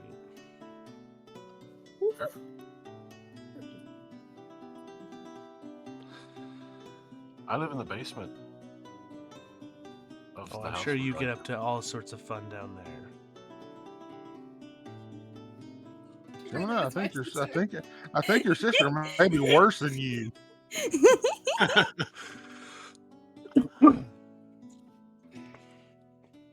Yeah, probably. She was raised by our father. So yeah, I guess we'll stand and be like, you know, look at the others. Y'all coming or what?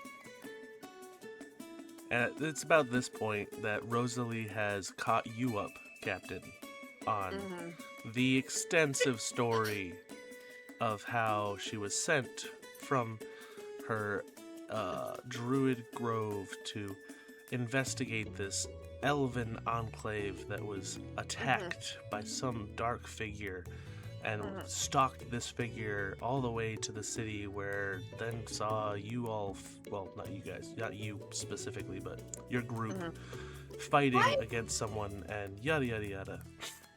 Uh, I thought it was she was hiding out in town, and then whenever Serenity came with Togekiss.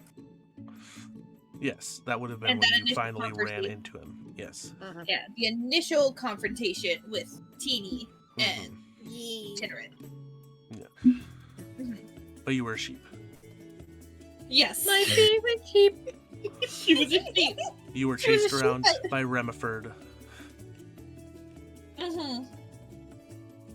But as you all head on your way out, Pinsel, roll a Yes. perception check. Oh no. Don't worry, I haven't forgot about old Pussy. Oh. Dirty 20. Dirty 20. As you are leaving, you take one last look back, and you see Mama standing there watching you exit the big top, and standing directly beside her, arm around her shoulder, is a red-skinned tiefling. Is it Azazel or is it somebody else? Currently waving to you.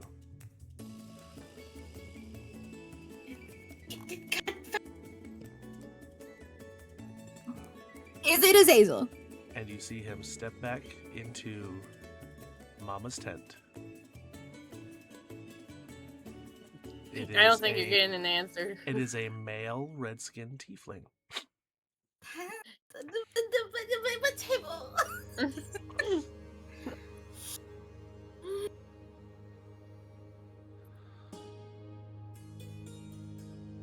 Tenrin, do you happen to need anything?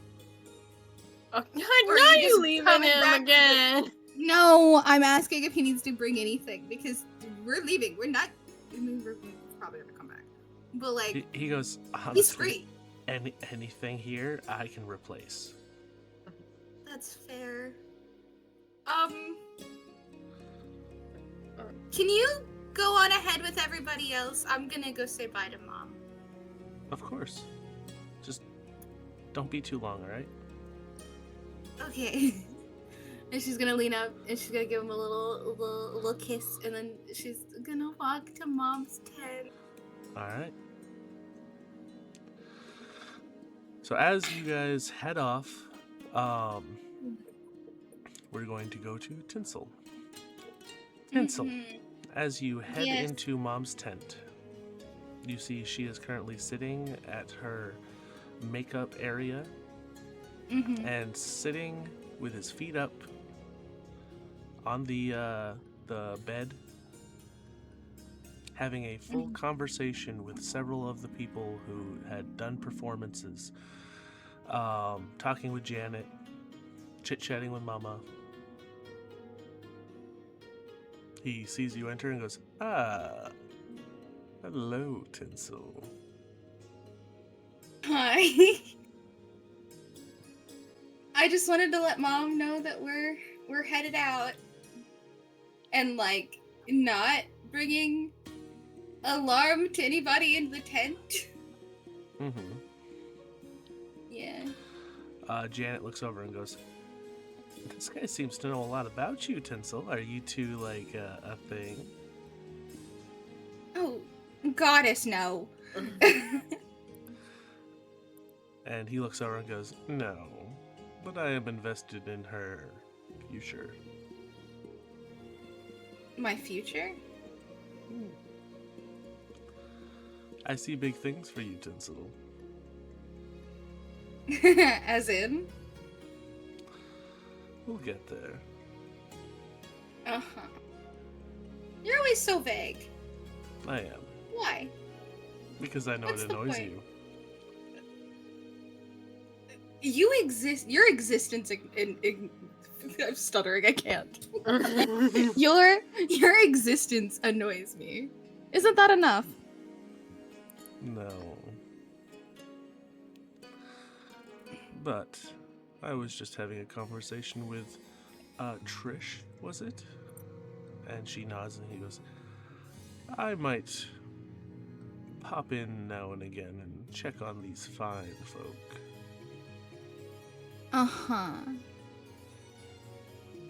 The same way you've been popping in to check on me, or are you Oh. actually going to be helpful? Wouldn't you like to know? And his gaze goes over towards the corner of the room where you see a orange-skinned tiefling. And he goes, I'm sure I'll find fun things to do here. Ew. Girl. 10 out of 10. No, thank you. Pass. I love that for you. I'm just gonna roll my eyes. And Mama walks over to you and goes, you don't need to say it. I know. You keep our friend safe. Okay? I love you. Love She's you just too, gonna, like- sweetie. And she pulls you in for a hug. Oh god.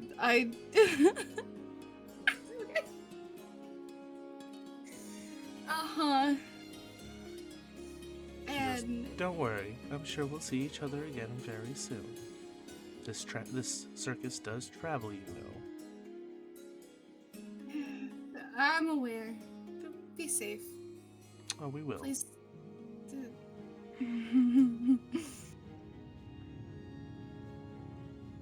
Okay.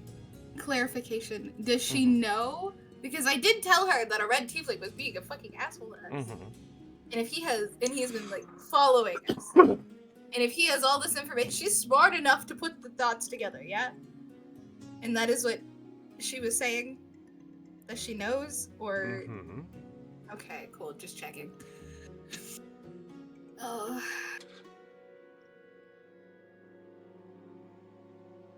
Goddess, I hate this. And she goes, Okay. I would suggest you leave before anyone else comes back. That's fair. But I think you've gotten off scot-free. Uh-huh. So,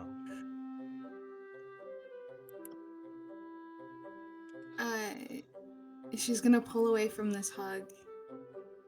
And does like kind of a little sassy goodbye to Azazel, and then is just gonna walk out and like try to catch up with her friends, because I really don't want to stay here any longer. I'm so afraid. So as you are running, I want you to do one more perception check. 15. 15. You notice it catches your eye because as everyone is heading out of the circus, there is a maybe 4.5 foot tall halfling whistling and strutting into the circus. And as he catches your eye, he winks at you. I'm just gonna assume that that's Lucian, and I'm just gonna keep going. All right. And you head back in. Now, as you catch up with the group, everyone, probably save Rosalie, is talking your half-sister's ear off. Great. Other than Captain, who she doesn't like apparently. Yeah. You do notice that this person is staying very clear of Captain. Yeah. As I'm like, are they just like huddled around this poor girl? Yeah. Yeah. I'm gonna come up and just like, I saw our favorite person, and just kind of because like I'm not fully paying attention that she's there, and they're all like yapping at her. And who are you telling that you saw your favorite person? The group. The whole group. Mm-hmm. I saw our favorite person. He wasn't causing any harm. Just a lot of mind fuckery. She goes, well, he is the one who gave me the key on this thing, and Captain shakes the bracelet that she's still holding in her hand. Where did he go? He's Did he disappear again? Lyriel, let me speak. I don't want to start anything, but he's currently in Mama's tent with everybody. I don't have it in me to fight. He didn't seem to be hurting them. I was assured that Mama assured me that she would be okay. I don't know if we can have a fight without them being hurt. She goes, being that he just got rid of our other fight problem, I feel like it's in our best interest to just go home. What do you think, Rokar? I ain't worried about him right now, but I will be paying Lucian a visit again. That's fair.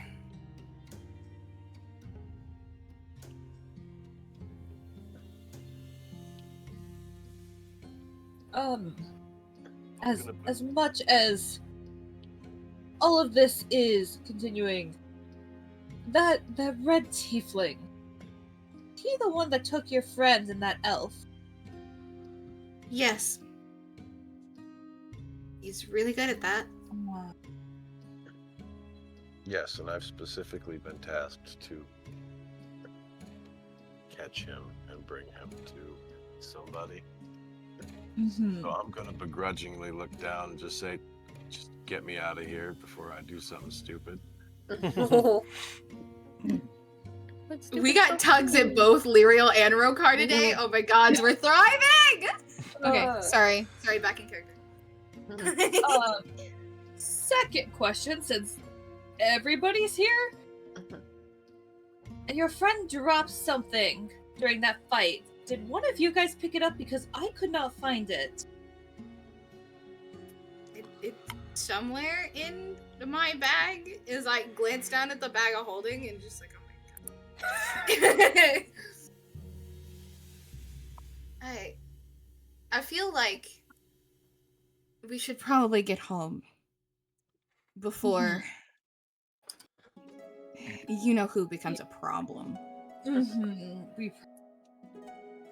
And I guess I'm staying with you guys. So as you are making your way across the field, Rokar, make a perception check. Yeah. How's our dwarf buddy doing? He just got treated to a circus performance, and he has been drinking all day. He is just thriving.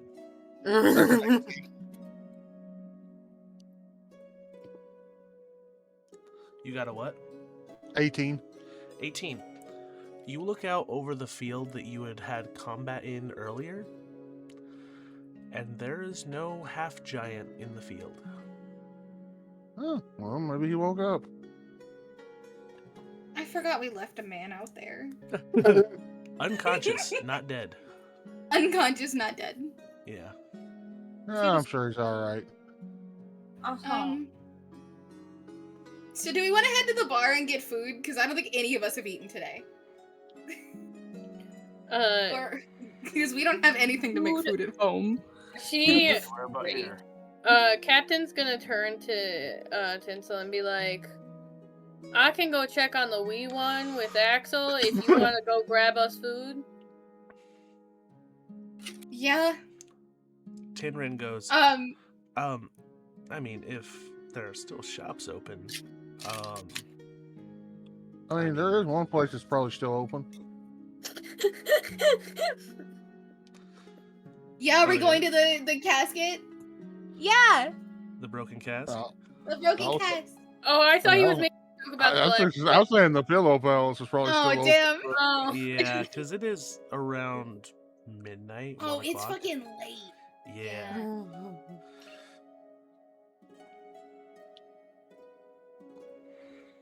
Do y'all want to go to the Pillow Palace?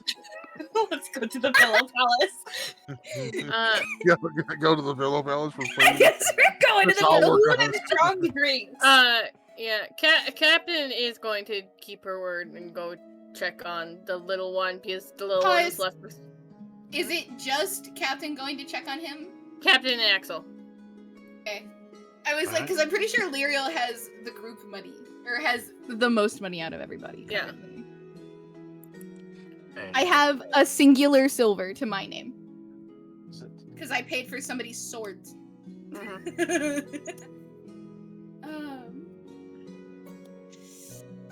To be fair, you were gonna use all that money anyway for our communication devices. Mm-hmm. Well, yeah. And So- you have the logo. Yeah, and you were also tasked with placing that places, Oh, shit. like on each of your party. Mm-hmm. Did I have to do it by tonight? No. If I fucked up, But I you just have gotta do it eventually. you have a little you have a little wand that you can start placing logos on. Oh, fantastic. Say Rokar's shoulder piece, or I'll do that in due time. Don't worry. It's in my notes now. just on Rokar's cod piece.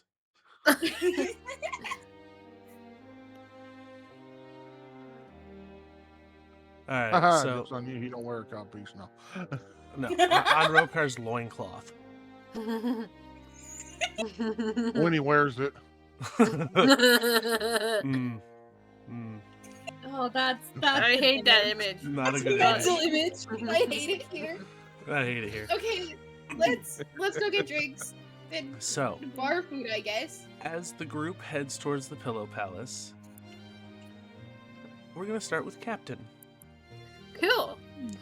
Captain, as you approach the house, you see the door is open. Fuck. Buy dinner first.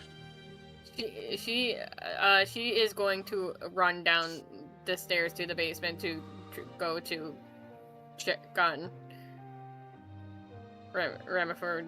So as you open the door and head down the stairs to the basement, you see Remiford currently has both hands inside a horse.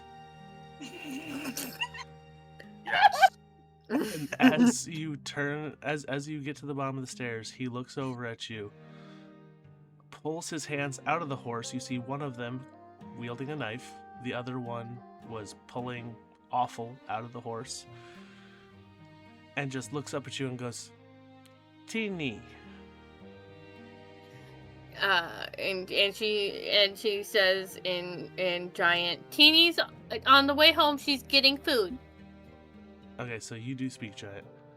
Yes, He I then, do. Realizing that you speak giant, Remiford goes, "Uncle Lyriel taught me how to gut an animal. I am pulling out all of the bits and bobs from inside this animal and putting it over there," and points the knife at a pile of organs. Oh, He is a quick learner. I love this.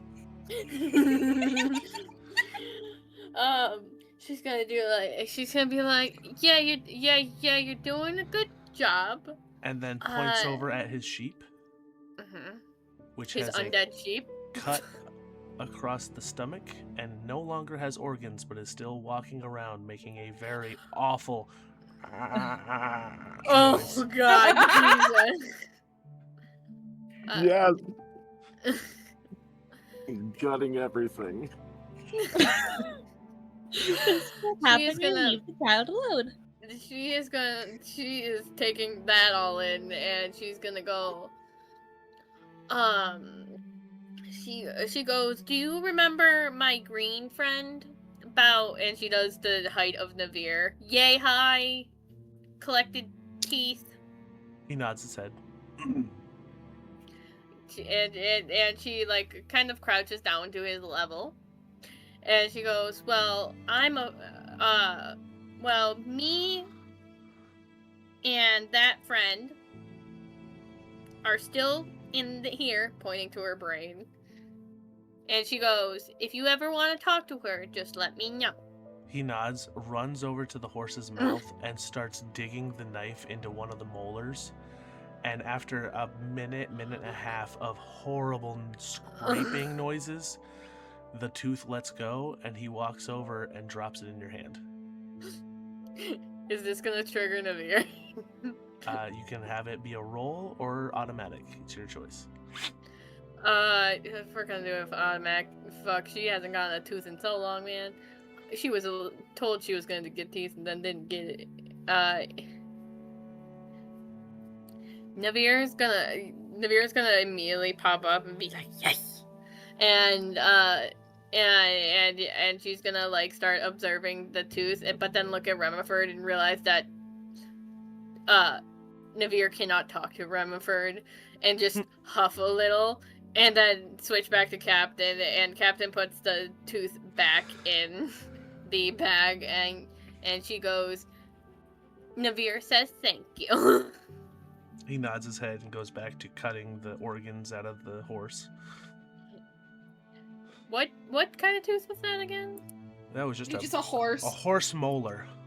Molar, thank you. Yeah. And you watch as he finally disconnects the heart and just starts mowing into it. What do you mean mowing into it? Like eating it. it. Fun times. Just blood all over his face as he is taking large bites out of a Decrepit horse. gigantic heart. Okay. Hold on, I'm writing down horse molar.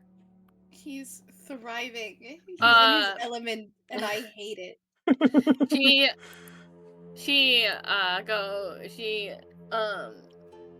goes, you know, I know a cyclops with an appetite like yours. His head perks up as he goes, you know Cyclops? She nods and she goes, one of my crew is a cyclops. I'm you see planning him to go sit cross-legged, and he goes, tell me, and starts just taking bites out of the heart while he listens. She sits crisscross on the floor in front of him, like it's gone to story time mode. All right. And yeah. As you dive into the story, we're gonna go to the rest of the people. As Hell yeah. Axel is just watching from halfway down the In stairs. horror? In a horror.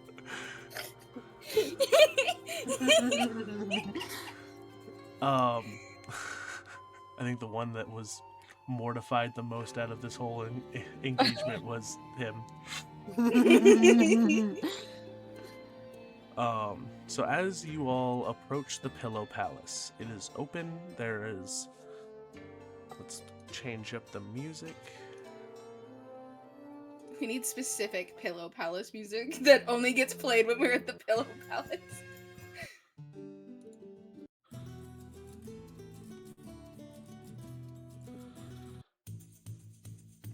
There we go.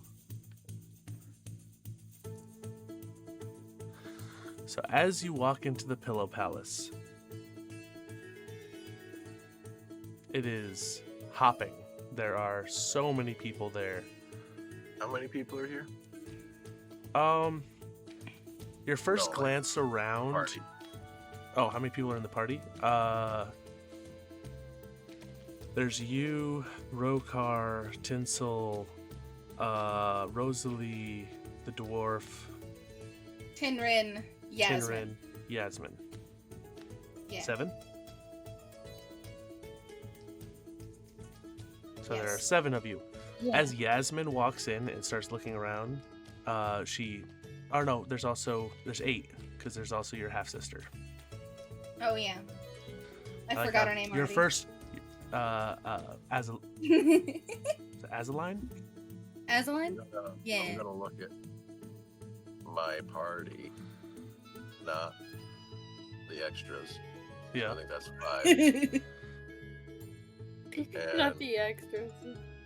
Shovel out 10 gold each. Okay. I feel like these places tend to be expensive. For you not knowing anything about human culture, I think it's really funny that you're aware it's expensive. Every culture has sex. Man makes a good point. You're so right. Yasmin elbows you, Tinsel, and goes, Mhm. You know, I could find myself being very happy in a place like this. I told you. I think I'm going to wander around a bit.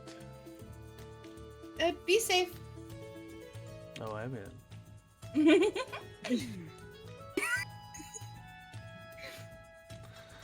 So, as you guys are walking in, the host comes up and goes, Why, hello. Welcome to the Pillow Palace. How may I help? Gosh, this is a large party. You guys aren't all together. Not in the way you're thinking.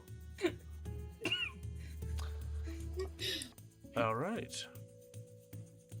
There are group rates, just in case you're interested. I didn't know my trauma was gonna end with a group orgy. That's insane. Yes. But if you need anything, the bar is over there. It's where you can get food and drinks. And I'm sure the ladies and gentlemen will make themselves available as you need them.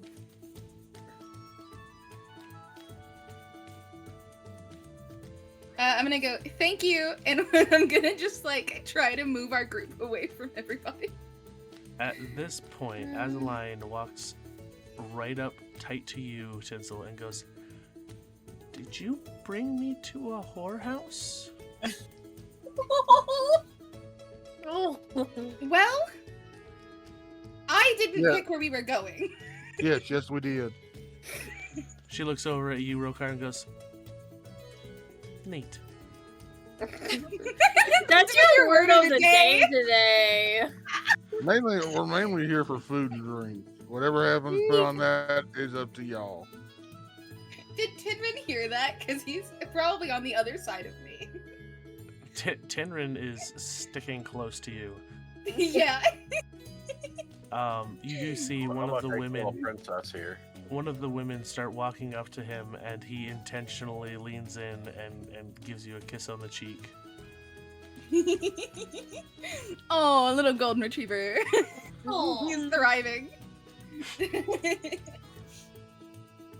And I guess we're gonna go sit over in the bar. All right. At the bar. As you all saddle up to the bar, are all of you getting food right now? I take the princess and go browse the wares. You go browse the wares, okay. He's window shopping. Yeah, he is. Oh. There are a plethora of men and women. You see elves, like high elf, wood elf, no drow. You do see some half elves. You see a couple of dwarven women walking around. You see a couple of halflings, a bunch of humans, mostly humans. You do see one muscular looking half orc walking around, female. And as you look at her, she is staring down Rokar. I'm gonna go to that one. All right. And I'm gonna look at the princess and be like, I gotta help my buddy out. And I'll look at her, be like, so, what are your rates?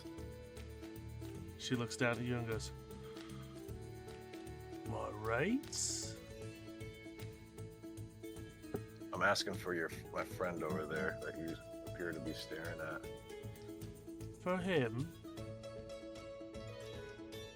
2 gold for the evening. Done. Make him have a good time. She starts walking across. Rokar, with your passive perception, you look over and see Lyriel pass 2 gold to this muscular half-orc woman. She has her hair in dreads coming down over her shoulders. Large You want to go to the tusks. Pillow Palace? I want to go for food. The only place it was going to be open. As just she bought all gets your closer, she is probably about 6 to 7 inches taller than you. As she gets up to you and places a hand on your shoulder and goes, "So what are you doing, handsome?" I don't care if you fight or fuck her, man. I'll hold up 3 gold and say, "Go fuck the elf."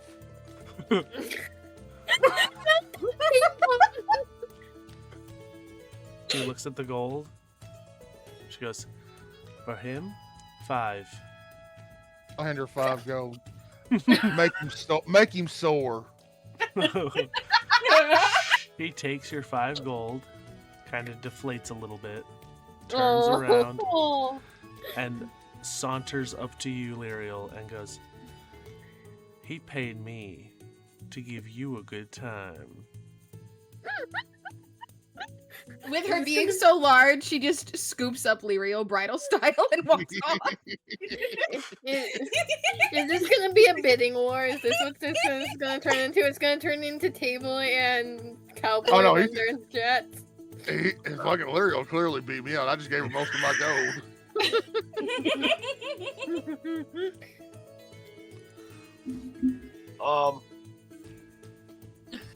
I'm gonna look at this newfound friend of ours and be like, "Help me."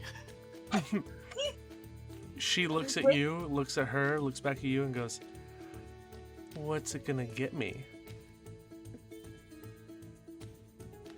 Oh shit. Oh shit. Well,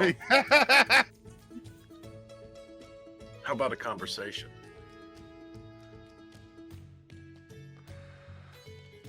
"How about this?" And she leans in and whispers in your ear. She goes, "I get to ask you 5 questions, and you cannot lie." Done.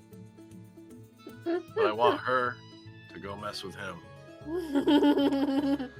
She reaches into her bag, which looks like a flat, empty bag. And she holds her hand in there for a moment, closing her eyes, and then produces a diamond worth 100 gold pieces and goes, "I want you to go scoop up that half-orc and take him away."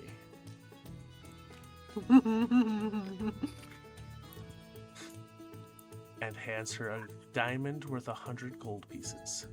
Fucking Halwork just made more money in a fucking one night. He's probably made in a She week. has in a week. And she turns, smiling at you with a huge smile, walks up to you, and goes, "I don't care if you don't want my company for the night, but I have to carry you off, or I don't make 100 gold." Now, he has taken the fucking other tiefling from, me, right? Yes, he is currently chatting with the red-skinned tiefling.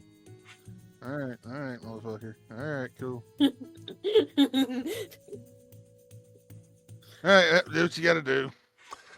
And you watch as she picks Rokar up and carries him up the stairs. And watching this, Tinsel's gonna yell, "Have fun!" Yeah, you peeked the mic. We didn't hear you. No, I said, "Have fun!" Oh, that woman And is you hear bellowing down the stairs, the woman half-orc going, "Oh, he will." God, it's fun being on this side of the conversation. It's like I'm gonna look over at Captain. Captain's not there. Captain's not there. Oh, Captain's not there. Captain's looking after your I'm gonna kid look- and giving him correction. story time. I'm gonna look over to Lyriel and I'm like, it's so fun to be on this side of this conversation. And you watch as Azaline grabs Lyriel's collar and starts dragging him up the stairs. Oh no. Yeah, these questions are not what you thought they were gonna be, buddy boy. So it's just us. I look over at Tinrin and just Tinrin. I'm just with Tinrin. No. Oh yeah, no. Yeah, Yasmin walked away. So it's just Rosalie, me, and Tinrin.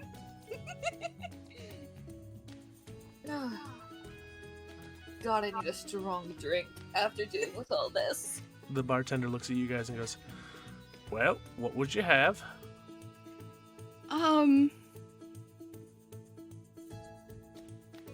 We're all gonna need food, and everybody has just disappeared. I know that I'm gonna get food and drink. I don't care about the rest of y'all folks. Tinrin leans in and goes, "I don't have any money." Shut up, you're fine.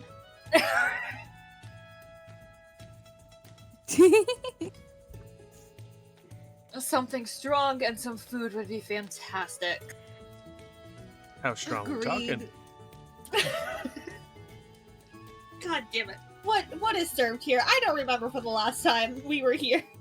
Oh, they have a plethora of elven wines, dwarven liquor. They have a lot of different things. Oh, she's gonna get the dwarven liquor. And she's gonna buy one for the dwarf that is also with them. Yeah. Oh, I forgot he existed. Yeah.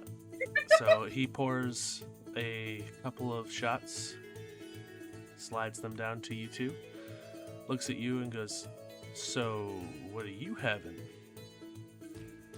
You really try the tube steak. I'm probably gonna get wine, but I don't know what kind of food they have, because I have not been here before. He goes, "We have roast pork, roast duck. We have salads, fruits, oysters, pomegranates." The pomegranate threw me off. And Tinrin leans in and goes, "Oysters, you say?" Goddess, okay. You act as if I wasn't gonna get a bottle of wine. But okay. That was you the have goal. to eat too. I'm aware. I also would like some wine. I know. I don't know. My brain kind of hurts from all the other interactions, quite honestly, and this is just a decision that I can't make. Tinrin starts to speak in Elven, and the individual nods and grabs a very nice bottle of wine out from behind the counter and sets it down in front of you guys. And he goes, "That bottle will be 4 gold pieces." Fantastic. Okay, well, you're gonna hate me. What did Tinrin say? Because Rosalie also speaks Elven. I can also speak it. Oh, so you both can speak Elven? He goes, "A bottle of fine Elven red from the city of Torandriel. And that is a high elf city. So he is buying high elf red wine, which is why it was 4 gold for a bottle." Yeah. I hate it wasn't Serenity here because she would have said something recognizing that name. Uh-huh. Uh-huh.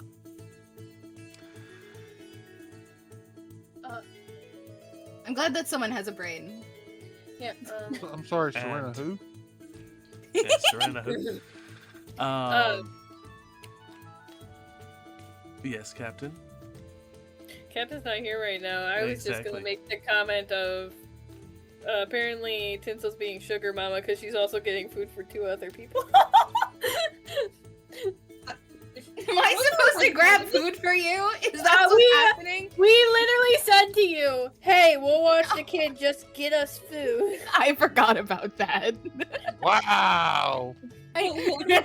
Buddy is also not here. Look, I have 1 silver and now 6 gold left. Like I have some money. It's not a lot, but I And have some. Tinrin then goes, I'll full buy roast food for duck, babysitters. I don't care. a full roast duck for me. You're busy right and now.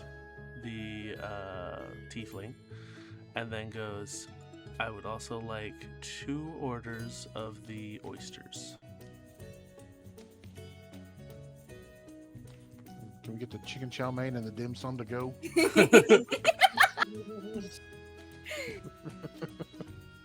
Would you like the cream of some young guy?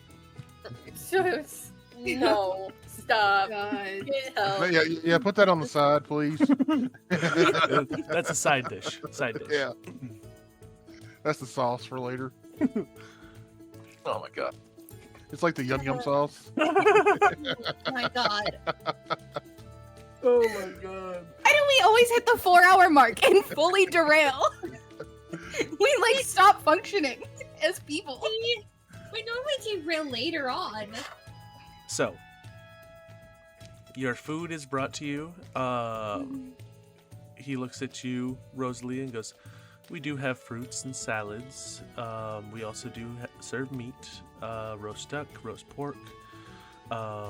We do have some lamb. Oh, roast pork would be fine. Would you like anything else with it? No, I'm good. The strong drink and the pork would be fantastic right now. He sets the bottle in front of you and goes, 4 gold for the whole bottle. Oh, she hands him the 4 gold. All right. So, your guys' meals are 1 gold and 4 gold. So you guys have spent 5 gold so far.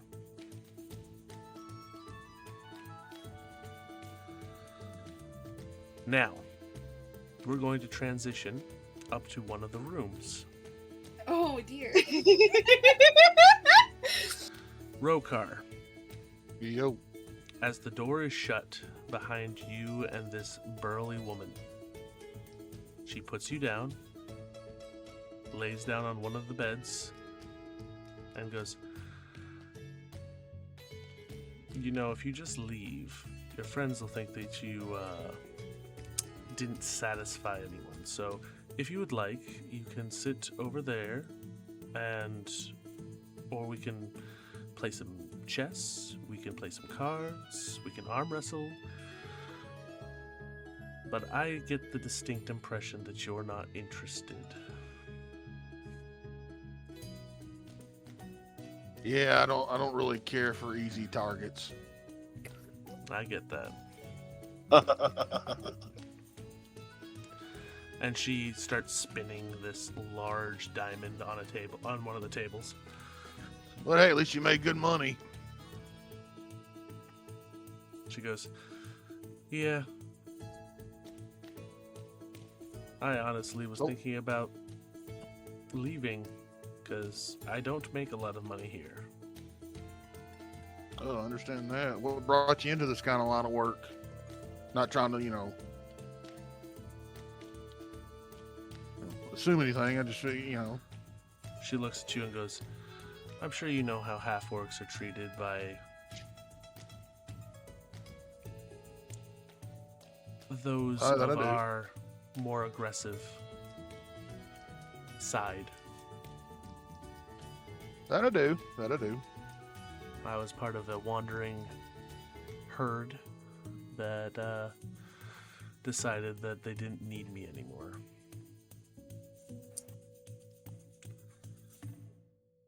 Any particular reason why they decided that? Because most tribes usually value their female warriors. If I was a full-blooded orc, maybe. True. We're not accepted by either side, so Yeah. That's why I don't make a lot here. well, how are you at fighting? I do decent. Well, would you be? Maybe I could get you a bit of work if you're interested. If this is this type of work, ain't suiting to your taste.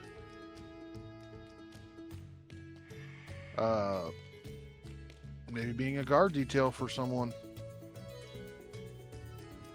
Perhaps. I mean, I know a certain diplomat that'll probably be returning home before too long and will need a good guard detail.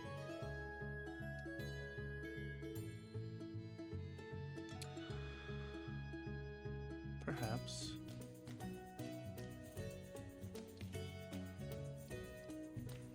You know, helping another fellow orc, half orc out. You know, I appreciate get you away that. from this place. She nods. Goes back to spinning her diamond.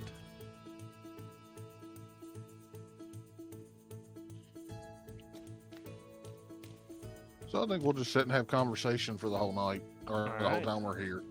Alright. Now we go to Lyriel. You are pulled into a empty room. The door is shut. And it is dark, but with your dark vision you're able to see this red-skinned tiefling sit down at one of the tables, pull out a candle and light it, and gestures to the seat across from her. No. You're somehow in a conversation with this tiefling. So she leans in and goes, "So, you're from the Underdark. What brings you to the surface world?" Oh, I met this party and kind of started adventuring with them. And can't go back home, so An outcast. Interesting. Do you miss the carnal bloodshed and cruelty of your people?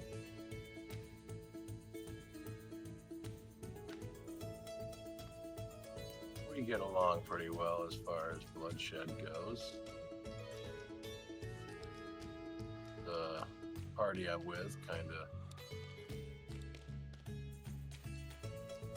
indulge my curiosities.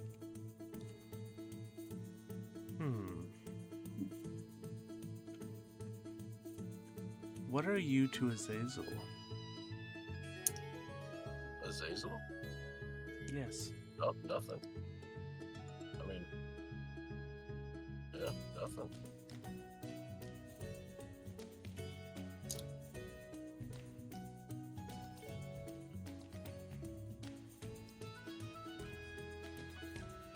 That's three.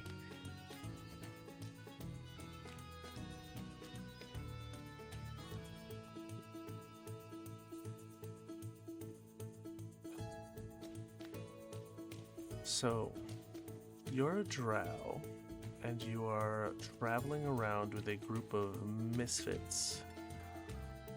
Why?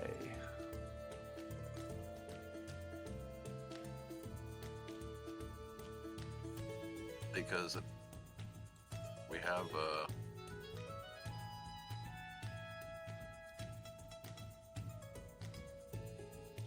mutual interest at this current time. You're going to have to elaborate on that interest. I want my money's worth.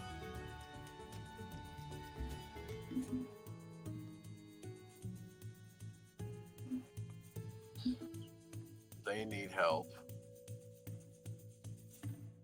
I need kinda help.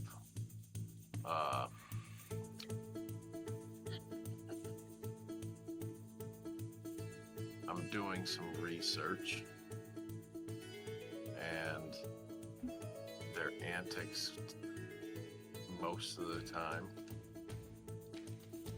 can cloud that research. So they're a distraction to keep the eye away from you. Interesting. All right, so I believe we're on the last question.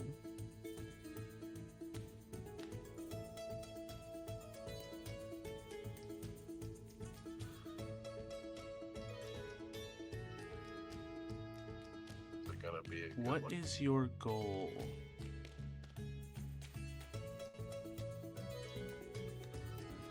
The like feigned what- death.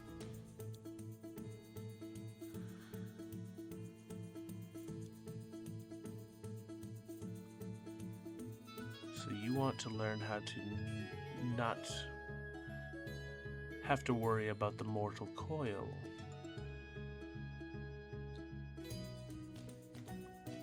That's another question. That was a statement.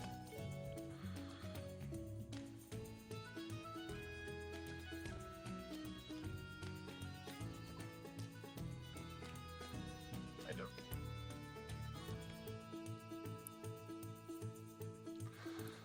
Well, interesting.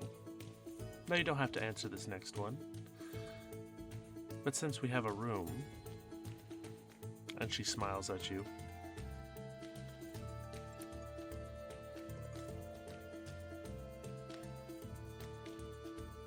have you ever been with a person of infernal blood?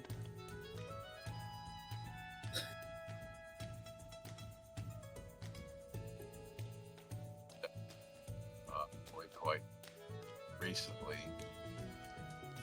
met the pink tiefling. You know what I know. mean.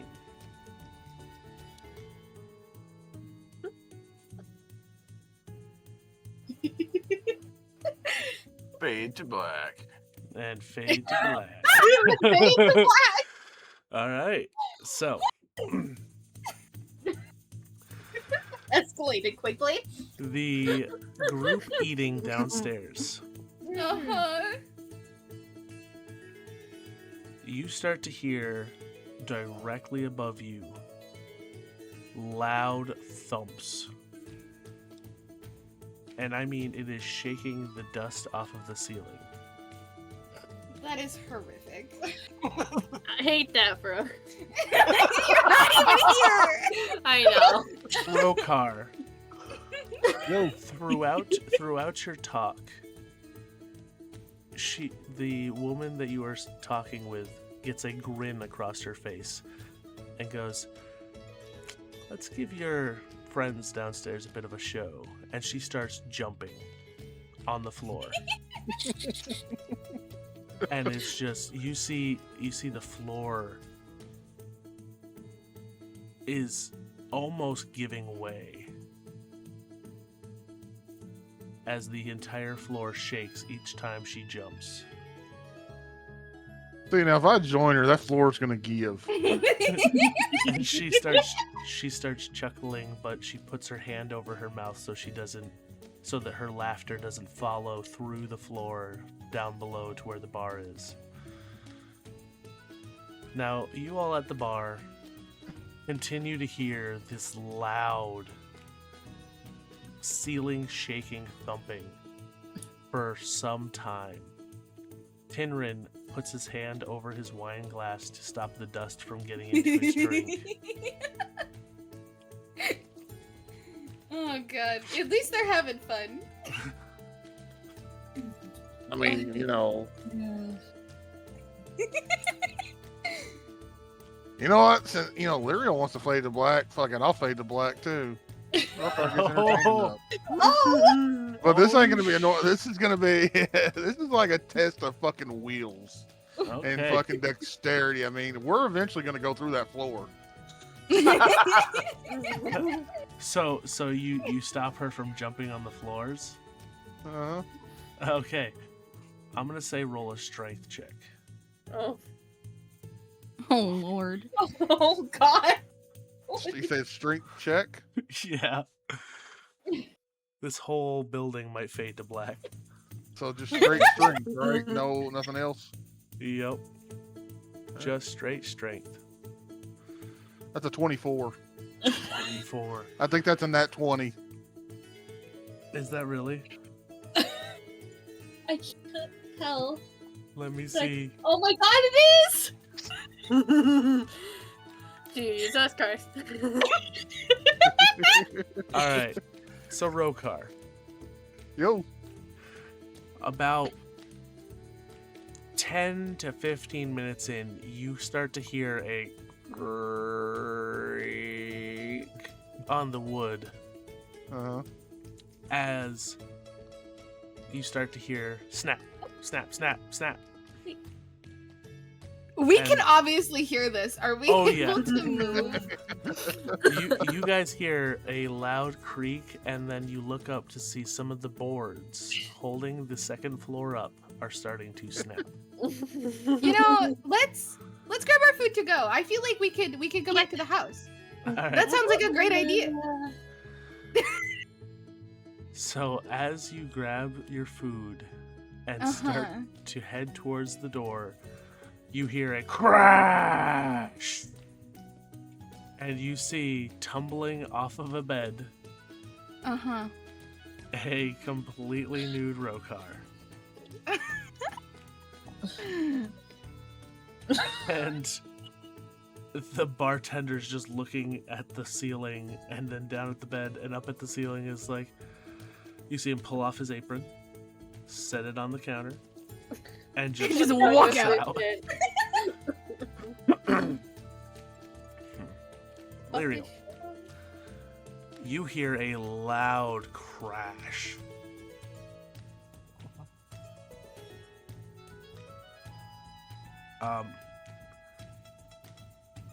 I'm gonna That's have you roll.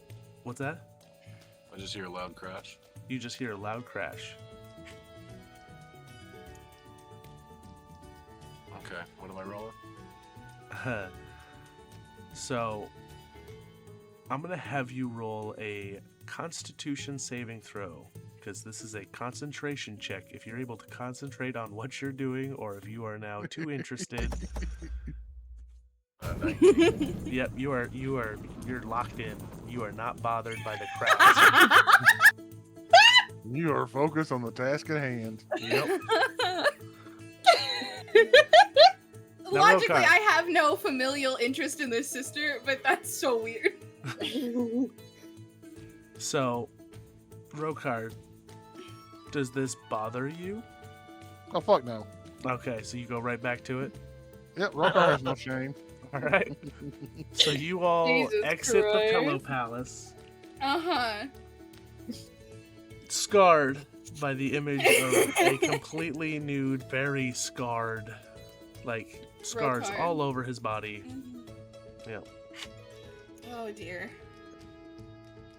I Just mean, so you know, at least we got Rokar, our you'll food and probably wine. be banned from the Pillow Palace after this. At least I'll have a reputation. Oh yeah. I just imagine Rosalie is carrying the bottle of alcohol she bought in her food. It's just like, Yeah, just our whole group just has the wine and all of our food, and we're like, yeah, we're just going home. Fuck this. Yeah. yeah, you have point. I'm pretty sure I was given the entire bottle of whatever dwarven liquor I got. Yeah.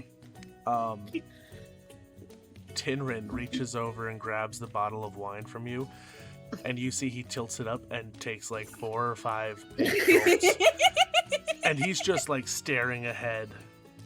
Hands the bottle back and goes, I don't think I'll be able to get that out of my head. Ever. Yeah. Yeah. I mean, I guess we're even now. And then I continue to walk, just not expressing that Rokar has seen me naked. So as you guys make your way towards the house, you very easily find the house. Takes about 10 minutes. You walk up to the front door, and as you enter, you see nobody's there.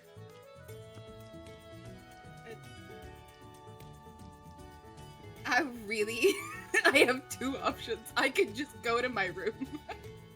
Or I can actually look for Captain and give a fuck. Hello? Like, Captain, call out into the You house? hear from above Tinsel say hello. Is Axel still at the top of the stairs? Axel's halfway down the stairs. He had shut the door and is just watching in horror. She looks up at Axel and she goes, "Let Cupcake know we're down here." He slowly moves up the stairs, opens the door. Tinsel, you are met by Axel with a look of horror on his face as he goes, "They're downstairs. I think I need some sleep." You look like you need. You look like you need sleep, buddy.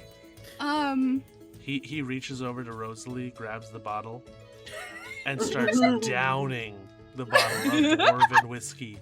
Hands it back to you and goes, "That'll help with sleep. Good night, y'all." And good night. Right. He heads up the stairs and goes to Captain's room. Assuming that they're fine, because it's like they're down there. Like Captain's got him. Axel looked horrified. Axel did look horrified. I guess I need to walk downstairs. Cap, I say, is I like knock on the like door frame, because I don't think he closed the. No, he didn't. The basement door. She's gonna call out, "Monsieur, before you yell at me, Lyriel's the one who had him gutting things." I'm sorry, what? I say as I turn to Tinrin to hand him like the food and the wine and stuff just so he can just fucking deal with it. And I'm gonna walk downstairs. You get about halfway down the stairs and you see currently Remiford is. Your mind at first goes, "Oh, he's just chewing on a long big piece of spaghetti," and then you realize it is leading to a pile of just offal. And he's like very bloody and Oh, yeah. very mad.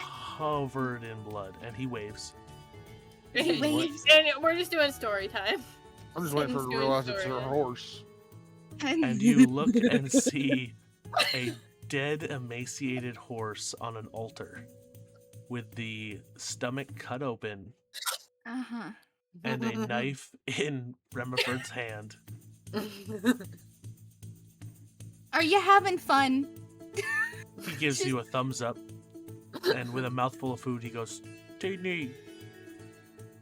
Hi, buddy. He waves again.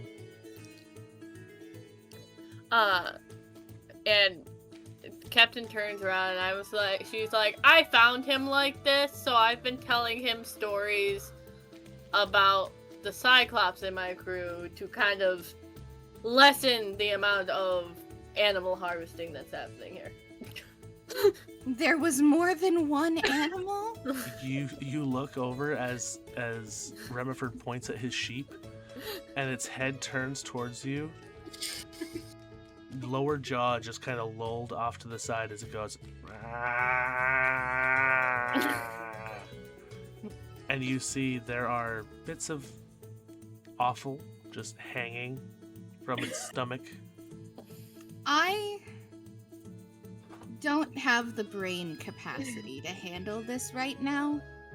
Did you buy us food? I mean, that's a really important question. It seems to be a really important question. And Captain's asking this, totally not bothered by the guts and guard. Well, besides this horror fest, there was a whore fest, and I have seen Rokar naked. I'm going to bed. Figure it out. And I am going back upstairs. She went, "Pasha, did you sleep with Rokar?" No. But all of us are severely scarred. And then I'm gonna exit the basement. You literally just told her, "I've seen Rokar naked now, and that's it." Yeah. Yep, you are just left with that knowledge as Tinsel goes up the stairs and shuts the door behind her. Captain's down there like, "Did you bring my Yum Yum sauce?" and as you come back up, Tinrin goes, "So what's going on down there?" A lot of things. I need way more alcohol to devolve into that. Tinsel, do you? He looks at the bottle and goes, "This is almost empty." Oh. And she's just gonna shrug, because fuck this. I'm so tired. Rose's just gonna look at her bottle and just hand it to Tina's like, you need something stronger. I'm gonna take a shot of just whatever at this point. Whatever. And I'm going to, I know I'm set not the there, food. but is the bottle of poison sitting on the table still? Yeah, the bottle of Oh, wait. poison is still on the table. Can I take a shot worth of the poison bottle?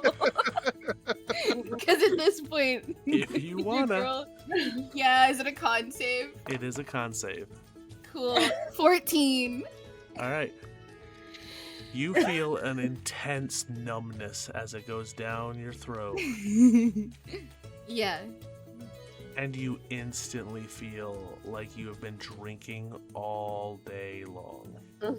Oh, fantastic. She's gonna go to Tinrin and take the food out of his hands and just set it on the table and drag him upstairs. Oh Yep, boy. here we go. Round 2. What? Round 2, we went on round 1. Y'all did round 1 before we did. So, as you drag him upstairs, you bring him into your room, you shut the door, and he goes, you look rather intoxicated. Mortal Kombat. After today, that's kind of the point. Are you okay? Yeah, totally. And like she's definitely like a little manic and like solving her problems with alcohol and sex right now. He pulls you into a hug and goes, "It's gonna be alright, teeny." Hey, guess what? I don't have to be back at the circus tomorrow. Oh, I'm aware. Oh, I'm surprised we made it out of there alive. I know.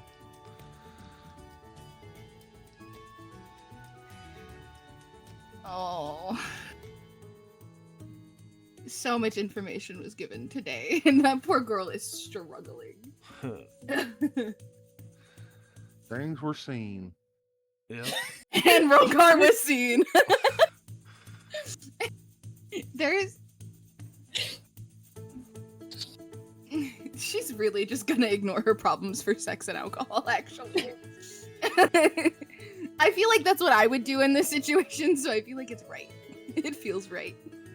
And as you're having your manic episode, Tinrin picks you Fantastic. up, lays you down on the bedroll, and we fade to black. Fade to black. Hell yeah. Now, Captain. Yes, I thought I was gonna start rolling. I was afraid. We said before. Okay. It doesn't take long before you hear somebody else enter the building. Mm-hmm. And the door opens, and you hear Yasmin go, "Is everything alright down there?" Yep, babysitting the child who learned how to organ harvest today. You have fun with that. I'm going to go check on Tegarat. You two have fun. Oh, we will. And she shuts the door. So, hopefully somebody brought him some food, and some Gatorade. That poor man, that poor dude, man. I'm sure Yasmin has it. The dwarf looks at you, Rosalie, and goes, "You are interested in a dwarf, are you?" Get it, girl, get it. Yes! Everybody fade to black! Except for Captain, who's watching the child. Oh shit! I mean, he didn't fight on his own. I think you can go fade to black. I think you're fine. No, Axel slugged a drink and then said, "I'm going to pay it." Okay, so you guys know what happened? I started laughing so hard I rolled off of my own bed. Good job. Damn, that dwarf really had an effect on Yeah. it. Yeah. Gem, unless Demshaw, Captain randomly finds Demshaw on the street, which I don't think is gonna happen. Captain's staying with the kid. Yeah, honestly, valid. Rosalie's just gonna go, how about we finish this bottle of alcohol we bought and see where it goes. And she's going to sort of set the dwarven liquor on the table. I mean, we gotta show our guests a good time. Jesus Christ. Oh, this is wild. I mean, he's a potential client. A potential son.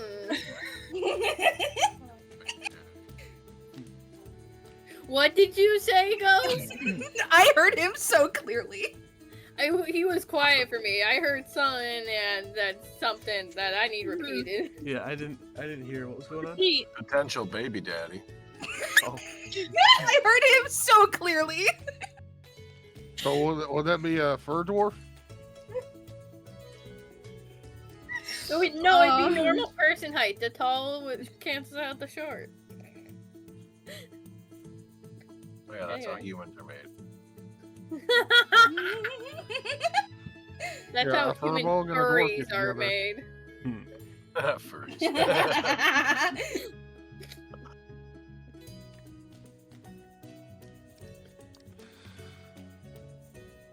So You know, Table, you proposed that question to me about rolling for paternal Mhm. things. Did you think it was going to be everybody needing to roll for that, or just me? Did you? Well, no. But Okay, cool. I'm sure the dwarf's question still stands. Oh, she answered! Oh, I didn't hear it. What'd you say? She said, how about we finish this ball and then see where the night takes us? All right. So that wasn't a no. That wasn't a no. All right. So. All right. Alright. So as the evening winds down, I need Constitution saving throws from Rokar, Tinsel, Lyriel, and Rosalie. Oh, fun. See if you guys had gotten a full night's rest. I got an 11. I'm doing con. Yeah, get out of my way. Oh. I got a 6. All right. Oh, you said save. Yeah, It's save. the same thing either way. Okay. I don't have any bonus to my con save. So, Lyriel, you did not get a full night's rest. Rokar, you got a full night's rest. Rosalie, you did not. Tinrin, you did not. Or Tinsel, you did not. He did neither. If I didn't, he didn't. It's funny too. I got a full night rest and I did the most damage. That's why you got the full night's rest. You crashed out. I brought the house down. Oh, yeah. But either way, you all end up awakening to the morning. We're going to start with Rokar. Yo ho. You awaken in the bed that had fallen through the roof. In the middle of the fucking As the double large barrel lobby. Yep, as the large half-orc is currently spooning you, because she is much larger than you. And you awaken to the host standing over you going, "Excuse me, sir. Yep. It seems you broke through the second floor." Well, I mean, you really should make sure those floors are sturdier. I could have hurt myself. Right. I hate to awaken you, but we do need to clean up and patch a hole. Yeah, no problem. You want me to pack the bed back up? if you could bring that upstairs, that would be nice. Yeah, sure, no problem. The Rokar gonna do this fully naked? Oh, you're damn right. And some of the attendants come out and start cleaning up the shattered pieces of wood from the ceiling. As you bring the bed back up onto the second floor and set it off to the side, you are stopped before you can go back down the stairs by the half-orc woman who goes, "If you're able to find me some work, I wouldn't mind changing my employment." I'm sure I can work something out for you. I appreciate it. No problem. And she slaps your tush as you walk away. What was you and Lemon? Table's a freak, as we are learning. Y'all Yeah. are freaks. Yeah, Sir, I have it on live. You talking about grippers? I beg to differ. Excuse me. I have proof. Excuse me, Yeah, Mr. because I know it brings makes up you in uncomfortable. Session 0. To be fair, I haven't done nothing outrageous. You slapped Lyriel's You ass. just multiple pelvically times. thrusted through the roof of a building. Right, that's the first time I've done something really outrageous. Mm-hmm. And hey, grabbing Lyriel's ass, that's just a lay on hands. That's a revive. Yeah, that's like that healing. was. That was healing. I forgot about that. So when you did that, I'm sure this reference is going to go over Gemini's head, but the rest of you will get it. Have any of you seen Deadpool Wolverine movie Oh my god! where he's fitting him with the suit and just slapping I his actually have seen that.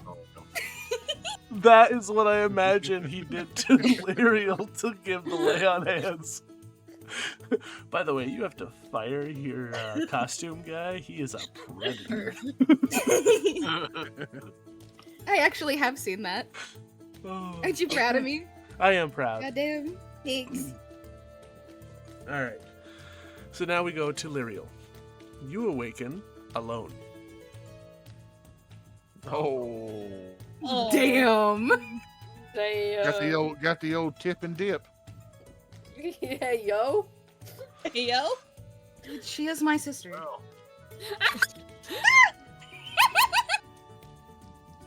Anyway. And you. I'm gonna go critique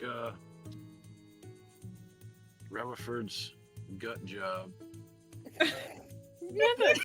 Don't ever say it like that again. That is weird after all of us have had sex. Oh, you gotta leave the pillow palace first.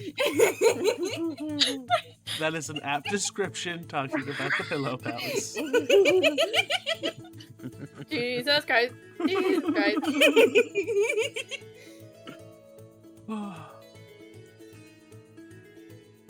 All right. Whew. Uh-huh. That was interesting. Rosalie, Uh-huh. you awaken in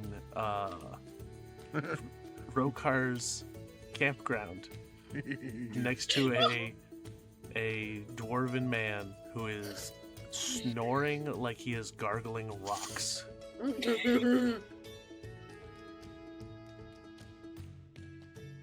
And there's a empty bottle and an empty cask of tiefling ale both on the Oh ground. my god.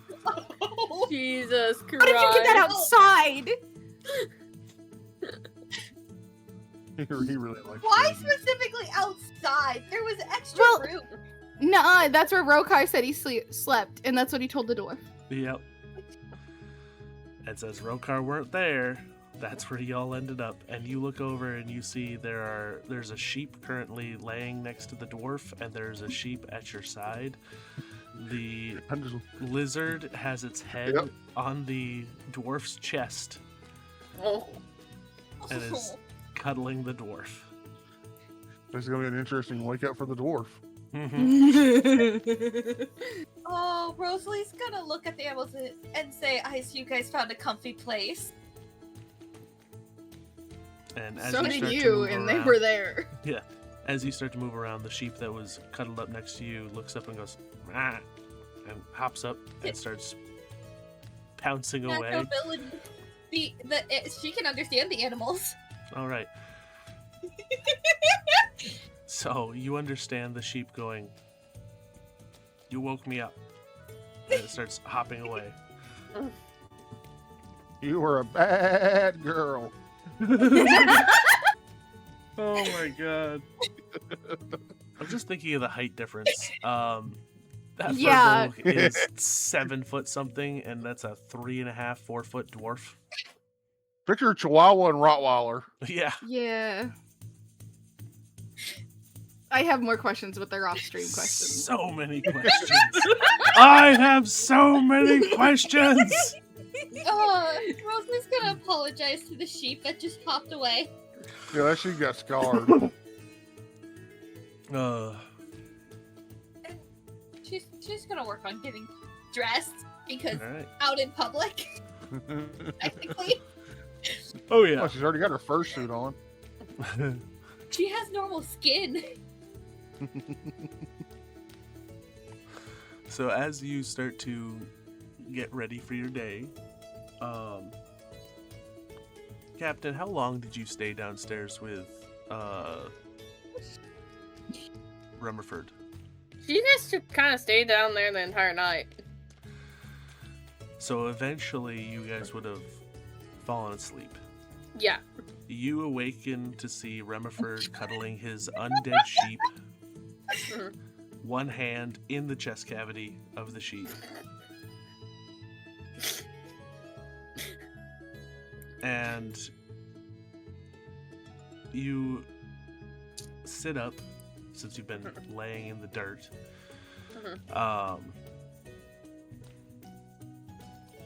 What are you doing? She is going to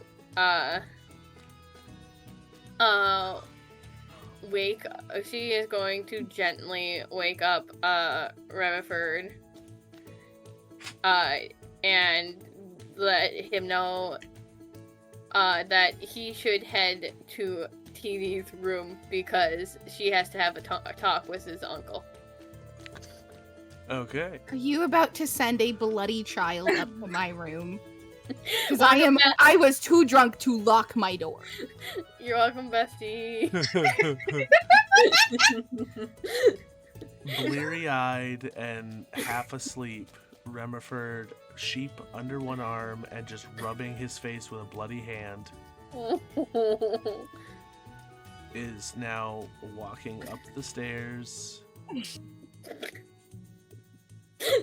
Kind of like when you wake up a kid at like 2 a.m. and they've got to like slowly putz up the stairs and gets up to Tinsel's room. Tinsel, Uh-huh. you awaken to a Oh no. as the door slowly pushes open. I'm And- gonna grab my blanket and just like cover. Because honestly, Tagarot had a good idea. We need to keep armor in front of our doors. Uh-huh. Goddamn. And you hear the quiet pitter-patter of Remiford, who then lays down next to you, Oh, hi, pulls baby. himself underneath the blanket, Oh, with his bloody hand. and falls asleep. Ugh. Okay. Just the idea of him being wet. Because I didn't think is the blood dried? Most of Or- it, the hand most that of was it- inside the sheep is currently touching you. Oh, great. You know when you like slither out of the bed to try to not wake the sleeping child again? Uh-huh. I'm gonna do that, but also kind of wrap him in the blanket and like swaddle him just a little bit to keep the blood Okay. together. And just be like, what the fuck? Because I'm definitely probably a little hungover. Uh-huh. Or at least have like a headache. And being like, what the And you fuck? hear the quiet snores next to you of Tinrin. I'm gonna. So you've got not Rokar. You've got Tinrin on one side and Remiford on the other. Damn, I'm good.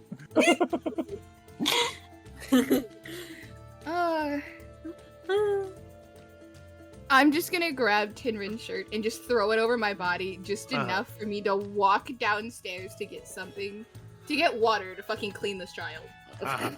Just get the fuck out of my bed. What are you doing?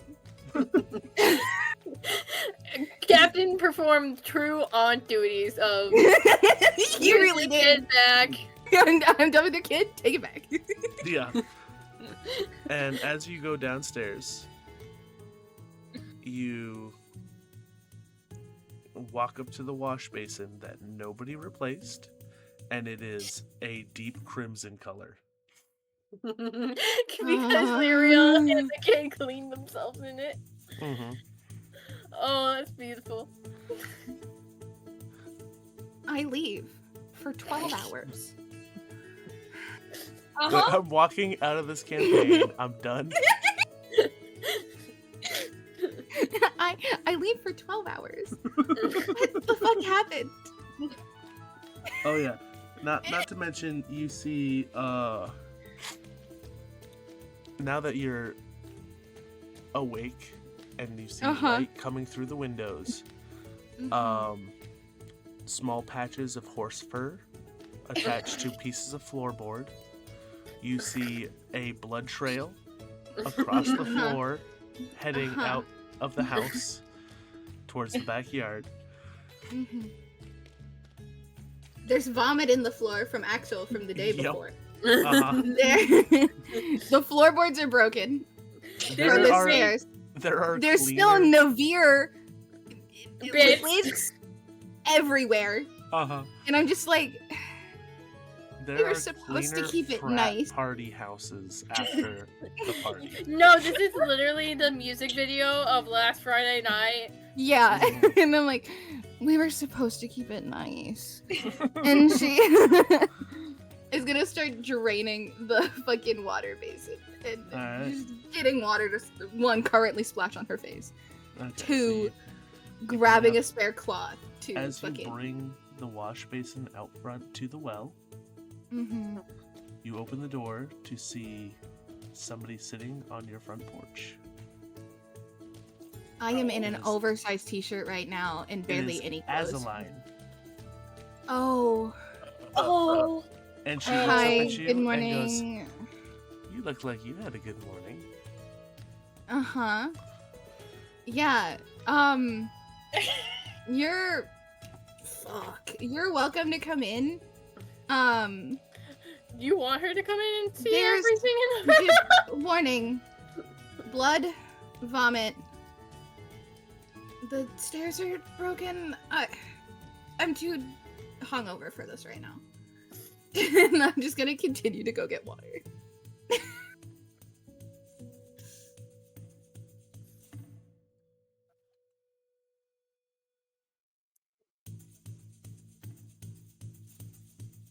Can you repeat that? Teeny is just kind of. I am too hungover for this. You're welcome to come inside. There's blood. Someone killed a horse, I think. There's vomit somewhere. Stairs are kind of fucked up, but like, you're welcome to come in. I'm too hungover for this shit. And she like, well, thank you rubs for her the face invite. And continues to go get water. All right. As you are filling up the basin, you see walking down the street is Lyriel. Rokar, did you leave the Pillow Palace closed? Oh yeah. No, I'm carrying my shit. I'm walking down the fucking main street butt ass naked. And you see, just past Lyriel, a completely nude Rokar carrying his clothes, stumbling over himself a little. I'm setting the wash basin down just in the front yard. and walking back inside. I'm too hungover. And just going back inside. Everything else can wait. I'm done. Look, that was the last straw. I'm out. And I'm just walking back inside and shutting the front door because I'm just like, I can't. I need 10 seconds of silence. As you shut the door, you hear coming through the back door is Rosalie.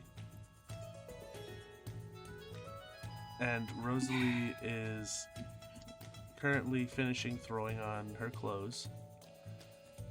She looks just about as hungover as you are. Hey. Hi. Morning. The idiots are coming inside and they're not clothed. As I start to stumble back through the fucking house to go upstairs. Go drink some water. I'm going the fuck back to bed.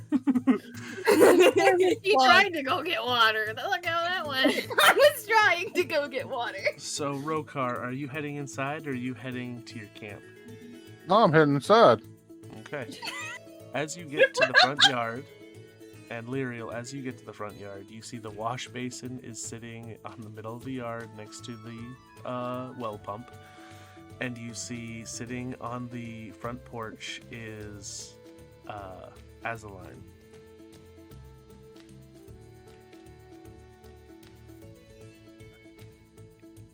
Okay.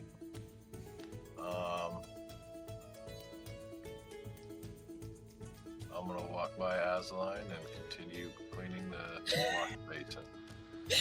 Alright. At least somebody's fucking doing it. I'm not doing it. Azaline looks at you, Rokar. While I am doing that, though, I am going to cast Detect Thoughts on her. We keep throwing spells at this poor woman. Okay. Stop throwing spells. Is there a saving throw? What kind? Wisdom. Wisdom, okay.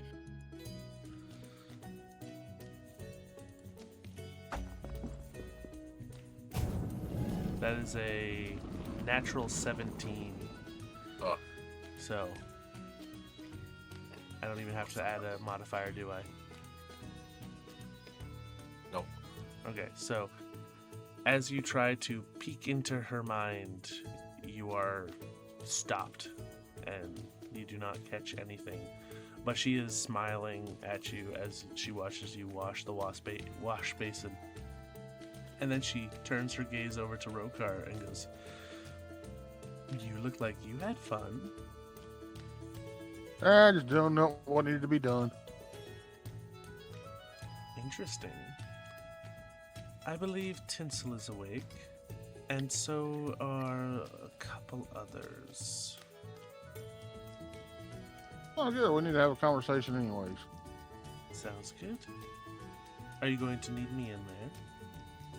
It's up to you.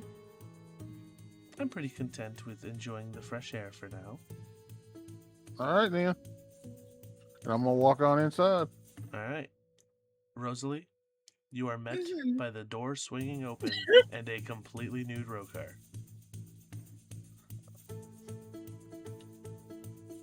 Somehow this is not the weirdest thing that I've had to deal with. Hey, how's it going? Get dressed. BRB, I'll be right back.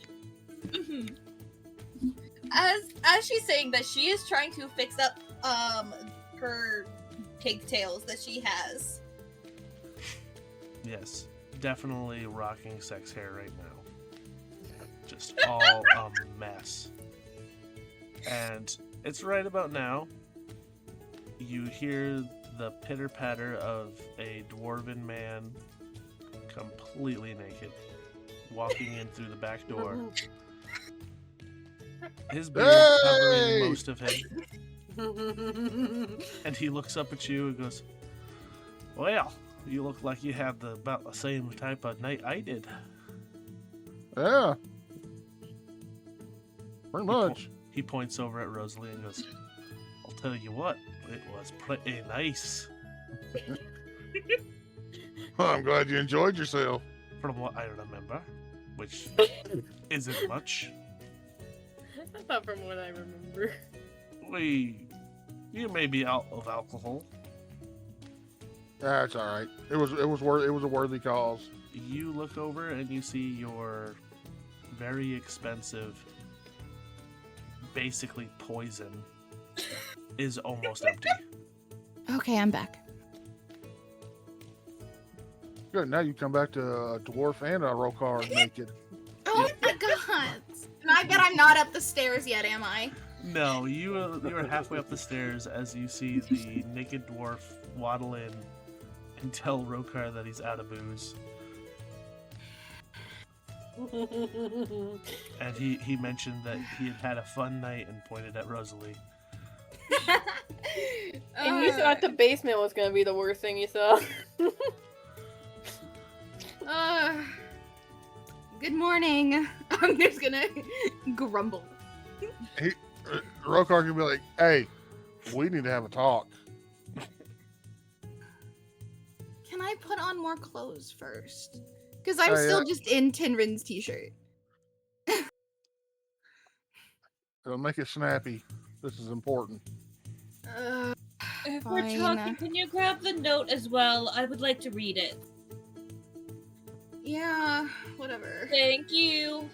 And she gets further up the stairs and goes inside and shuts the fucking door, trying to be quiet, not to wake my heathen and Tinrin. Speaking of the heathen, Okay. in his sleep, he had scrunched in close to Tinrin, and you see his hand is currently placed upon Tinrin's cheek, and they are both snoring, and you see a very clear bloody handprint on Tinrin's cheek. Oh. No. That's currently his problem. Daddy Tinrin. That's his problem right now. And I'm gonna shuffle around the room to collect my clothes and then put clothes on and go downstairs. So, it doesn't take long. You get clothed. As Yeah, you are leaving... I've put my clothes on by now too, so Yeah. just to... Fantastic. As Thank you're God. leaving the room, you hear Tinrin go, "What smells like blood?" And he lifts up the small Cyclops hand off of his face and looks Okay. up towards the door and goes, "Hey." Don't freak out. Don't freak out. Remiford was taught how to butcher animals and woke me up the same way he just did you. Is this normal for you? Not the animal blood, but the child waking me up in the morning, yeah. This is beyond normal. Alright. I'll be down in a minute. You say that as if both nights that we've been here prior He to slept this with me. He has not. No, he slept in the same room as Serenity. I'm gonna walk up to him and give him a kiss. And then I'm gonna head back downstairs after grabbing the note because she definitely forgot it the first time. Alright. So you grab the note and you head downstairs. Rokar, what Lyriel. did you want? Oh, first, Lyriel. You're good. Did you head inside or are you still washing the basin? Oh, I'm finished. Alright. Are you filling it up and bringing it inside? Yeah. Alright. At this point, Lyriel enters the house with a wash basin.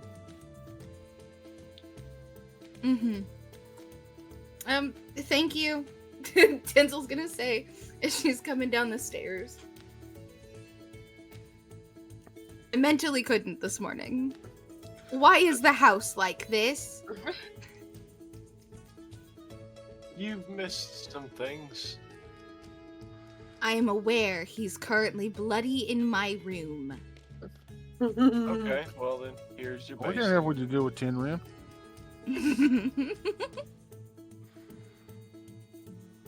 I can't say that. This isn't my stream. I believe we have gotten past anything that you might be saying. And then, that man definitely has a knife king. Or a blood king or something. He's a knife thrower. Yeah, probably. Why? Yeah.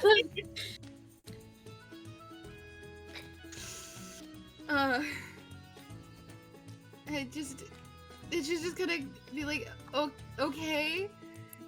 And as she's reached the like end of the steps now, and just pulling out one of the chairs to the table to sit down.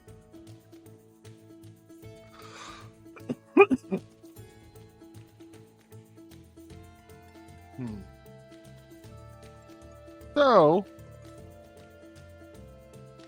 we can have this conversation in private, or we can say it out in front of everybody. What conversation? So, when did you want to inform us that Azazel was your brother? Excuse you? Huh?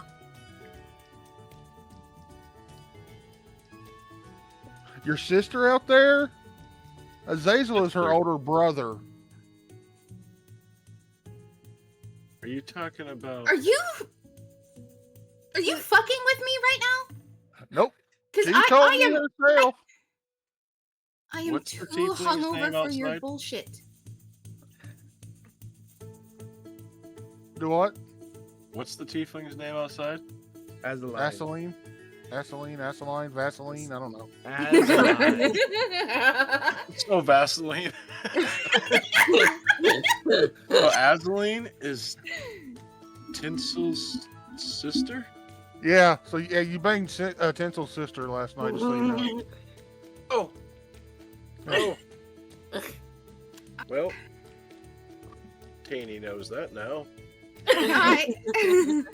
I You've got a lot to be mad at me for. But yeah, that's not the important subject right now. The important subject is, yeah, your brother is the douchebag that's been fucking tormenting you.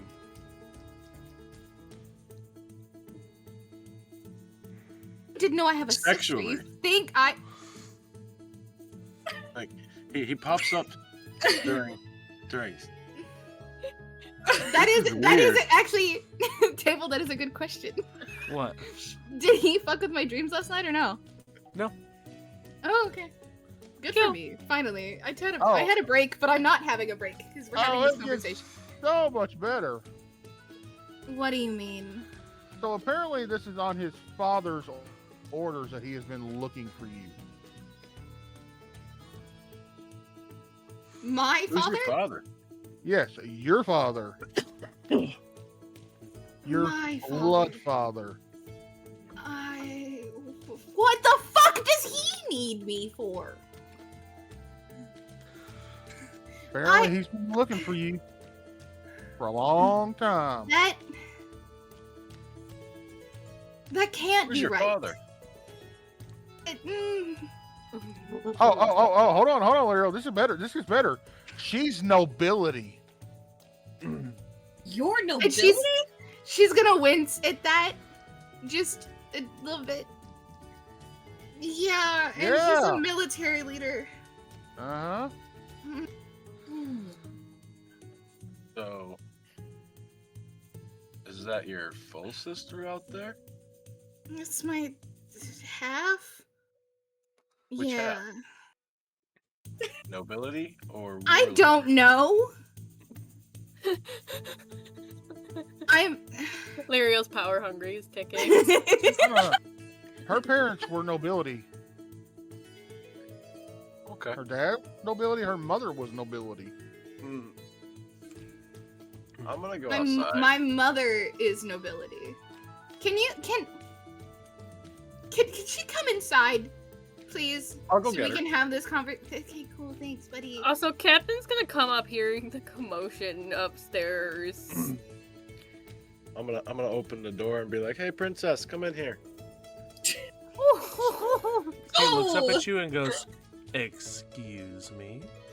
Well, We didn't have much of a conversation last night, did we? I'm sure we didn't need one. So there's a lot of truth bombs getting dropped inside, and I think you might want to be present. Okay. Is the door open for us to be hearing this? Yes. Can you guys quit eye fucking and just walk in here, please? She gets off the porch and comes in and goes, "Yes, sister." Pause. Captain's gonna be like, Just "Can I pause. just miss?" Mother or father? And it's like stern because she's like, Same dad, different mom. oh. So no. And she looks at you, Lyriel, and goes, "I am not nobility like she is."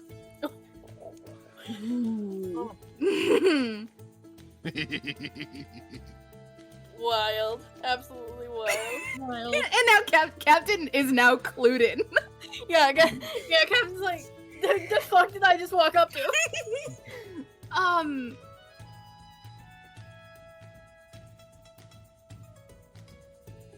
Why?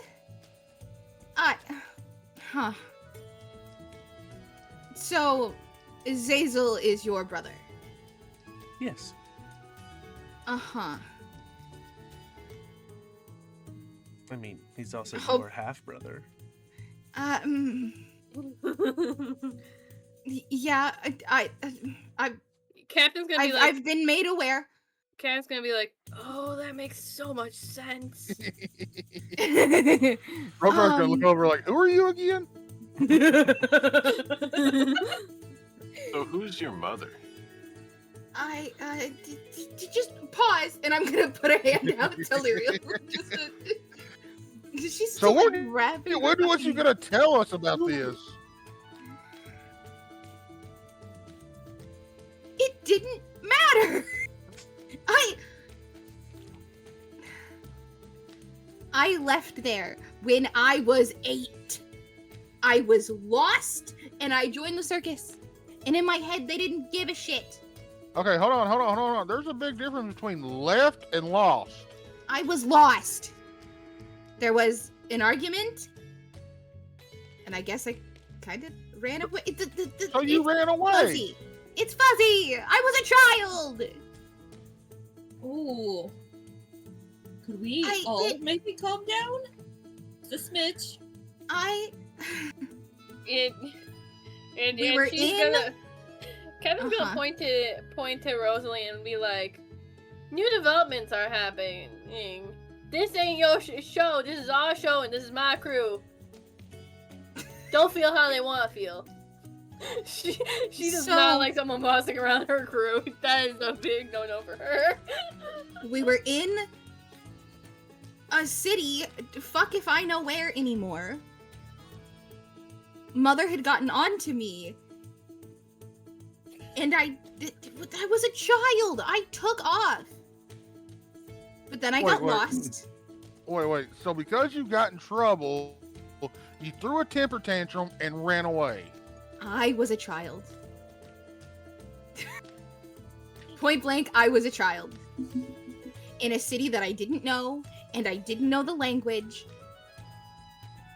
Like, I'm a fucking pink tiefling! You think it would have been easy to find me?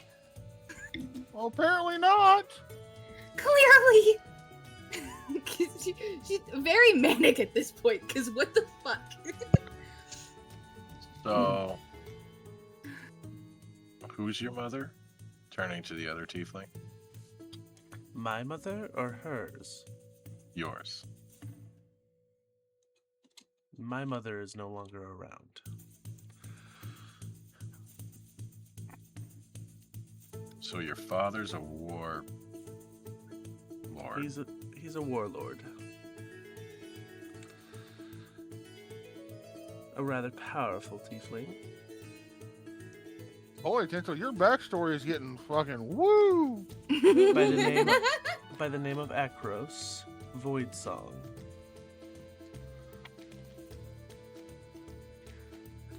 Okay.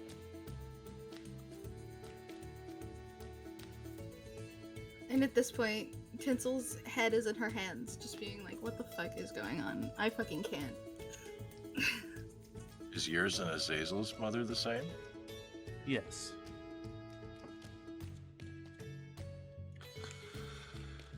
We didn't spend much time with dad or stepmom. Our father thought it would be best for us to be raised in a militaristic environment. So, Ew. I grew up learning sword, shield, pretty much any kind of weapon to kill a man. So the complete opposite. Yes. I didn't have any of the luxuries that you would have enjoyed as a child. Oh god, it's Anise all over again. It really is. And Captain's gonna be like, you know, it makes sense. Azazel has daddy issues. The organ downstairs made more sense. Jesus Christ. And it kept it saying that I'm gonna like actually laugh and like breathe for the first time since any of this morning. I know very little about my brother Azazel. He was sent away about 15 years ago. I was 5. I see why. And he was sent away to go and find mommy's little girl. How much older is Azazel than us? Hey, Gem, character out of character question. Yeah. Has Tinsel at all, I don't remember because my memory is shit, has Tinsel at all let Captain know about the fact that she's been seeing him? Yes, it was all said the first night we brought Tinrin back that Azazel's been in my head. Did you say specifically after waking up in the morning? Like, no, just he's been in my head. He's just been talking to me in my head. Okay, cool. Okay, it wasn't gonna change, but it only changed the word slightly of what I think. Yeah. And Captain's gonna be like, Mama Sherry, your brother's been mind fucking your sister, and I don't know how I feel about that. Yeah, this family tree's getting really weird. It makes it even weirder. He's been. Oh, I can't say it like that. Hold on, let me figure it out. That he's been peeking on you while doing the naughty? Well, yeah. He's been seeing her naked, but that comes with a different connotation. You guys remember that time I had with Morgan? Oh! That's yeah, right about now. Tinrin is coming down the stairs. Of course he is. After that night of drinks and shenanigans, he came to me in my dreams and like, I'm still unsure if I was like half-ass awake or if I was full sleeping, but comments on my body and how he's gonna kill all of you. And he's been doing that since we left the Underdark. Giving me visions of all of you dying. Interrupting my brain space to fucking talk to me. Like, he's clearly not doing his job of finding me. He's only mind fucking me. To be fair, this all didn't start happening until after he was possessed, right? Fuck if I know. Well, I mean, you were traveling with him before. Was he enter your dreams then? Yeah, and Captain's gonna be like, and then he tried to get into my mind to talk to me, and Navir bit him. Yeah, well, you're a different story. You're not his sister. You're not his sister is wild. I hate this. We met in a random fucking town in a random fucking tavern. He wanted protection through the Underdark. The day I met y'all, in the Underdark is the same day I met him. So, fuck if I know. Do you think he knew you was his sister at the time, or... I don't know. I mean, I feel like there's something out of it would be brought up. Like, hey, you might be my sister. I'm going to cast invisibility. Oh? In front of everybody? In front of everybody? Yep. Okay. This is where Cool. Ghost goes around pantsing everybody. This. Oh. As you go invisible, Azalan goes, "That's a neat trick." I'm gonna sneak over to the other side of her and be like, "Can you still see me?" She turns her head and looks directly at you. But as you move your head, her eyes do not follow you. You look the direction that your voice was. Okay. I need to know how much of your argument you had with the Serenity person. Knowing Azazel is your brother, makes sense why he had her be a spy. Or wanted her to be a spy. Is Rosalie just sitting there reading a note while everybody's just... Yeah, maybe. Been handed the note. She just knows about the whole spy thing because they were shouting out. Oh the yeah, we were hill. shouting across the hill. Mm-hmm. Could I have the note, please? Yeah, and I'm gonna reach into the bag of holding, and ooh, can I pull out the note and the ring? Yes. Now, as you are fiddling around with that bag, you see a identical bag hanging from Azalan's shoulders. Oh, interesting. I also have this, and I'm gonna like as I'm handing the paper to Rosalie. I also have this, and I'm gonna like show the ring in my hands. And then I put it back in the bag. Now, you are holding the ring. Oh god, yeah, fuck. What am I gonna roll? I forgot about that part. You're Yeah. not rolling anything. Oh. Oh. And I'm it's holding Devin it. time! And it's Deafin time. Oh my god, it's Devin Great. time. Oh my god, no. No, I not love more you. life-shattering shit. No. No. No.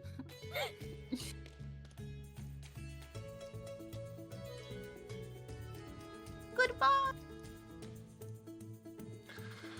So, I didn't think about that. God damn as it. you're holding the ring, Mhm.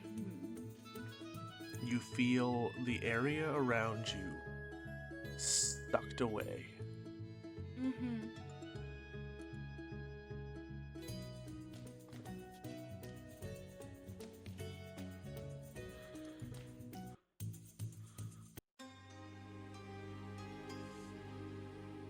And as you blink your eyes, you are now in a dark area. The only thing you see is the red outline of a individual sitting on a throne. And you hear him go, "Well, hello there." Hi, Azrael. It's nice I to guess- see you.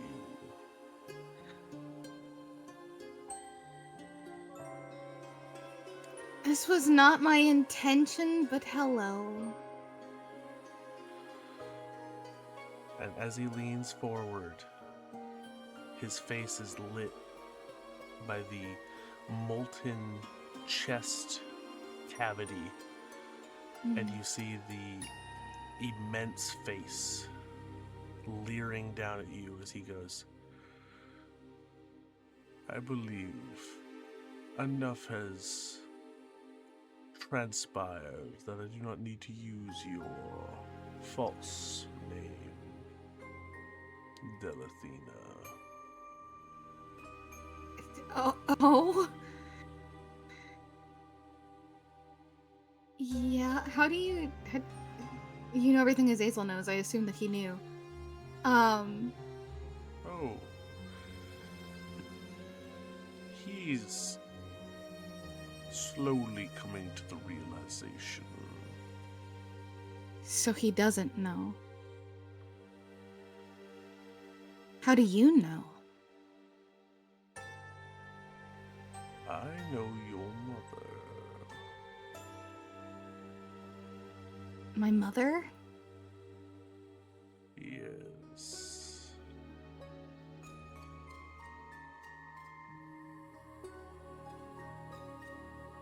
What? Huh?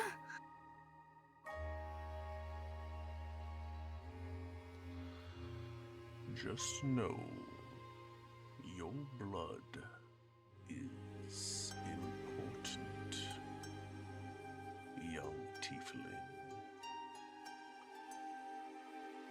I wish you would be really direct with me and stop going through Azazel.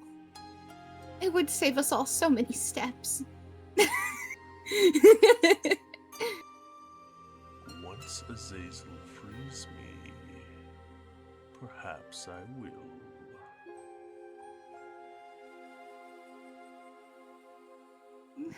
Okay. But for now, he does not have the power required.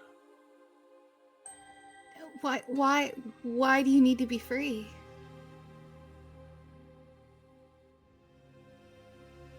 There are things at play, young one. Things of importance. And soon, I will walk your world. Okay, but what does that have to do with me? Why is he hunting me? Besides this now weird familial connection. Like, Your mother's bloodline is tied with mine. Oh. And she's gonna just stand there in shock for just a moment, just being confused. There's been so much information in the last like 20 minutes. She's not really processing anything. Azazel is jealous of you. He is a good puppet, but you have the blood that could raise armies.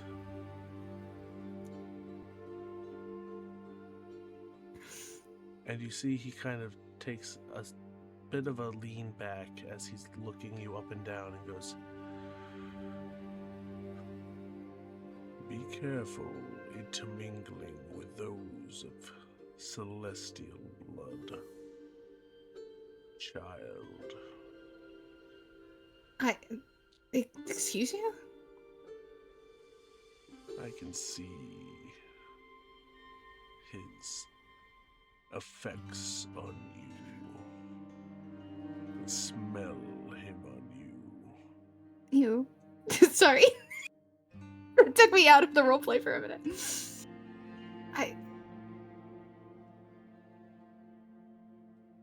He's done nothing wrong.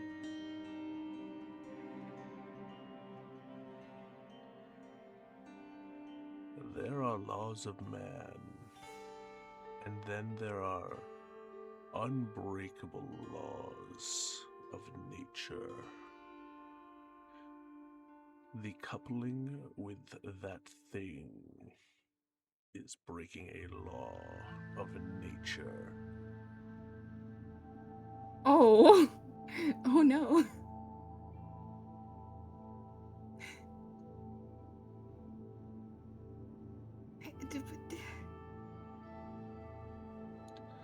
Let us hope it is not already too late. Oh. Oh. And he leans back in his chair and goes, goodbye, child. And you are shunted from the abyssal infernal plane that you were just standing, and you are back where you were standing, and you hear in your head, remember my warnings, girl. As you push the ring into the bag. She's gonna be shaking a little bit and just kind of. I feel like I was standing during the argument. Yeah. Mm-hmm. Yeah. She's just gonna drop to her knees, and just kind of be really confused, and just taking in all of the new information that she was just given. All right. Mm-hmm.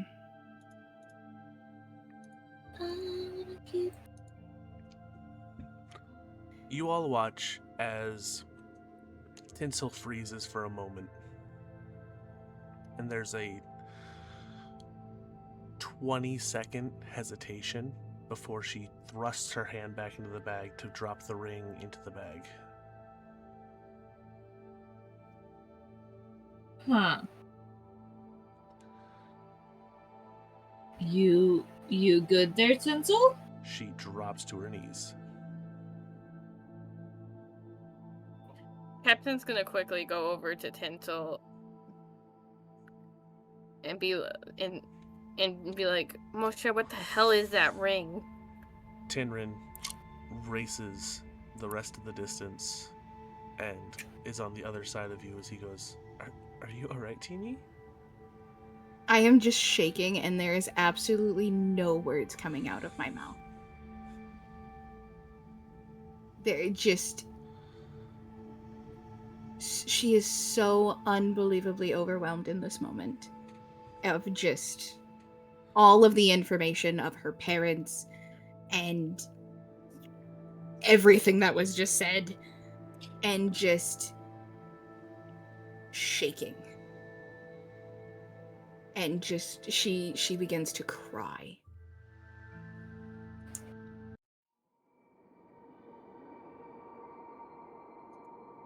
Does Teeny still have the note in her hand? I handed it to you as I was pulling the ring out. I wasn't sure if you grabbed both at the same time, which is why I was asking. No, you're good. You started speaking first. Like, Captain is going to just look, like, pissed off. People have been making demands of her crew. Her crew has been fucked with, and she's just pissed off and annoyed right now, and, like, she wants some answers as to why people are continually fucking with, like, her new crew. She's going to reach her hand in that bag and try to get whatever fucking ring was in there. Are you gonna let her? No. Okay.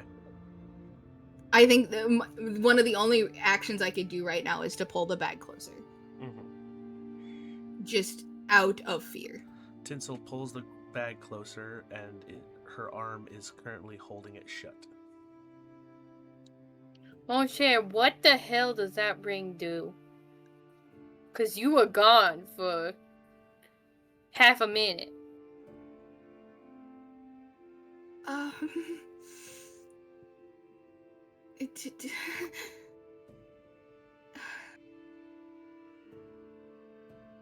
So, and she's just like still crying. Azrael can communicate through the ring, and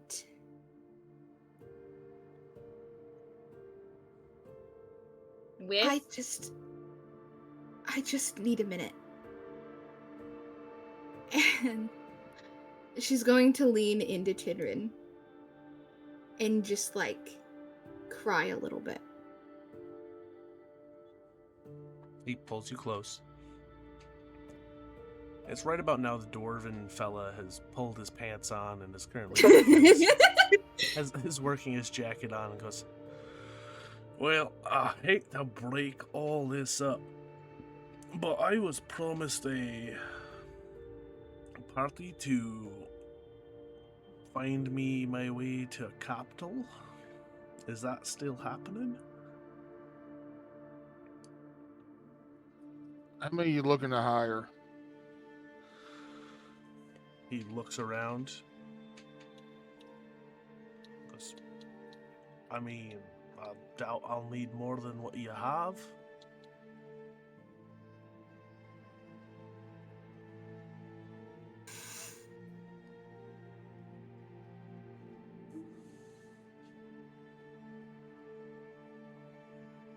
Well, I'll leave it up to the group.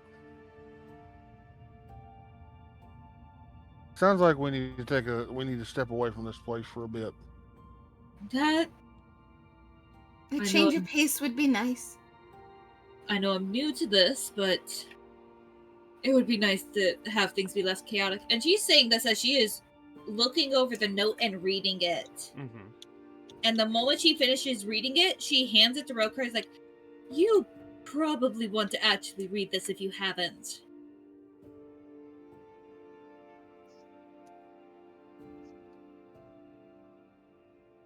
He won't take it. He no. He's still slightly pissed. He's still pretty much pissed off about what went down, and maybe right now he needs this just to cool off. Maybe he'll read it later on. Gonna cast telepathic speech on Tinsel. Oh, great. Yeah, Great, but another person in their head. And with my best Azazel impersonation. Motherfucker! Oh my god! No! You're such a Yeah. Are you still invisible? How long does invisible last, buddy? An hour.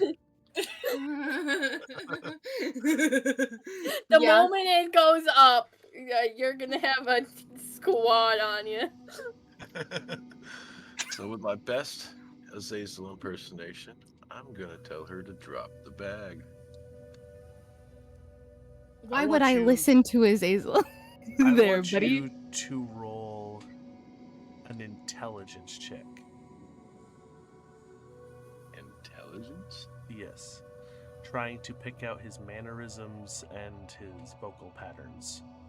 That's going to be an intelligence check. Oh, I thought that was gonna be a performance.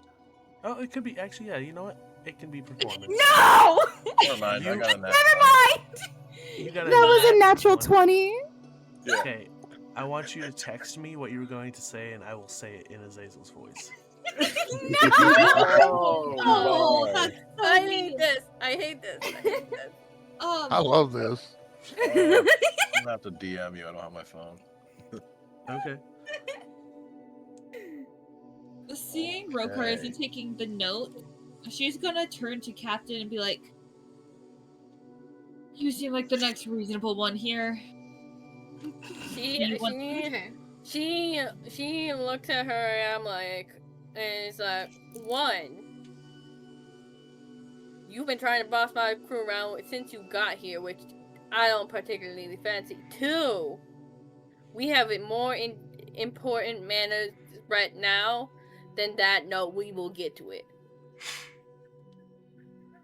Hey, Jesus, I made a suggestion. Captain, read the damn note.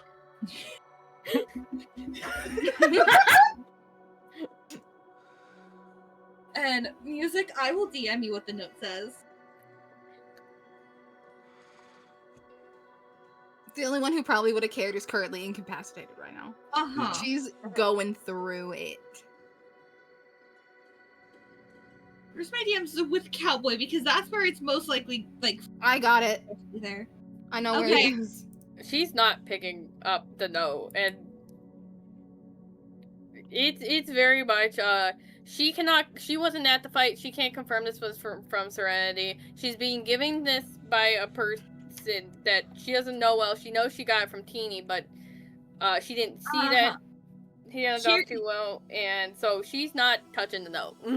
Here's the thing. You're one of the only people that would recognize Serenity's handwriting because you actually saw it. Yeah, that is true.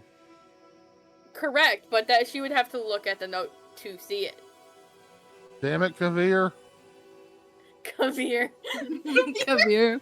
Kavir. I'm going to Tinsel. reach out. Oh fuck. Hold on. I'm gonna reach out and grab Captain's hand just to fucking take the note.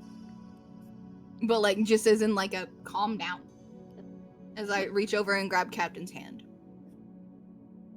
It did. She pulls her hand back. God damn it. She goes, You can't call me pretty and cupcake and expect and pull away from me. What the fuck? This is so captivating. Okay. She goes, I'll be in my room. And she goes up to her room where probably Axel is.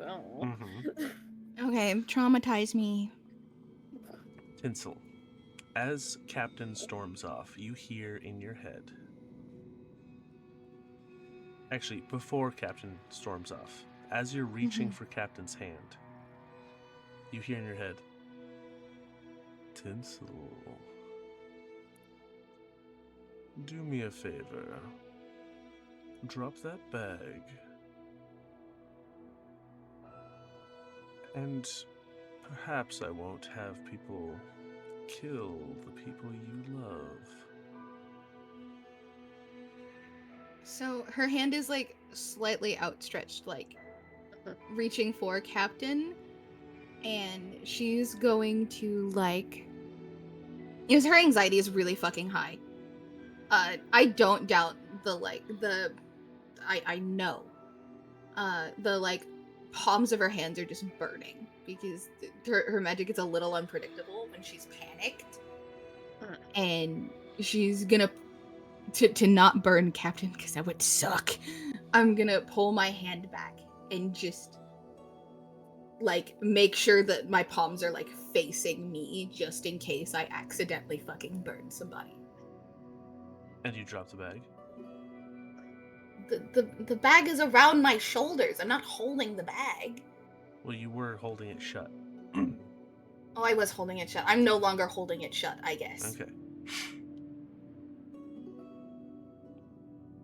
And then you hear in your head, good. Frisch is safe for now. Oh my god, that actually was horrifying. Ghost! Go in the corner and think about what you did. Yeah. I may have tweaked a little bit on what Ghost said. It's awful. Oh, sorry. I have to yell at the sadist. Table, go in the corner and think of what you did. It was Both of them should go implied. into the corner. It was implied, but I made it a little more frightening. I'm reaching in that bag. All right. I'm gonna die for the bag. You don't know he's reaching it for it. He's invisible. I saw it hit the ground. I'm diving for that bag. It's not hit the ground. It's still hanging off of Tinsel. Yeah, it's like a crossbody. It's still on my hip, God damn it. and I'm on the ground, leaned into Tinrin. All right. If anything, I So would I have need pulled you it. to make a stealth check with advantage. Ghost? Are we gonna get muted again? No. Maybe. Possibly. Good, solid answer. Good job. Great. Wonderful. Fun. Tinsel, make a perception check. 15.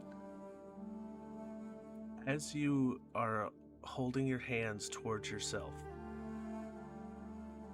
you feel the bag shift slightly. Can I shoot out that direction? Because obviously I'm aware Lyriel. I am aware that Lyriel is invisible. Yeah? Uh-huh. Yeah. Can I try to hit him? You can. Yeah? Lyriel, I need you to make a dexterity saving throw. Natural 20. I was gonna strike him with Starry Wisp. Oh, that's okay. You can still strike him. That Yeah. was to see if he was able to complete what he was doing. Oh. That was a 15. So 15 to hit. Does that hit you, Lyriel? Yep. Okay. Roll your damage. 11. Also, your invisibility would be up. Yeah. No. Is that how invisibility works? Only. Not if when you get he- attacked? No, only if he attacks. Oh. Yep. He would have to attack to drop the invisibility. Jesus. Now, Lyriel, you were able to pull your hand out of the bag with the item that you were thinking of. As you were blasted by a Starry Wisp, you all watch as the Starry Wisp hits something midair and explodes off of something. I'm going to deafen all of you. No. Son of a bitch! Lyriel!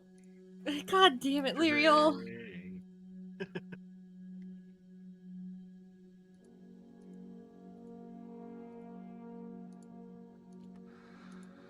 As you are holding the ring,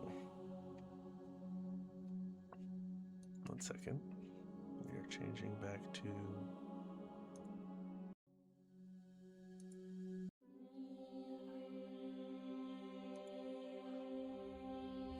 You are whisked away from where you were standing, and you feel the warm, hard ground beneath you. You see the ground is black onyx. Your eyes travel up to see a black onyx throne with an enormous devil creature made of black onyx, his chest writhing with molten magma, and his face lit by the magma underneath it. As he leans forward and goes, "Well, it's not often I'm visited more than once per day. Who might you be, little dark elf?"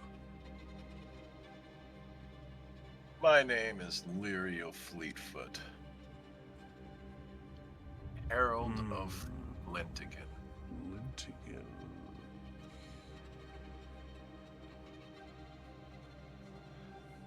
Intriguing. You have either immense levels of stupidity or incredible courage to find yourself here, Lyriel.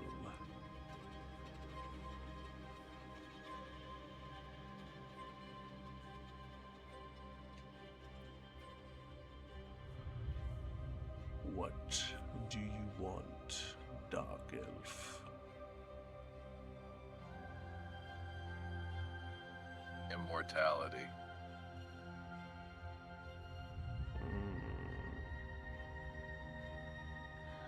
Your ambition knows no bounds, Elf.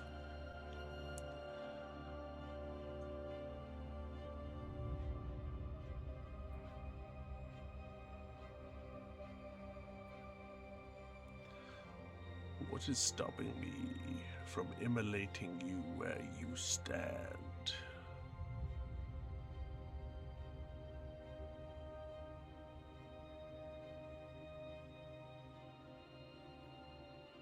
Ours bigger than you. There are not many powers bigger than me. I Really? am anger. I am wrath. I am the embodiment of conquest.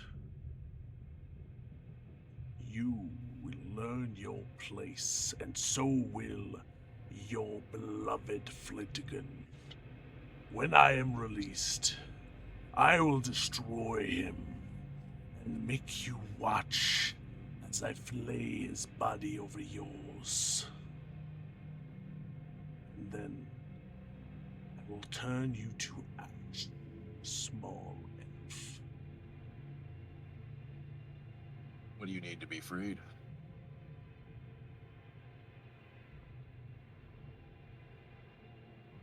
You see the angers that was swelling and bringing flames up around him die down as he goes,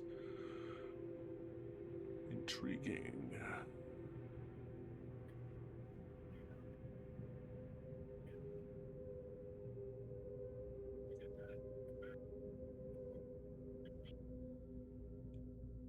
Perhaps you can be of help to me, elf.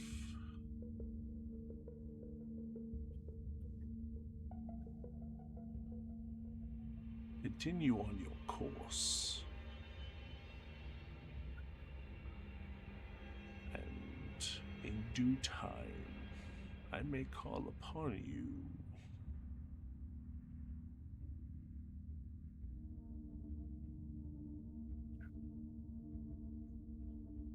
Just know, the blood of Tinsel will be needed.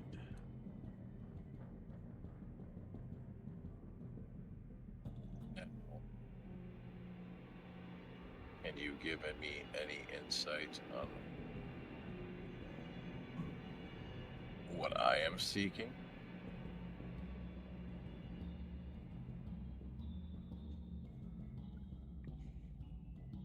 I don't need to be like a deity or anything like that, but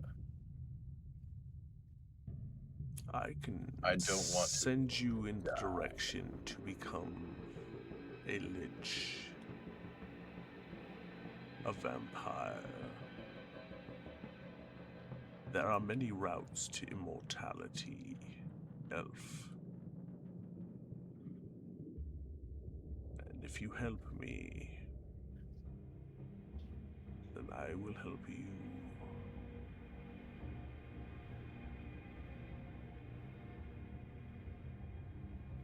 But know this, when I am released, the world will burn. And my aspirations are higher than yours. For I will tear the gods from the sky.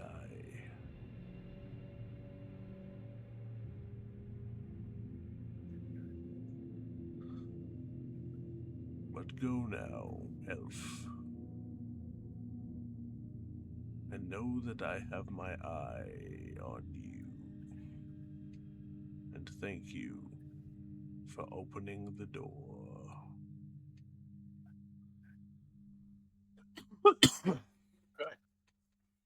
As he finishes, you feel like you are shunted from this place, and you feel the hardwood floor of your abode beneath you.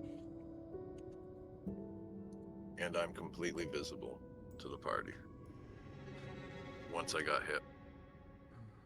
Because Starry Wisp makes it so you can't be affected by the invisible.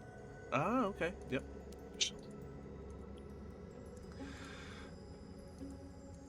All right. So, I do not have. everyone, Yeah. Hello. a Hello. bit of information was gleaned by the spell Starry Wisp. Uh-huh. It does, in fact, cancel out invisibility. Uh-huh. Being hit by normal attacks and stuff doesn't, but it's actually in the spell's description that you cannot be benefiting from the condition of invisible. So, you all see, as the spell takes effect, Lyriel eyes white as he is holding this ring in his hand. And after about 10 to 15 seconds, his eyes roll back down and he is looking at all of you.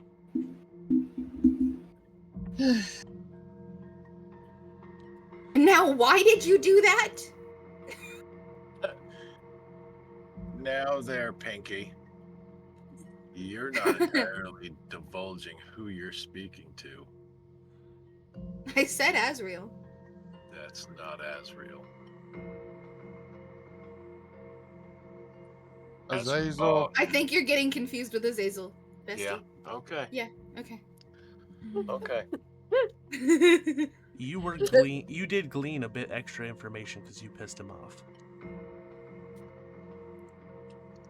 He did drop basically the domains that he covets. Yeah. And if you'd like to divulge that, you can. If not, you don't have to.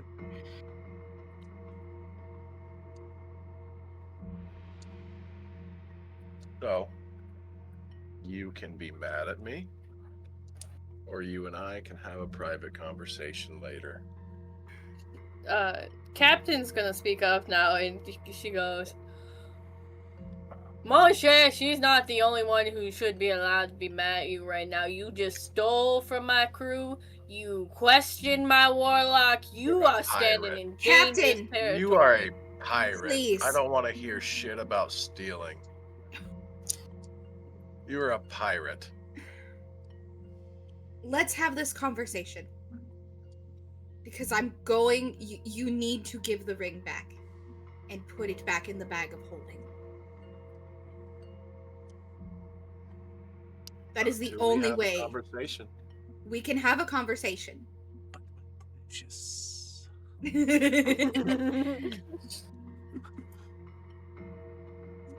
Must take it to Mount Doom.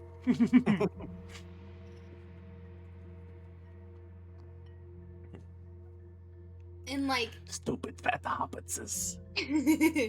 Tinsel's gonna be like angry at this point. Like it's still a little panicked, but like angry. Being like, if we're gonna have this conversation, we need to do it now. Because I don't want any of you having the ring any longer. We saw what it did to Toblake, and we saw what it did in the field. Nobody needs to hold on to the ring. Saving throw. Because I just called calm emotions on you. Ah. On who? How many are you targeting? Jesus. Only an 11. It literally does a 20-foot radius, so I'm okay. So everyone got it. Everyone's getting clam baked. Clam baked. Anyway, that is a. Hold on. I need to check something. What stage was it? That is a charisma saving throw. It's charisma, not wisdom? It's charisma. That's a 22. Is it technically being charmed? I don't know this one, and I need to know because I do not. No, I don't think so. Okay. The creatures that have immunity to charmed and frightened condition until the spell ends if the creature has already been charmed or frightened. So I have the condition where I get advantage on things that kind of involve charm. That's well, it says if you have immunity, then you're not affected. So anybody else? It's not a charm effect, but if you have immunity to charm, then it doesn't have an effect on you. Okay. So Captain is still mad. What that boils down to, yeah? Anybody that rolled more than a 16 is feeling their emotions. Uh-huh. Cool, I have an 18. So I rolled a 22, so I ain't feeling shit. So Captain and Rokar are not affected. Rosalie, you can't help but feel a smile twitch on your face as you are just placed in a state of calm. I was just thinking about the last night. Tinsel, you are also placed in a state of calm as you feel all of your worries melt away. As you feel Tinrin holding you up as you just melt in his arms. That's such a low blow. I fucking hate you. Captain's gonna turn to Lyriel and she goes, "You may be right about the stealing thing, but you're messing with my crew." And that ain't a safe place to be, Shay.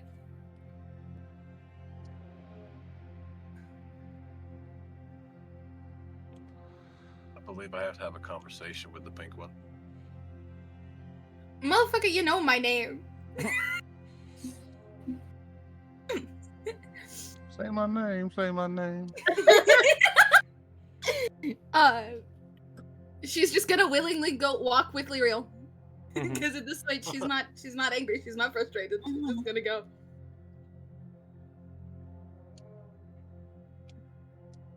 Where are we going, buddy?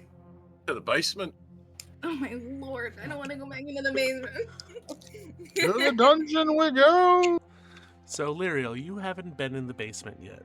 As you walk down, you see the horse has been gutted, and there's a pile of half-eaten organs in the corner. Okay. All right. Rutherford's been working down here. Mm-hmm. And at this point, Axel is waking up, and he comes down the stairs and looks at you, Captain, and goes, "I'm sorry, Captain. I seem to have drank way too much last night. I have a splitting headache. Would you like to fill me in on what's going on?"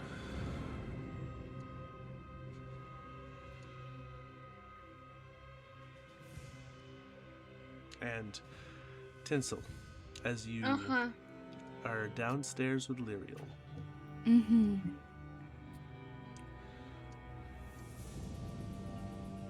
Lyriel, you feel a strange tug. As it almost feels like something breaks off from you. And as you turn your head, you see Flint again. Steps out from your shadow and goes, "Well, that was horrible. I figured I might as well sit in on this conversation."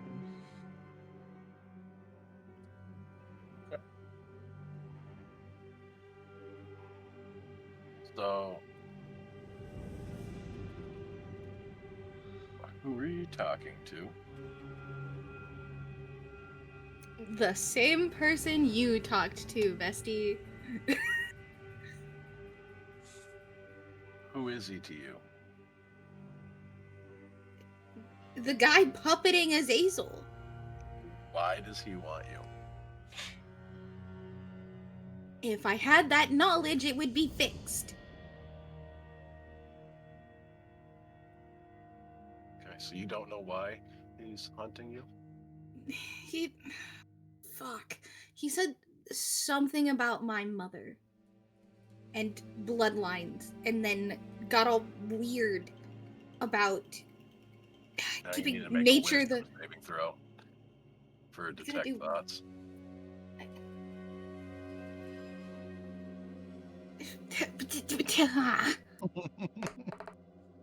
Ooh. Dirty 20. Oh, damn. Well, you got that one. He like started going off about keeping nature the way it is and mixing with celestial beings and God, my fucking head hurts. Why do you need to know? Because, like you said, I've had a conversation with him too. What did he tell you? I'm the one asking questions. You want the ring back, right? Unless you want to turn up like Toblake, that's on you. We saw what it's been doing to people. Inside the bag of holding, it is not of this realm. So we Then why cannot do be you keep affected. grabbing it? I've grabbed it once to inform people that I have it and it was safe. that nobody Okay, was well, I going just to get witnessed fucked with. you grab it I'm in the house aware. when you were talking with your sister. I'm Why? aware.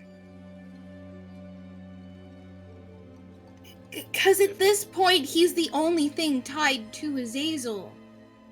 To figure out, like, this is our only communication. And a way of information to find out what the fuck Azazel is doing. And I'm clearly at the center of this bullshit.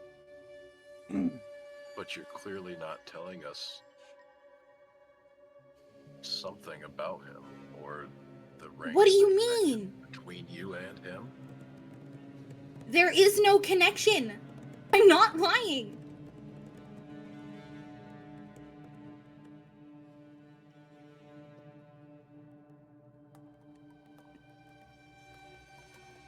Why would I lie? What do I gain from lying?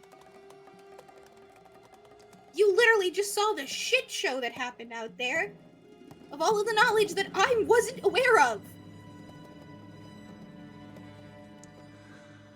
Tinsel, as you're talking, you notice Flintigan is eyeing you hard.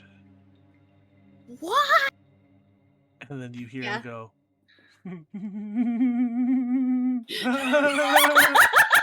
oh, that is rich. Ah.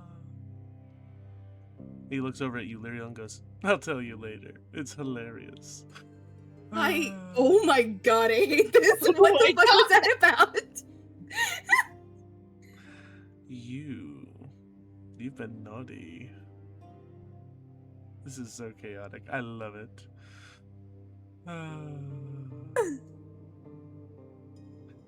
Lyriel, make sure she stays alive. Please. At this point, I don't care about Azazel. He can be running amok all he wants. Keep an eye on this one.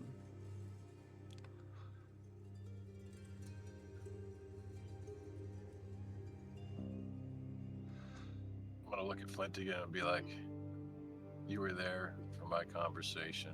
Oh, I was. Horrifying. I don't want to deal with that. So, I need the same from you. I need some sort of insight on the inquiry that I made. Well, you are talking to the archdevil of mischief, lies, and secrets. I know many things. I am quite apt in magic.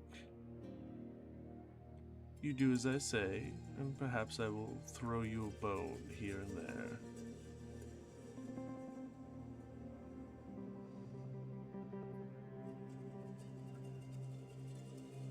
Who do you think? What? I'm asking Flint again in character who he thinks should hold this ring.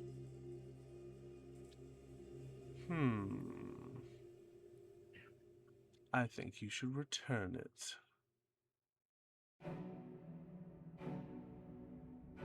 I don't know why that scares me more. That music should be perfectly timed.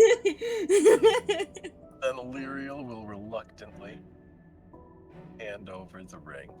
I am just holding out the bag of holding. I'm not touching the ring again. I don't need another visit. Then I will plop it in there. Fantastic. Flintigan steps towards you, Tinsel. Oh. And you see as he starts sniffing the air and goes,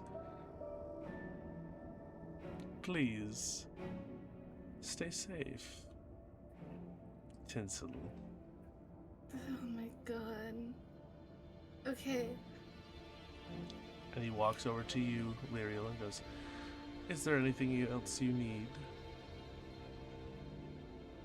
No. And he steps into Lyriel's shadow and vanishes from sight. Is that normal for him? yeah, he just pops in whenever he wants. No, the behavior. Yeah. Okay. Now, Are we good now? I want you to know that I mean you nor the party any harm. But there's something about you and that ring. You guys shouldn't be together. You shouldn't be carrying it. I just got a feeling that you should not be carrying that ring. You need to find somewhere to put it.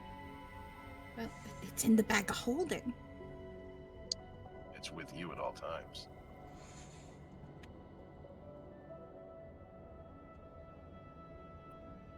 That's a connection. Seeing everybody's reactions and how feral they have become by keeping the ring close and wearing it, I don't know if I trust anyone else other than myself to have it. Saying that you have to trust anybody with it, but what I'm saying is, can you promise me, if something is to happen, like Toblake, kill me? We saw him go stir crazy. Kill me before I hurt him.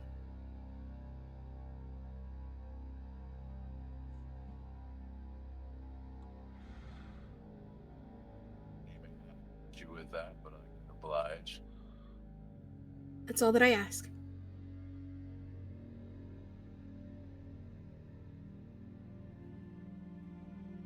Now, my curiosities may have gotten the better of me, as they tend to. And we have some frustrations upstairs that need calming. Yeah. I meant no harm. I just needed to know what was going on. Then we ask like normal people. You didn't have to get into my brain. You didn't have to do this whole thing. You could have just asked.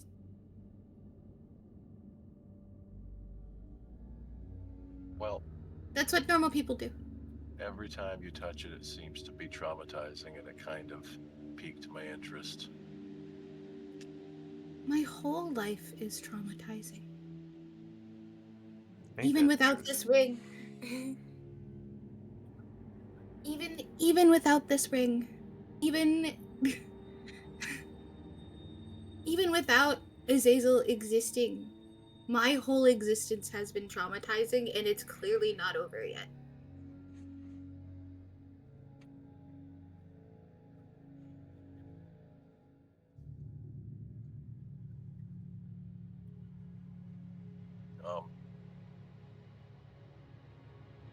I don't know what I can do with your past trauma, but we can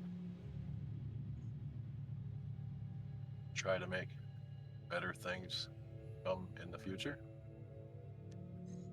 Yeah, if we're not all dead.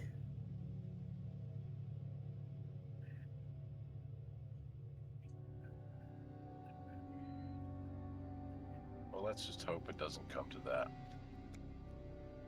Agreed.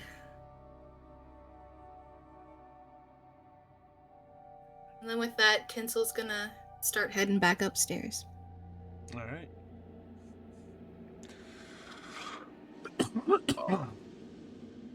So, while Tinsel and Lyriel were downstairs, I need everyone who can see out a window roll a perception check. I should be able to? Mm-hmm. No. Anyone who's on the first floor. Yep. So I need a perception check from Rosalie, Captain, and Rokar. 17.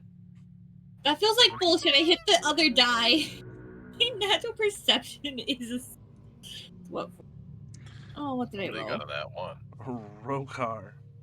I rolled a 9. Rokar is just not focusing on anything. Captain, as you are standing there, still seething, the clouds are getting dark. So it's midnight. No, it is morning. Oh yeah, that's right. It was daytime, but it is getting dark outside.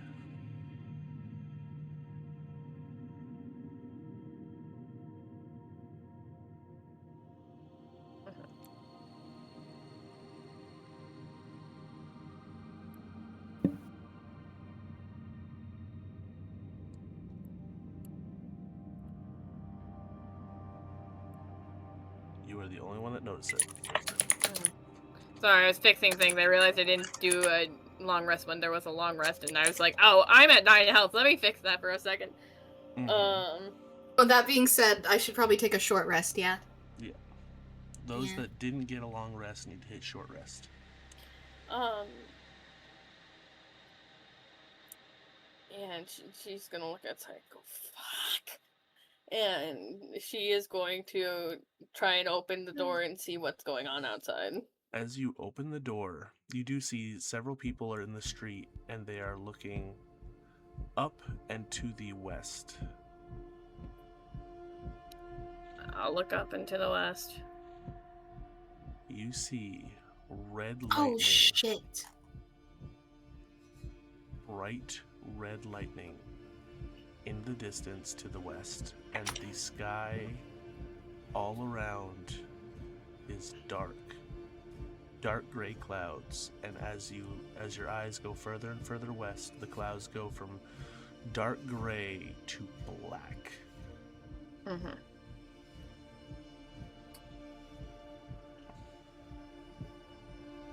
Are we seeing any of this? No. You're down in the basement.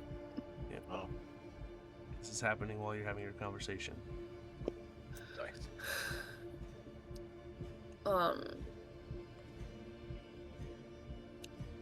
Captain is going to begrudgingly go downstairs to inform the people that there is blood lightning coming down. As you open the door to go to the basement, you see Tinsel and Lyriel are walking up the stairs. She's gonna inform them that there's blood lightning outside and that the sky's going from gray to black and some shit is going down. That's currently not our problem. Don't we have to take this man somewhere?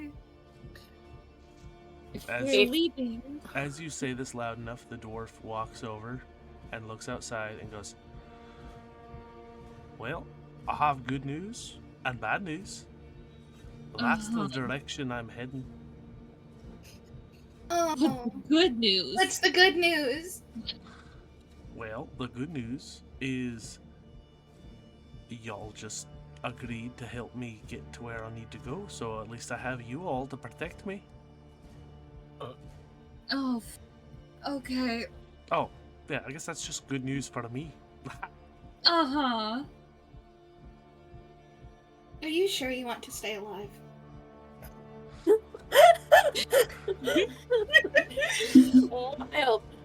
Well, I'm not scared of a little lightning. Are you? I wasn't talking about the light. I'm afraid. Can you sit up, please? Rokar's gonna walk outside and look out and see this owl that has been mentioned. Like, finally, been wanting some action. I need to let some steam off. And Rokar, as you look out at the sky, one of the bolts of red lightning splits the sky. This is gonna be fun. Oh god, it's a cat demon. I'm sorry. He won't leave me alone. The sky is purring at me. What the hell? And something to the west is going on. Oh. Westward ho! So, this is where we will pick up next Saturday. Oh, fantastic. Wonderful. Oh my goddess. Thank you all for sticking around for this RP heavy episode. Uh-huh. Yeah, sorry, there wasn't It any was- fighting. Can you get off It my was a mic? something episode. It was a something episode. It really was. Lots of backstory coming to light. Lots of in-party arguments. Mm-hmm. Which will probably continue on. Oh yeah. Yeah. Oh yeah. But thank you all for spending your Saturday night with us, and have a wonderful night. We will be raiding out. Yeah, goodbye. Love, peace, and chicken grease. Love, peace, and chicken grease. That's fucking wild. so chaotic. If we need someone to raid, I might have a person. Hold on. Yeah, I'm probably gonna raid out to somebody playing D&D.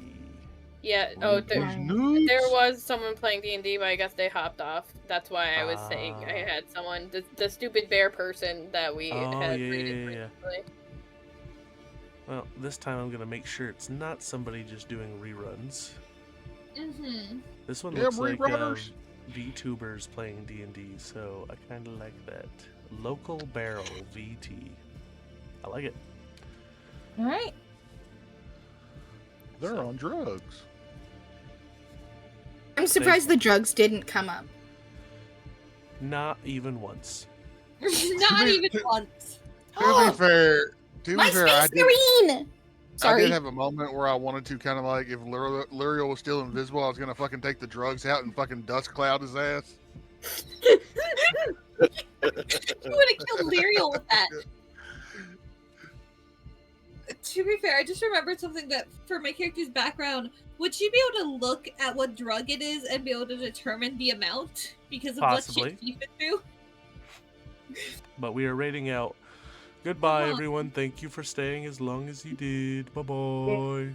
Goodbye! River to wash your butts. Ah, they didn't catch that. Wild last sentence. Wild last sentence.